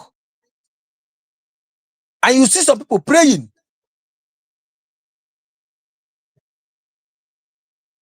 I will keep beating this thing. A man said he was 27 years when he graduated from the university. He said he is among the people that create this organization for better Nigeria. Okay, man, of 27 years joined that organization. That was last year, early last year or last 2 years. Now he is 70-something years, either 71 or 72 years. Yeah, they put on the as a broadcast that now they are still working hard. That he is one of the people that joined the program in so year when he was so year. Now he's 72 years. Nigeria is not yet better, that he still hope that Nigeria will be better. So I'm working organization you joined in the year when you are 27 years. Now you are 72 years. How many years? Would that is called them my own create the organization? I did not the more worse. That's why you still hope. That is not really easy. Call God was in Nigeria. These are the people, the kind of people we see. The kind of people we see. I pity our people, the people in our midst that are still here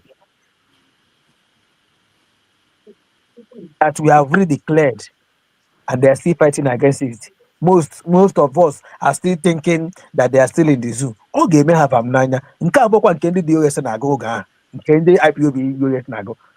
They are for real because if they play the show.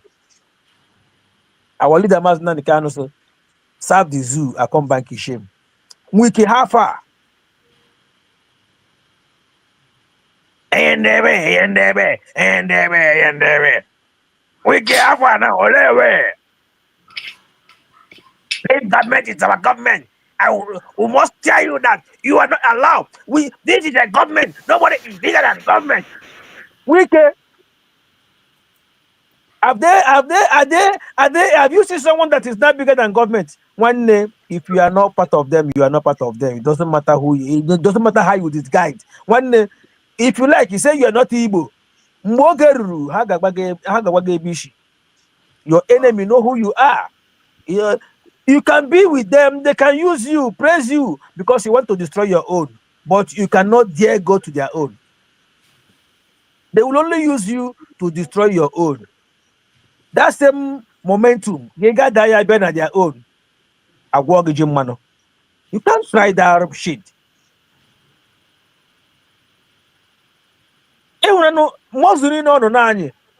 Because they buy. O mekutebe ndị Fulani. O mechara call. Akwa buru katapili alawa.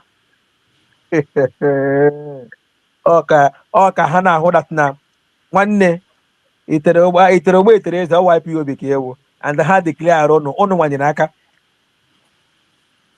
nyere ha aka ha kpọọ gị terrorist. A friend of mine when I was in Zoom and I was a man said that during my school that see Igbo people they don't have sense to Fulani people use them to declare themselves terrorists. They think that is a particular is just the IPOB. There are people that is IPOB. They know that IPOB is all of them. Even those in governors, those in the government, we still see them as IPOB. We still see them as terrorists. They can't even give them any sensible position.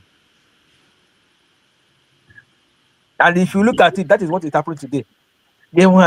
Peter Obi Emenelumala denounce somewhere, even so Kenny, so that's a share friend they are Majiji funny. When they have fun, one of them. I recognize a lucky. One day, I say Kecha Nana, Alanane. They know you more, they know them, they know us more than we know ourselves. It doesn't matter how you disguise. Trying to play along. One name, you can play along with them. They will use you to suppress your own because if they come directly to suppress you, people will be shouting, is it because it's not this, it's not this. But when you go there and align with them, they will use you suppress your own. After they suppress your own, they will keep you where you keep your own as well. That is just that. Yes, those people that will fight for you when they will be killing you, one then yes,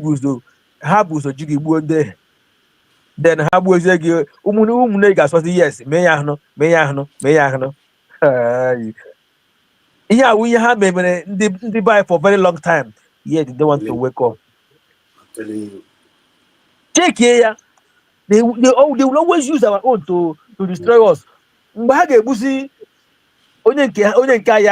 Our people got this against here because ọwụ onye nke anyị ahụ bịara bịa ha yuzuru ya humiliate anyị egbuozie ha egbuozie onye nke ahụ agba nkịtị.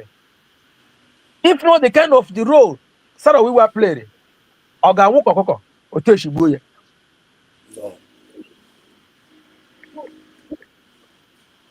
Ama m mgbe ndị be ga-eteta n'ụra ahụ. I don't really know when they will wake up.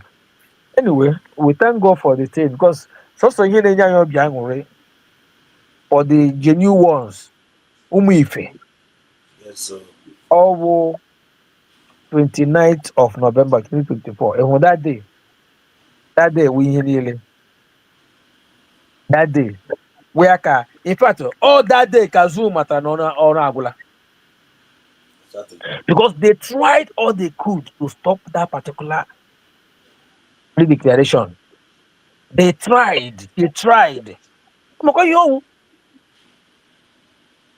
At the end, ndị ha chọkwa iji mebie nọ within us ndị bịa na-agbazi mgba. So why eji declare je ihe a eshino ọwụghị ya oge nkere na-aba mba ngwanụ ka ọ bachara mba nso na we can move on the second.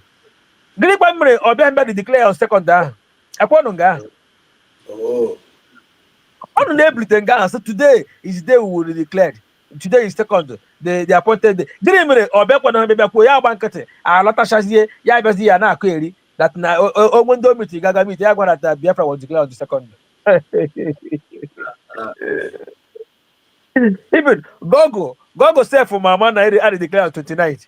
I got that now initially scheduled to redeclare on the 2nd of December, but was later declared on the 29th. Oge nkere bịa ya na-agba even ya na-agwa ndị ahịa self. These people will be looking at him as a fool because onye ọbụla ọ chọrọ ka use money must change hand na money must change hand. Ego anyị obu richara ire ego ndị nyere ya ego Peter Mba nyere ya orichabeghị ya na the money is still there. Ọbịa na-asa hapụrụ m aka leave me alone. M ji ego anyị ji ego 15 million something ejiri gị for our police uniform jiri ego atụtara bịa asa hapụ gị aka awụ sọsọ ụmụ mmụọ Biafra ji gị aka because ego ji ego ji enweta that thing that they died for. Remember, many countless people that died at the point of death. Hannah said, I am dying because of this freedom. You people have to fight and make sure you get this freedom for we to rest in peace. So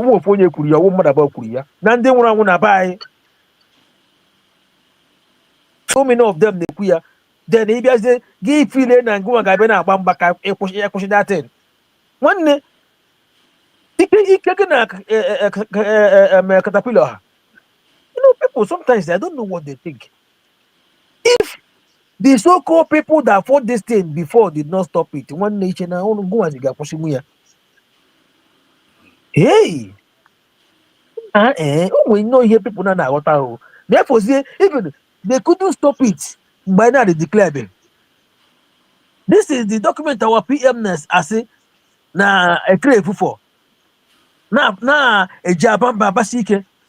So that now all get it because they want to be the document. A Mutezi has some by actually Allah she has a gabi. Hey, she take your jaw. Ya rock we have to banana. Is it us name who be cool? I la mother I na struggle. Emana I with our dedication through narrow escape. Narrow escape. Don't you if Finland can take away our PM and did what they did, imagine that na you wanna hamatra on time and then when anything in I am this declaration. Etigan that it work I got him accept.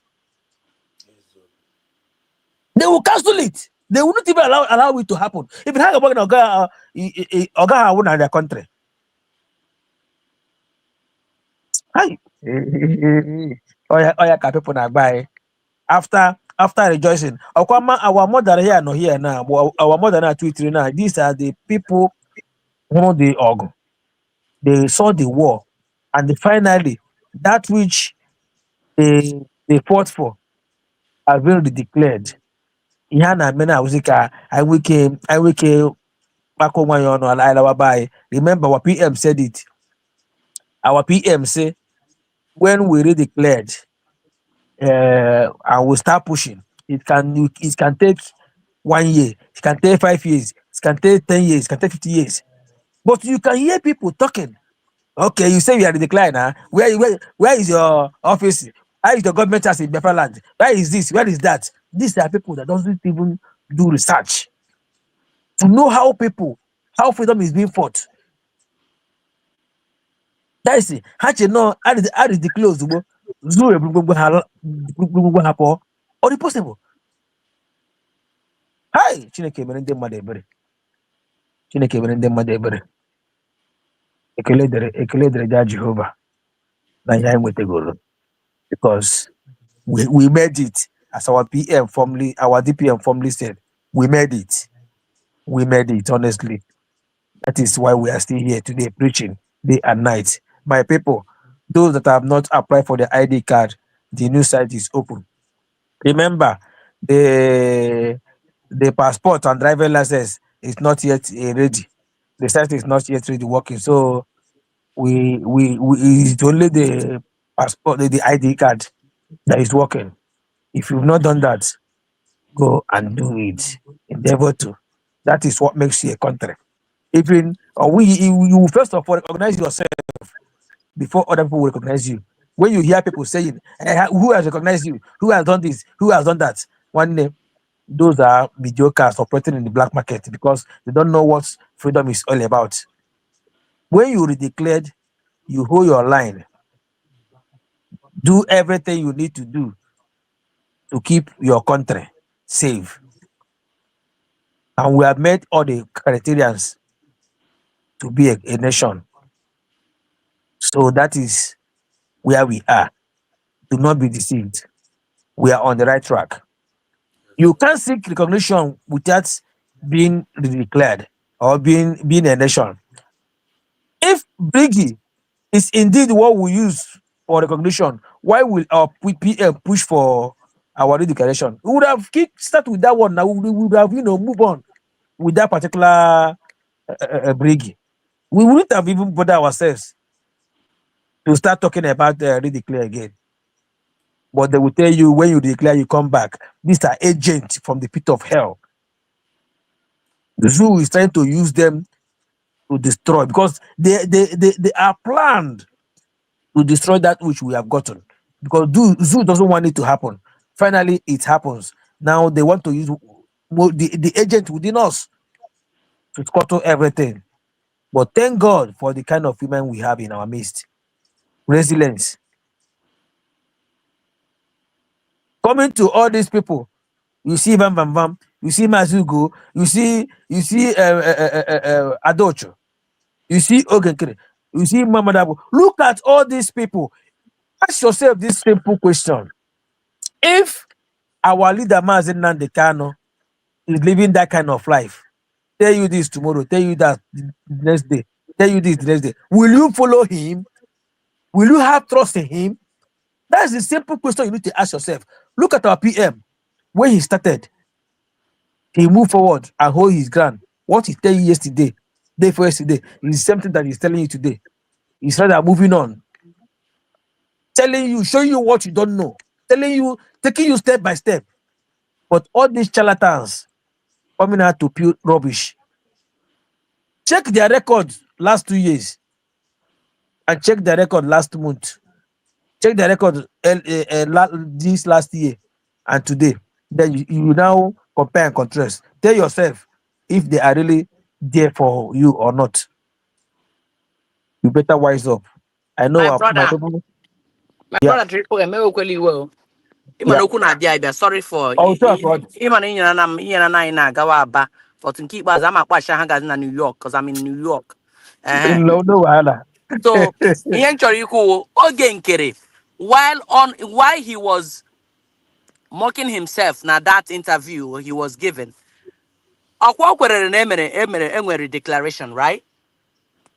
Yes. But the difference when horse na second came in, was in at the 20. With the special date in this union, yeah. Right, exactly. So I would know could go there case I has that I'm the declaration now. All to bring No, a cause I got USB. Onyoshi efulefu. Ude guy balaga onyoshi na chacha here. Obia be complete a sentence ya no there na machoro na ezuzugharị. Where I na eme mockery of what we are doing. Ara ga-agbawa ha anya, don't worry. Go ahead, because anyway. My happiness towards that. My happiness is that anybody preaching for Biafra, even if they're trying to deceive our people, they usually preach in order to get attention for our people. Let them start giving them money. But the deal is done. Our people already know where they are. They end up announcing us, advertising USB, because the people that has the document that met all the requirements of what we are doing now, that is what it will be a nation, is USB. I don't know if you know. Right. So the more they do that shenanigan, the more they end up advertising us. When they call Ogenkere now, okay, you have done this, you have done that. Okay, may we see this is a country that you are looking for. So may we see the document you say that you've made and the requirements? May we see it? One yaga we authorized the brigade this thing able president of brigade. As we are like ihe o jikwere mere irrigation ogini I say don't mind the document because it's nonsense. You don't need it It's because part of the he won't say sabotage. that. It's part of the sabotage. You now a way of mocking what we're doing. Part of the Guakura. All chair with that thing. I gotta lie, you No, that quite serious. It's part of it. But they will no, down my hand and keep us that. Don't worry. no. Bring it down. My joy is that forget about all those people he's meeting now. I'm happy now when the broadcasters called Nadine meet. Man, our document on the right table. I talk with contact now. All what the people details hand on that thing, on that document that have the redeclaration paper, grievances, signatory, and so on and so forth. Everything is there. So what one day can contact? Let them keep on, announcing us, advertising us as we continue to move. And when the bag up, Oga Bangu na White House. It's all right. Oga Bangu na Ogi tunne Ogi tunne. Omo Biafra. Omo Biafra we are headed. Eh? Before you conclude, just to remind you, I'm up and does up here. I am rounding up. I saw them now. See with the screen. Oh, mom and my sister no here. I eat at this point. We must continue. The gospel must continue. When I gana me, I got to be go without the honor. I wish each and every one of us Biafra at last. So much, and the local Juru triple M non happy now. Yatago, those on Parike, HFO and Catcher. So, I know one of our triple M still here with us, comrade. I know in our midst, each minister of here, and the humble lion, Onyamuma, humble lion of in our midst tonight. So, each minister, can you hear me? Thank you so much, Triple M. Each minister. Yes, so good evening. All right. Onyamuma, are you still there? Onyamuma, humble lion, are you still there? I'm not with you. Onyamuma lion. Mazi, good evening. Good evening. Triple EJ Kenemuno. Daro. They won. They won humble lion. All right. So They were my brother, and they were one name madam. My namesake, they will. Nice to hear from you again after a long while. It's all right. So, EJ minister, please, Bruce Aigawa, you bring the humble lion around his eye up. I am okay. They won no moon, they won. My special greeting to our 82 years old mommy that even continued online to follow what he has gone to secure. May Chukwu Kikobioma continue to keep you alive until you see the end of it. You will live in that land you brave. That God that kept you alive, get you Finland. And you went. on that very, very bad weather. And you didn't stop there. Of all the saga and all the demonic agents the pit of hell released, our mother still stood her ground because o jiri hụnanya kwere. O so na ndị biri dị ndụ. O so na ndị jụrụ Chineke si otu a ka ụmụ anyị ga-esi tara ahụhụ gawa. Ebe ọ dị ndụ ya eme ya si that thing that I can do ya jeje mee ya. Asị m Chukwu okike obiọma, your generation will see good thing. Your generation will be longer, they will live longer than you have lived, and you continue to live. No bad thing will befall them. Ebe niile aha akpọrọ aha gị ngozi ngozi, onye ọbụla gọziri gị ngozi ga-eso ya. Onye ọbụla kọsịrị gị will instantly be cursed. That's what I have for you. Now, enwere news m na-ahụ. Ụmụ Biafra, happy weekend everybody from my location, and good evening and greetings according to your time zone wherever you are. Maazị Exodus, duru anyị gawa. O nwere news m hụrụ na online now na Hope Uzodimma Jizonia na-agwa ndị Fulani vuru ngwongwo ha fụọ na Imo State. So ndị mmadụ na-ajụzi asị ọsị ha vuru ngwongwo ha fụọ. The Imo State youths are now rioting, telling them to leave Owerri because they have designated Owerri with cow. My cousin kpọrọ m sị m na m agaghị imagine ihe mega na cow nọ na ahụ ebe a na-agba moto ahụ cow everywhere.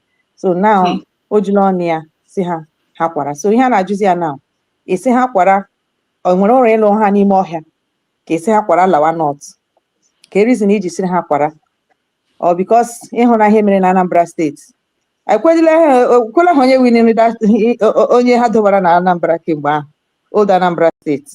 So many questions are on in Imo State with that statement to make. So mana agwa USB government ndị si our government arụghị ha ọrụ. Do you think these things are happening for nothing? Owerri now is Owerri State. Therefore, Imo State nwere Kigwe State, Owerri State, Olu State, I don't know another state again. What they call these three states? So, ana m agwa the governors of these states, anya ruo unu ala. Ebe o jiri ọnụ ya sị ndị ọ kpọtara lawa, they will not live in our bush. This is time to comb everywhere and no me nwere ebe o jiri rụọ ha ụlọ si ha settle all there. We are in charge. We have taken our land. USV, United States of Biafra, belongs to Biafrans, not to Fulanis. And on this note, I want to tell the Nigerians, those that call themselves one Nigeria, that live on lie and deceit. The lies you have been living on, knowing the truth but refuse to say it, is swallowing all of you. I want to let the Sultana of Sokoto and the so-called terrorist Fulanese, his family, they must not forget. This is the moment of truth, and we have to tell them the truth to their face before the world that has woken up. Fulanese are not Nigerians. They are immigrants. Sultan of Sokoto, you are not Nigeria. We have no business with you. We don't have to sit in the same table discussing anything with you. This is the moment of truth.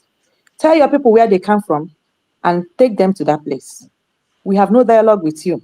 When the indigenous Nigerians are not going to dialogue with you.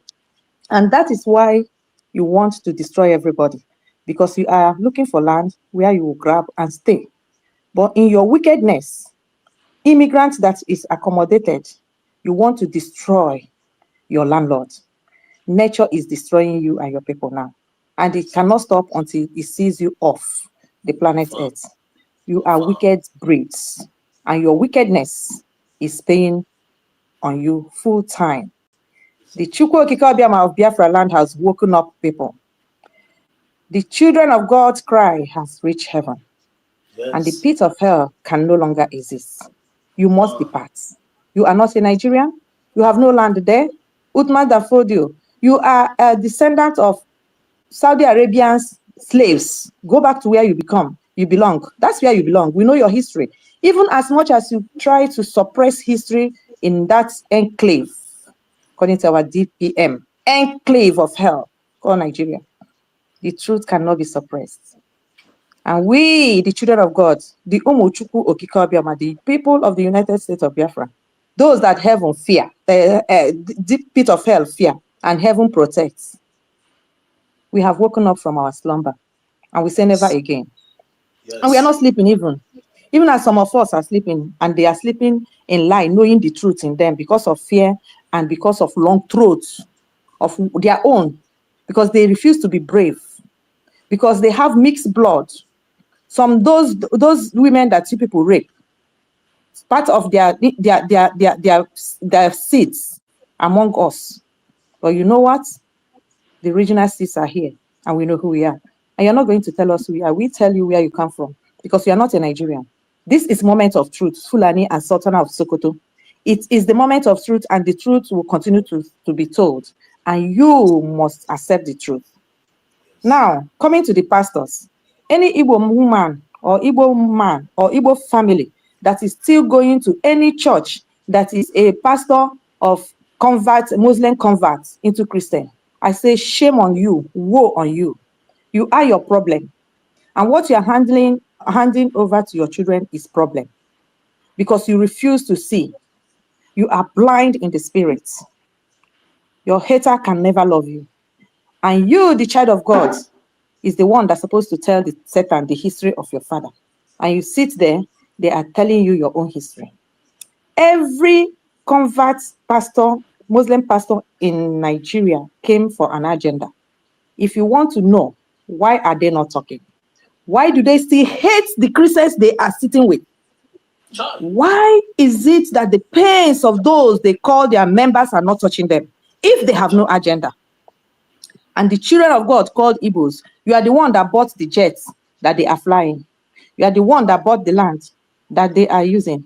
You are the one that goes to their church all over the world. And they hate you more than they hate Satan, their father. And you carry your children and your generation to sit for Satan to teach them what? For Satan to teach them what? If you are an Igbo person, if you're a Biafran, under an umbrella of a convert pastor, you know all of them, starting from Adeboye to Bakeri, deceiving themselves, thinking that they can deceive God. Haters of children of God. You sit there for them to tell you what? They came with agenda. They are the Islamic face among the children of God. Anybody that have not seen it, you are blind in the spirit, and you perish for your own cause, because there is no sorry for it. Okay? So, why I came in was because of these pastors, before I saw the news of Owerri. So, if you are a Muslim convert pastor, you cannot deceive yourself. We know who you are. We know you. We know your agenda. Your action has spoken more than your words. Go and check it. That people that give you food are being killed. It doesn't touch you. We are shuttling Asarok up and down, starting from Buhari. What are you going there to discuss? Once you go inside Asarok, you come out with bag. That same day or 2 days, they will come to your church and kill people, but they will not kill you. God punish all of you. They will kill your members, they will not kill you, they will not see your children, they don't know where they are. When they go to churches where there is no Muslim converts, they will first kill the pastors. You tell me that my God that I serve will not punish you people. Children of darkness. Where the children of God went to sleep and forgot themselves, Satan took over. Thank God for Donald Trump, president, whom God is going to use from the capital of this world called United States. Like it or leave it, that is the truth. You see how everywhere is going round and round. Everybody is running helter-skelter. That is what God has given them. Remember, their first president prayed to God. And that's why they do the Thanksgiving that they do. You know, people don't know history. That their 6th of July or something is because he tell God, he say, if you give me this victory from the wicked British, I will continue to remember and thank you for it. And that's why God honored that word, because they continue, no matter no matter the sin of the United States, God will still use them to do what he wants to do from origin, from time, even when we are small. When you see the churches going, I know they have their own nonsense because of 1 year okay. But whenever you see the liberation coming in this earth, it's always coming from that direction, even as destruction also. Go and check history. Right. Go and check history. So we are in the moment of truth, and that truth will be told in black and white, because truth, and that truth will be told in black and white, because Satan cannot cover it again. YouTube cannot stop it. Facebook cannot stop it. The money they pay them cannot stop it, because their platform now is echoing the same truth. If the Spanish news, government news, can be reading and saying to their people that Nigeria is killing Christians, shame on you. Shame on them. President Alexander Stubb, you have cost yourself. Sana Selen, the small girl ambassador to the zoo called Nigeria, that went to eat money. You don't know what is life. You have eaten your doom. I'm telling you. You will regret this life. You played with fire, and fire will consume you, because you don't know God. And for that one, Sarah also, that you changed, God will bless her, because she stood on the truth. And for the land of Finland, God will still bless the land of Finland, because there was a blood of Finland that cried for the children of God, and we can't forget. But for all of you that ate with Satan, with Zoo, with Nigeria, you see how it's ending? None of you is sleeping, and none of you will sleep in the planet Earth. You see that money is not everything. You are already doomed. Signed by yourself. We told you. You are short-sighted. You would have been a country, after all this reshuffling, that will be in position to distribute that oil to the whole Europe. You don't see it. You are blind. Now we are taking what belongs to us, and you are going to where you belong. You see how Zoo has disgraced you. Serve the Zoo and come back in shame. Serve Nigeria and come back in shame. Alexander Stubb of Finland, the Finnish president, you came back in shame. France made you the president of United Nations because you danced to their tune. When you are there, you are looking like a vulture that missed its way. That is how you continue to look until you vanish, because curse is following you. Exactly. Your hand is in the pain of a child of God, Mazi Simon Ekpa, a man that trusted you, that even campaigned for you to become who you become. You paid him with evil. Evil will continue to live in your family.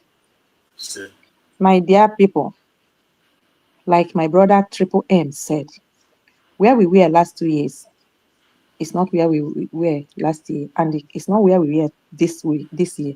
And this year is rounding up, and you can see even the stones in the hellfire, they are not at the same position.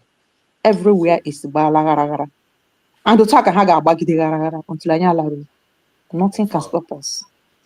That Rubicon, we crossed it long ago, years ago. Mazi Simon Ekpa said it. Mazi Nnamdi Kanu, our president, said it. We've crossed the Rubicon. And for you, the blind Biafrans, continue to be blind. You will perish like in the days of our forefathers in the wilderness. You people don't know that you are those people. That those people are our forefathers. You people don't know. It's not these people that are claiming what they are not. We are the original people. Jacob is Jacob. They changed everything. Pit of hell changed everything. But don't worry. The moment of truth is bringing them all back. And nothing can stop it. The God of this creator, of this plane, of this earth, is in charge. He can only stop when we stop, and we are not stopping. And we will not stop to decree. We will not stop to speak into existence what we want. The blood of our brothers, our children, innocent children, our mothers, those that were killed where they are just in their living room, those that were burnt while they went to bed to sleep and thank God and say, we have come back, today is over, because that is who we are. You went and circled them and burned them. The sun will continue to burn you. The sun will continue to eat you up, cause you problem. And for every Igbo politician, your punishment will be worse than Judas' own. Your children will reap punishment, except those of your children that spoke out and said evil is evil. They are exempted, because some of them can be like that. But those that are enjoying that money, I tell you, They will suffer more than you. If are they not suffering? They are all over Europe. Are we hearing them? They are not hiding. It's because they are useless. You can't be useful and hide. If you are useful, what you are doing will bring you out. That's how I know that your children are useless. And check it out. Anyone we see, you see like a Soludo family. Just go and check it. How useless. Because the blood of innocents cannot be crying on the money that you have and your children is enjoying and you expect your children to be good. No, it doesn't work like that. There is something called the law of nature. Nature still speaks. My sister said life is recycling. It can change. Don't deceive yourself. Umundibo, keep decreeing. Keep standing on the truth. See yourself going home because we are already there. For those living at home, rejoice. Nkunu kama, no matter you people are suffering it. But nkunu kama, people are the one that the God has used to kwechena datala. We are coming. We shall dance the dance from all over the world. Thanking Chukwu Obioma. It's a promise that Mazi Nnamdi Kanu, our president, made to him. And you cannot pray and make God a promise and God will fail. He never fails. Chukwu Obioma never fail, and he can never fail in our own time. And we can say it. And for you, the Igbo Biafrans, in New York and all over the places, using your talents only to serve the pit of hell, your reward will start here. You will vanish. That talent will become a curse unto you. Those that are doing interview, that will send our leaders to where they will have pain. Pain will not depart. No matter the money they pay you, no matter the connection you use it to have, it can only destroy you and never build you.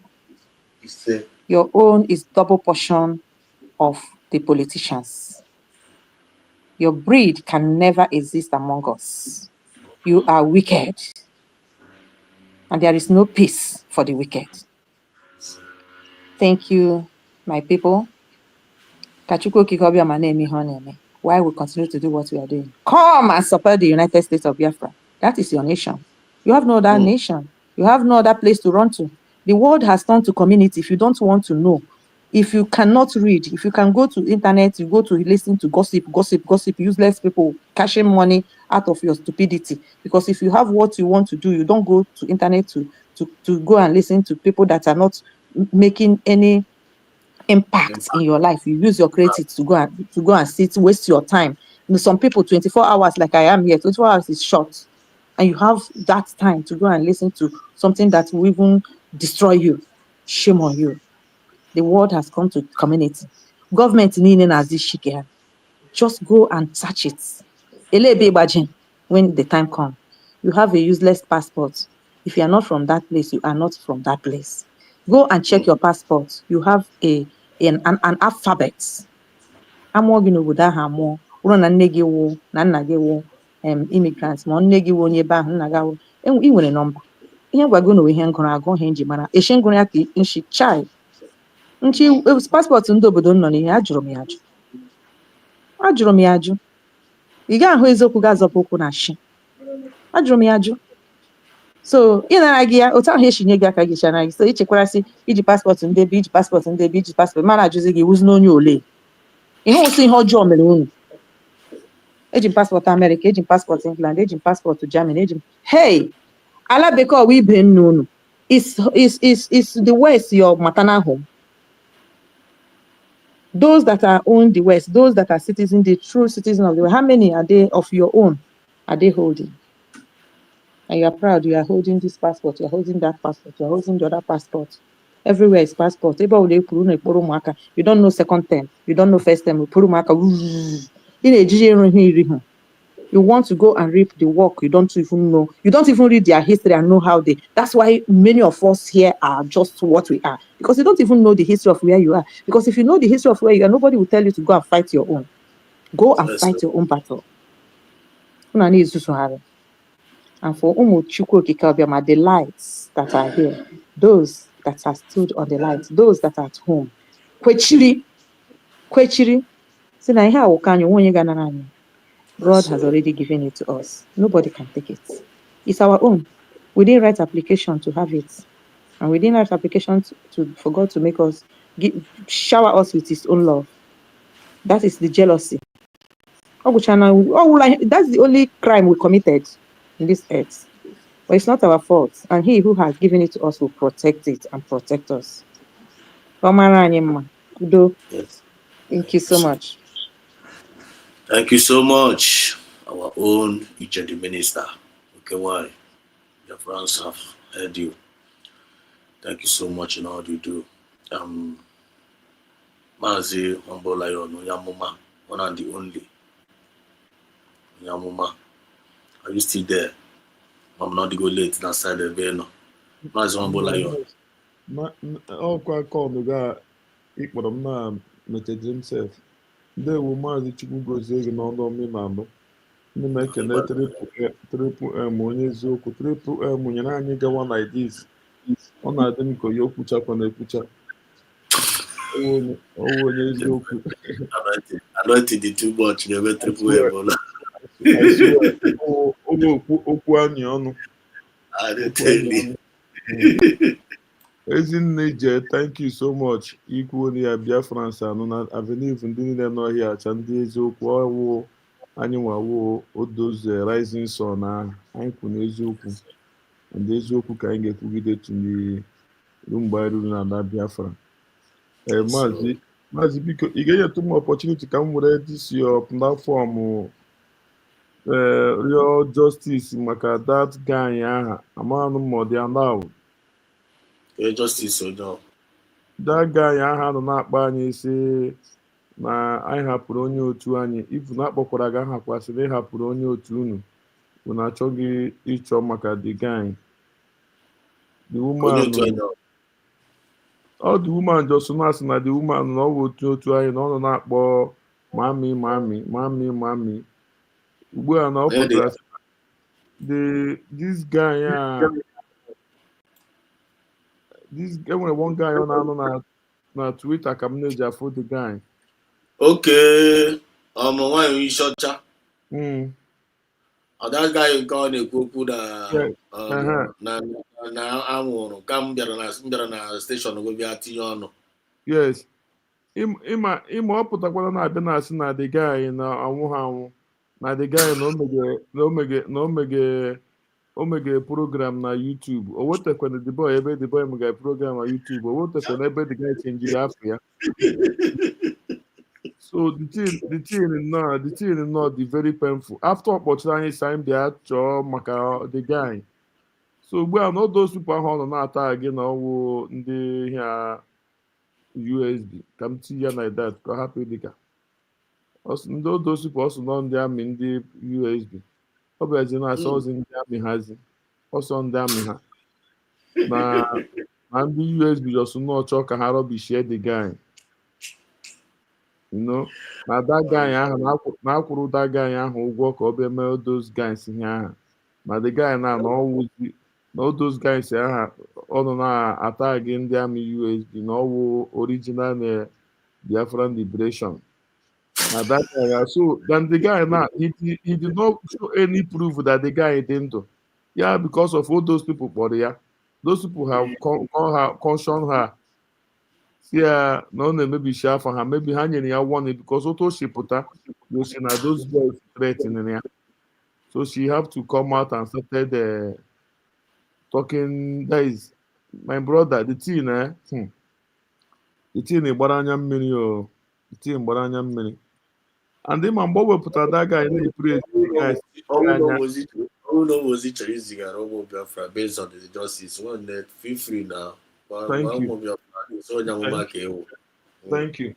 Ụmụ Biafra biko that guy ahụ unu watch ya the guy ọwụ onye ka anyị and the guy dị serious na ha na-eme ọwụ onye nọ n'ala Biafra wepụtara iri ọtụga ahụ ụjọ dịka ka a na-akpọ Sabo Firstness Unit. You show you that when you see a genuine person is not one ọ chọrọ nwere nwaanyị a you cannot see the person hiding face. Yeah. I don't believe me. That guy no na Biafra na-emege ihe o mege. He did not hide the face, not because of amam na akpụ ya amam ya mere o ji ga-eti iwe onwe ya na ede that kind of thing ọ ga-eti iwe onwe ya. Ọ bụrụ nwaanyị ya ọ sị na ọ chọrọ ịga aga ese picture ji ya nkarị si ya na lekwe na ọ ga-aga ese picture with ome video with Biafran army. So But once humble lion a minute for you now on the field now, this guy, that guy was but win for quite. I'm on the guy who even PM on around. And I know you go work video sometimes. God bless you. God bless you. Well, this guy now, is it not a mistake now? That guy, why could you go in Jamal like kind of all this was man the time and the 69 on email now? Ezigbo mistake ka that boy mere nnọọ and that guy lose life ya na believe me o lose life ya ọ dị ndụ so ha gburu ya then because of her threat wala this Chikodiri, that woman name after ya Chikodiri, because of her threat so they have to tell her that she have to come out and say that the boy ha gburu the boy. Ha gburu ya nwa na onwe ya Johnny ya kwuo ya na egbuo na the boy o kwuru ya more than many times o kwuru ya so just because of the threat o nwetaziri ọ ya mere o ji bịa na atụ asị na the boy na ọ ka dị ndụ then onye dị ndụ why did not show the guy lekwa ọ dị ndụ lekwekwe na anụ remember also ji picture video ebe egburu ya also ji picture So when they get the message, I'm going to get on Biafra now because we need to hold one in such a responsible. Yes. On one in such a kind of hold. I am with the justice. Yes. She have to provide the guy since that the guy also not the guy they are alive. Now the Leojian in a video because she have been calling us out that we don't want to help our own. Somebody that are fighting for our mommy. This that now is the guy needed our help. We don't want to help. After the guy, after you're because I is the Romo Biafra. I get serious about this man. Because all Sky B, because all SIB or something, I don't know. Oh, nwaanyị isi ọcha ka a ga-ejide ya waga kpọfụta ndị gwara ndị na-ekwuru gbuo ha. The family of that boy ha tụrụ ụjọ nwaanyị isi ọcha ka a ga-ejide. Ya kpọfụta ndị ya na ha kwuru gbuo because o kwuru na ya ji video o kwuru ọ ya gwara anyị si egbuola ya si anyị jeje chọwa ya ọ ya ka confirm the death so ọ ya ka a ga-ejide. Ime ihe anyị ga-eme anyị dispose mata because we need to fight for our own. You know, humble lion, I like me always up now. Which am about the side there? I dispose mata the real name of that guy. I ain't gonna announce on our station. Onye ma rename ya gwa anyị. Ya puo so that I need to can nwaanyị must be. Nwaanyị isi ọcha nọ ọ nọ west ịkpọ ịdọ bịa kwuo ihe gbasara nwa dị very easy. It's a matter of ide akwụkwọ. Actually, I'm tomorrow self na fundraising. I have to come and raise the topic, you know. So that because the thing you watch this woman called us more than 7 times to come and do for this guy. Yeah, and one had the Hondo. That boy had a wicked dento. Why a wicked into a webonian or the Hondo? Yes, or the Hondo. Yeah, even if I have one of the years I took for at least almost no, or the Hondo. Obviously, put a bed the bunk of it down home. The boy had the into. Though that they don't threaten this woman on France. The woman of her threat you have been out to action at the boy didn't do. Why the young will at the boy hey dear? No, the boy didn't do no all the very simple now. What should all the them do? Ya we for any body because I would I know one. It's as simple as that. No, the ya bia me na ya bia me program. I mean who nya na acho. Onye osa anyị chọwa nwanne anyị na-achọ. Ọ ya gwara anyị sai chọwa. And the one anyị mere video si ya jeje ijiji. Ọ ya nwa ihe monitor video, ọ ya gwara anyị na emere video. Onwe mgbe iche anyị nọ there. Ọ ya gwara anyị everything. So ọ ga-abịa finish ihe o bidoro. Ọ ya wo the thing. Ehụ na nwanne anyị ahụ anọghịzi ndụ. Nwa ha enwe ike anọ ndụ. Onwebe I don't know that death pained me more than anything because all the so mysterious. And more and my spirit na gwa m so o werele trust. That thing he made that time. When discernment of the spirit. That thing he made mgbe ahụ between that person ojereje na eleke ọsọ ha ya wo hokpara ha ya okwuruọra. This is the link he deceive this our brother. Yes. Yeah, link him who deceive this our brother ojeje wije ahụ. chee na na-eji hụ nwanne ya nwoke because mgbe ihe Okwuluọra ahụ mere wit onye eyi na ya mere ihe anụnwa na onye eyi na Okwuluọra mere this thing according to otu nshima na-aghọta this story from nwaanyị isi ọcha now ị na-aghọta so we mana that onye ndị ahụ jidere Okwuluọra onye nke ahụ ọ sịrị ụma fine boy ọ bịara kwugharịa okwu so Okwuluọra na onwe ihe a nara this and that so dịkwa okwu ebe a sound also reasonable like onye nwere wisdom o nwere ike ihe nwanne anyị nwoke a ji trust ọ sị ya gaa ya na nwanne ya ga-ekwu which is big mistake onye ọbụla gị na ya nọhụ na the same camp gị na ya nọhụ na the same camp gị na onye a nọgoro na the same camp you have to decide that this person is lenu go 247 now ha jụrụ eju a ga-eji maadụ so ka anyị were ihe mere eme na-agụ onwe anyị okwu ọnwụnwa ahụ ewu aga m ihe m na-ajọ Chineke ya wụla ya wụ breadwinner of the family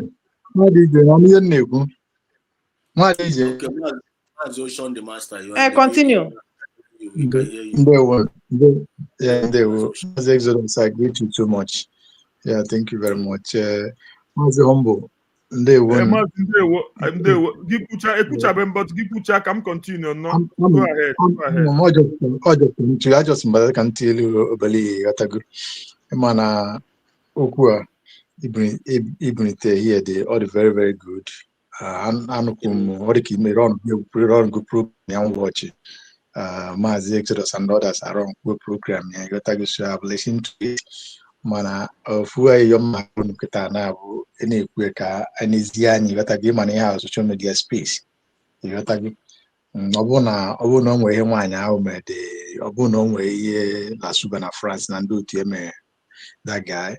Then amateur Kowala because actually I from the woman na program ya kọbala egwu tieja nja kokwaka nwongo na uwe na the boy na hebuku ye nyanwa wala suga mbutu ye buye it's on social media so she imaletu wesu we ngori ongo bosa atu obatu bienga in the same vein ko wesu we ngori kwa di ongo yotago it is open so on all kodizele maka always we me head in here yotago but she shouldn't try to play that dirty politics.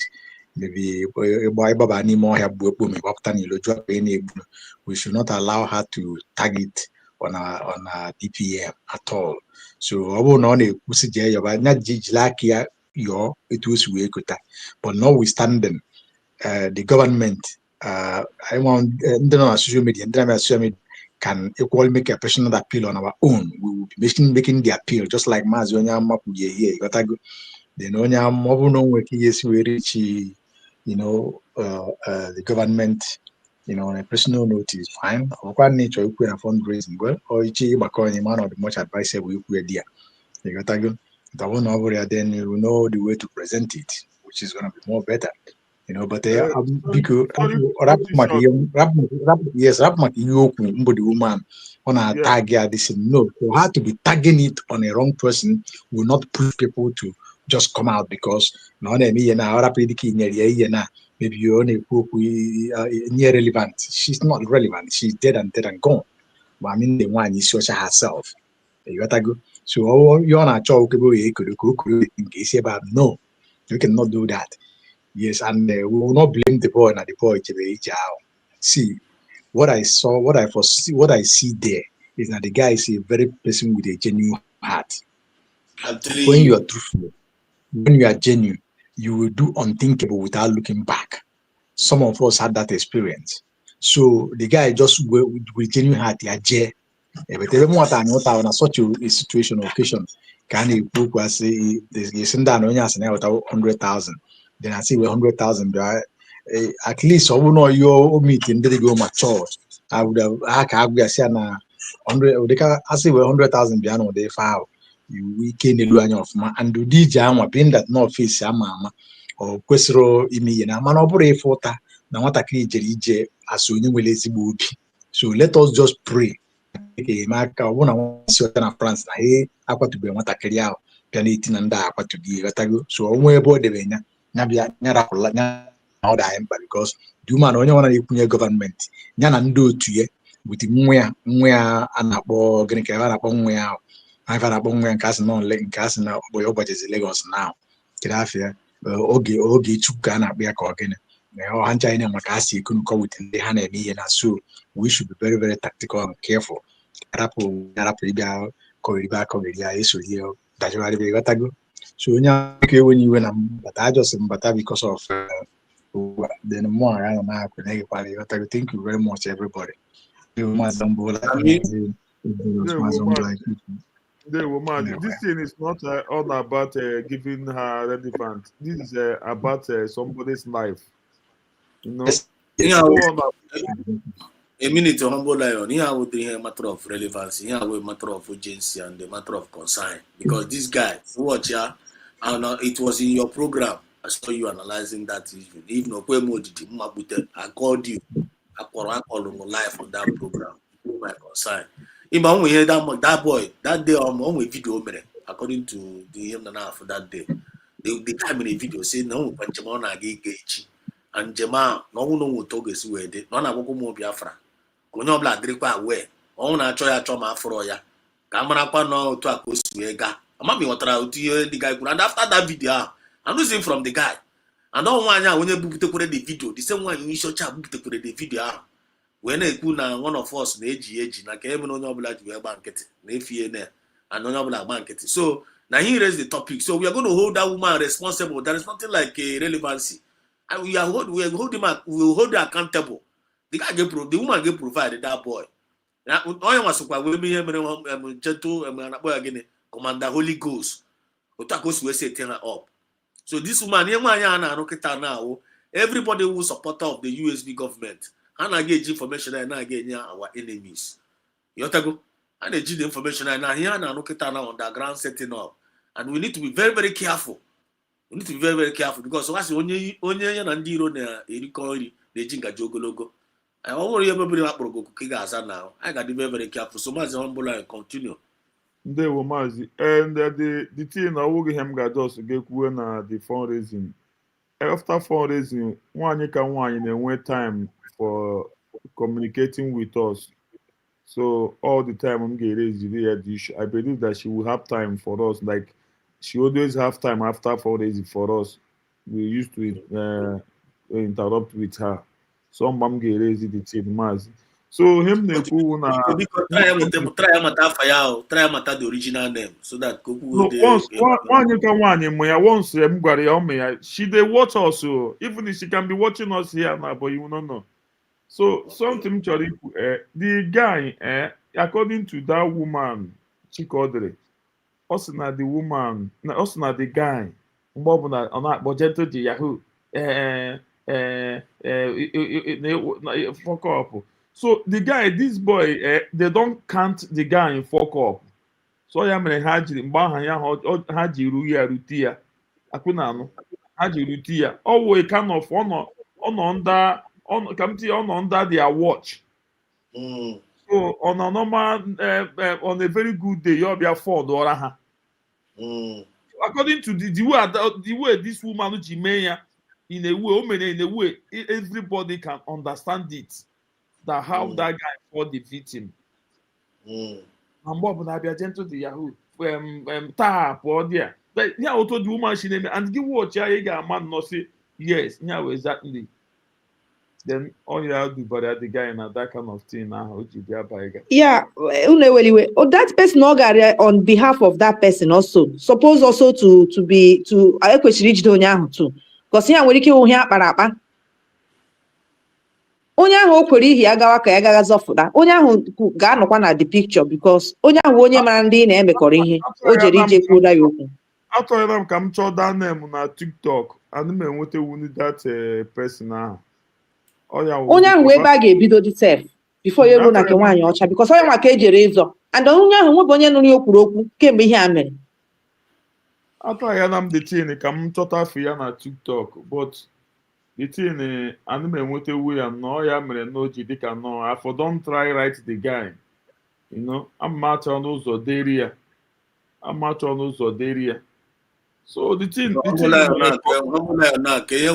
apart from the time of fundraising, after the fundraising to raise the issue, apart from our DPM consign knowing fully well that apart from that, can you feel no your suggestion to us anyone then on the media What do you suggest to us, Kaya, in regards to this? What do you want us to do? Because we have to everything. be kwa awareness kwa, but nwaanyị ka nwaanyị ịma dịka otu ahụ o siri kwuo okwu maka ke that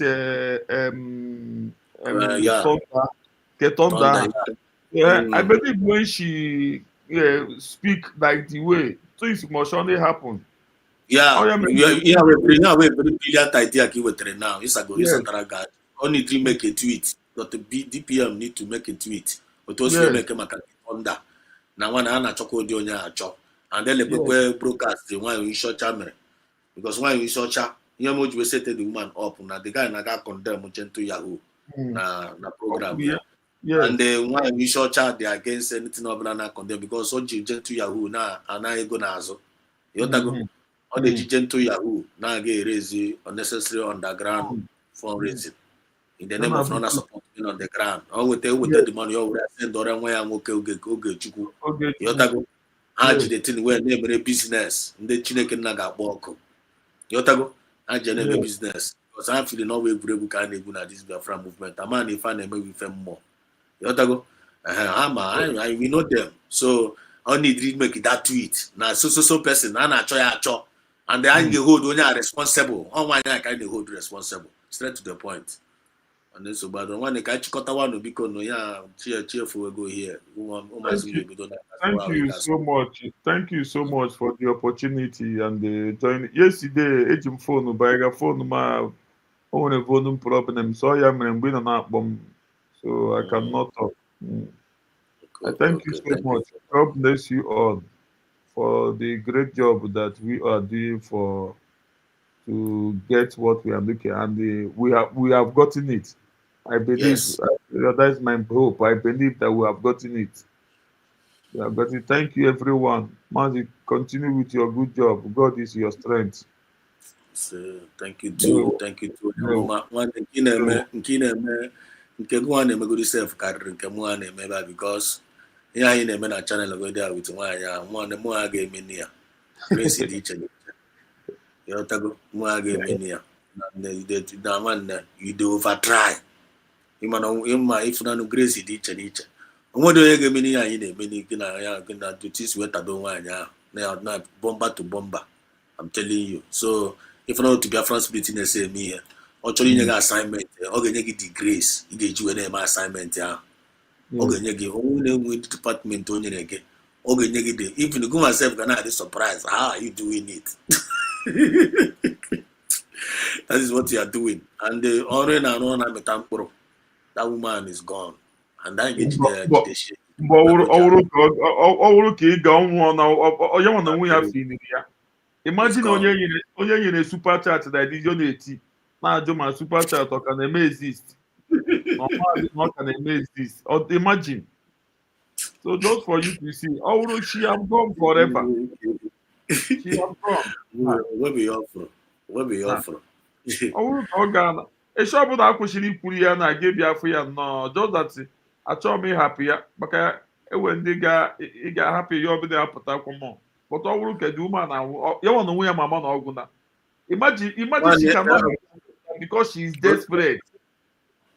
She's desperate. Any day, you are being led more to your again. On a very good day now, any day Biafra spirit is again now and then I get happier. Yes. You got sensitive or you got to turn on a woman on mama. Any day Biafra spirit I get again now and I get happy the woman get happier. You got to you come up lost again now and you don't go the honor. Like I don't feel when I'm more than Biafra spirit where I go. Once I get happy the woman get happier. But all of the woman, the spiritual realm, the woman is full. Both full. You want to win your mama. You want to win your mama. You want to win your mama. Off go. I'll call the woman self now to see them at honor. I'll call the woman self on her to see abo. On her to see abo self. But anytime I will find that could have about anyhow. I had to pay the queer. Yes. To pay the bomb. Abịara na-abịa akọ akụkọ ụmụ akụkọ ndị mgbu a na-akọ iri onwe ya atọ mgbe ọ bụla ife ọ pụtara kọọ against us nwanne ọkpọ anya afa anyị aza ya ebe ọ bụla ife ọ kpọrọ ikuku ansara ọ bụ idiot ka ọ bụ maazị Triple M, Mazi Triple M, thank you so much. And that was a wonderful one. Now we took us in a very long journey. More could go self, Chetakwazen when them have honor. We are in another different level. Triple M, that was a wonderful one indeed. To go Goziege. EJ glitters, one name wine. I'm up go, or go cool mass. You're always a busy person. Or the other easy if you know what to dance, so one way or the other. Thank you so much, EJ glitters, for your contribution this night. God bless you. Odogu, Mazodogu, Odogu, Mazodogu, I'm a minute guy in on honor. Thank you so much, Mazodogu. That was a wonderful one indeed. And especially when I want EJ minister, thank you so much. You're doing a great job indeed. Your voice is echoing. And I want to use this opportunity to thank the most elderly woman in our midst tonight. I know today with our like kind of, let me just call it, with our ancestors. Madam, 82 years. We're not on a live program. Child. Nah, God is great. 82 years woman in our midst tonight. Nay, there's something. No kweba na fight for Biafra. Okukunu we na for 82 years old woman. One Igbo. No comment out the last comment no go there now. All the 82 years also we got Finland. Okunu we na for Igbo Chronicle is our heritage. Don't play. And we must know that. What is very, very important. Anybody that is working against this Igbo Chronicle, working against our heritage. And all of them get always million. We have nothing to lose. Obinigwe would have gone. They would have gone not. They have come. I keep for to one EJ born, EJ minister. Give photos where they didn't focus or a course. Are they a course? Only believe I born when I born. All the very, very clear. Because God again, you got the authority. I want to get judge the world. Just like Mazna and Kali judging Nigeria, we are judging them with our words because when I am a John, when I know Chiri, I'm kind of and I talk is terminate the surface of this world for you to know how evil they are. So in conclusion, thank you so much everyone that have contributed in the comment section. Understand? We are few and the very, very few, but our works is speaking louder. Our voice is small, but Chineke na magnify here. Yotago, so onye ọbụla jide nke iji mara nke na-eme ihe ọma ọrụ mmiri na-arụ nụrụ ya gawa n'iru. God bless us all. N'afa Chukwu ka abịa. He say, long live Mazi Nnamdi Kanu. Long live PM Sominepa. Long live Dr. Ngozi Orazabeze and all the general cabinet members. Long live all the forces doing the needful genuinely to protect our land. All na-ebunyere gị egbe. Make sure you defend our land. Ejikwenaga kidnapping Chineke na Bogoko. Ejikwenaga kidnap one nigga. Don't do that. If you do that, Biafra land will not protect you. Biafra land will reach you. Ya na-eme wife more. Onye ọbụla kwụwa aka ya ọtọ. Yotago, you have been expected to support and to provide for this government. Only our millionaires and our billionaires. It's time for you to focus on this government and do the needful. If you want to get Jago, you want to see what they go. Okay, we make guy must solely our hand and our resources in our quarry. On a very, very good day, the bandit make each day Nana Gaga. I want a day may escape life and Gagamra need the lucky. Yotago, Chukuna Go key where we not support if I name it.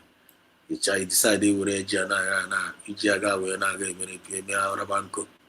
Which all Yahweh Nyaka. Look na mere ga-ebere. Biko, I got chukota one ya n'abalị a.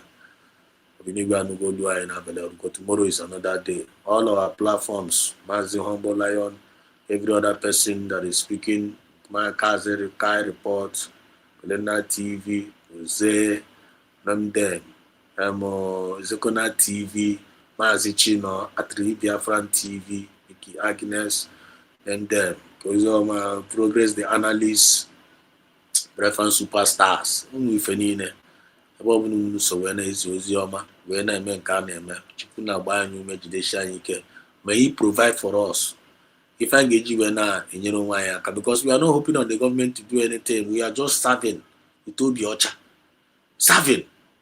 So you know, engineer provide the data. We're not Google StreamYard. We're not Google Beat. May God continue to provide for us. We're not going to lack. I want this prayer to render to us before I know about China, but not very, very important. And before then, I kowata now. No be anok at the pando. No mube kwao. No be anok at the pando. As no mube kwa. Don't want mube kwao. Mube kwa. The when no message. On there, and I could date. I could put a day. I could to date today. I'm in a live video. No be now. I'm mube kwa because. Mama ba na say put gas news na no we put wa because. Onye obla na ebu news because I ain't gonna leru na anya ofuma. If I need propaganda because I got to be very, very careful. I got to be very, very careful because. So before in conclusion tonight, I have to render this prayer for us. What is very, very important. I wrote it down. Let's write it down. Today, today, this is my blessing, my prayer for each and every one of us. The Lord will bring out joyful possibilities. Joyful possibilities out of every humanly impossibilities. We got some challenges. We have a lot of challenges, but we are in the midst of every challenges, we find a God through. Chineke will bring out joyful possibilities out of every challenges. He will make a way where there seems to be no way.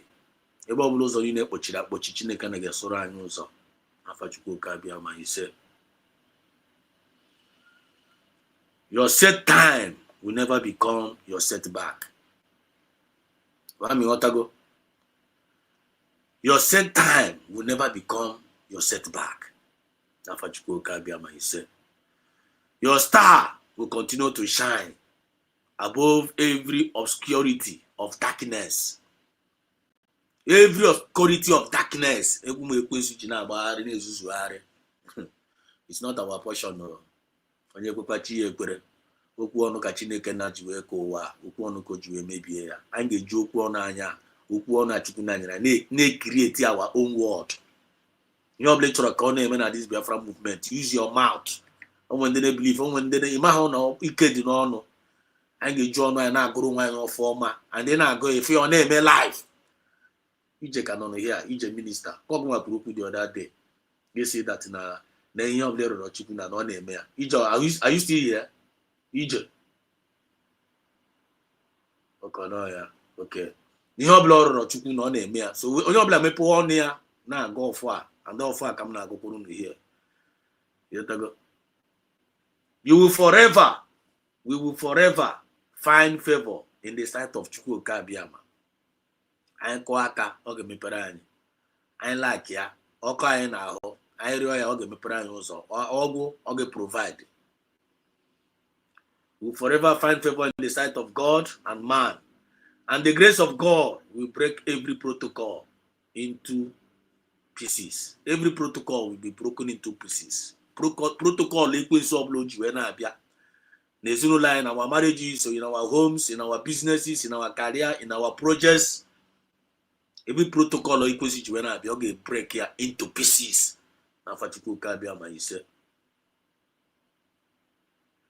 Law shall be suspended.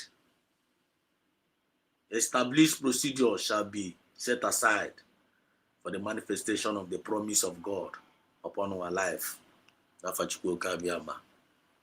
He said, thank you so much, everyone. I love you all from the depth of my heart. This is Biafra Exodus TV, always bringing you the message of redemption and liberation to the hearts and the minds of our people. I wish you love, I wish you peace, I wish you progress, and most importantly, I wish us Biafra. There will, from me, from here. Thank you so much, EJ Glitters. I see your message. You say, Afam Anthony Chukwudi. He said, God bless you all. So from me, from here, it is good morning. There will.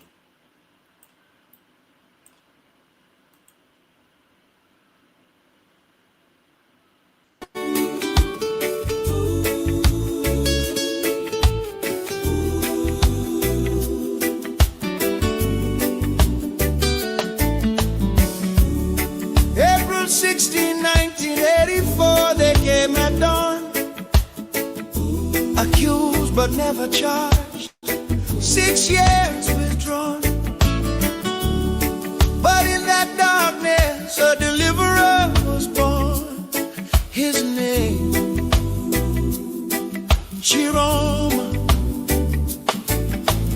Railway engineer with nothing but honest dreams, working for the nation, or so it seems. Coup attempt happened, North was blamed. Chiroma got arrested, 6 years unchained. Condemned with to Yoko, amnesty cried out loud. But Bia left him rotting, wouldn't be moved by the crowd. No trial, no justice, just darkness and despair. But he taught himself English, God was meeting him there. In the prison cell, he learned compassion's power. That's where Chiroma grew. In the longest night, preparing for this hour. That's what suffering do. When you've been where the people are, felt their pain, you can break their chains. Now he's running for their freedom, nothing to gain. Chiroma, Chiroma, the deliverer. Like Joseph from the prison cell, Bacardi is a Bacardi. He knows the story he can tell. He's been through the fire, 6 years couldn't break his will. Chiroma, Chiroma, the deliverer. He's gonna save us still. For Chiroma, yes we will. Trust Chiroma, he's so real. It's that Chiroma understands our freedom's in his hands.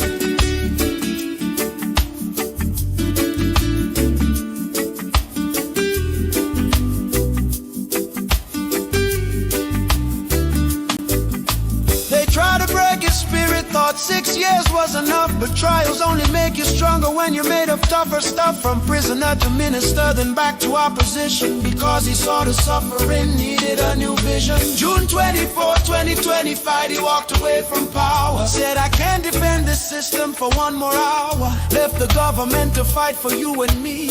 That's the kind of leader who will set our nation free. Joseph was forgotten in Pharaoh's darkest cell, but God was preparing him a story he would tell. From prison to prime minister, God's timing is divine, and Chiroma's story echoes through the sands of time. 6 years in darkness prepared him for this day, to lead Cameroon forward in a brand new way, not with bitterness or hatred, but with vision clear. Chiroma's time is now, the moment's here. Chiroma, Chiroma the deliverer. He's been tested, he's been tried. Bacardi is a Bacardi, nothing left to hide. Chiroma, from Condengui to the palace, watch what God will do. Chiroma, Chiroma the deliverer, he's delivering you. If you've ever felt imprisoned by the system, if you've ever felt forgotten in your struggle, if you've ever wondered if change could come, remember Chiroma's name. 6 years in jail.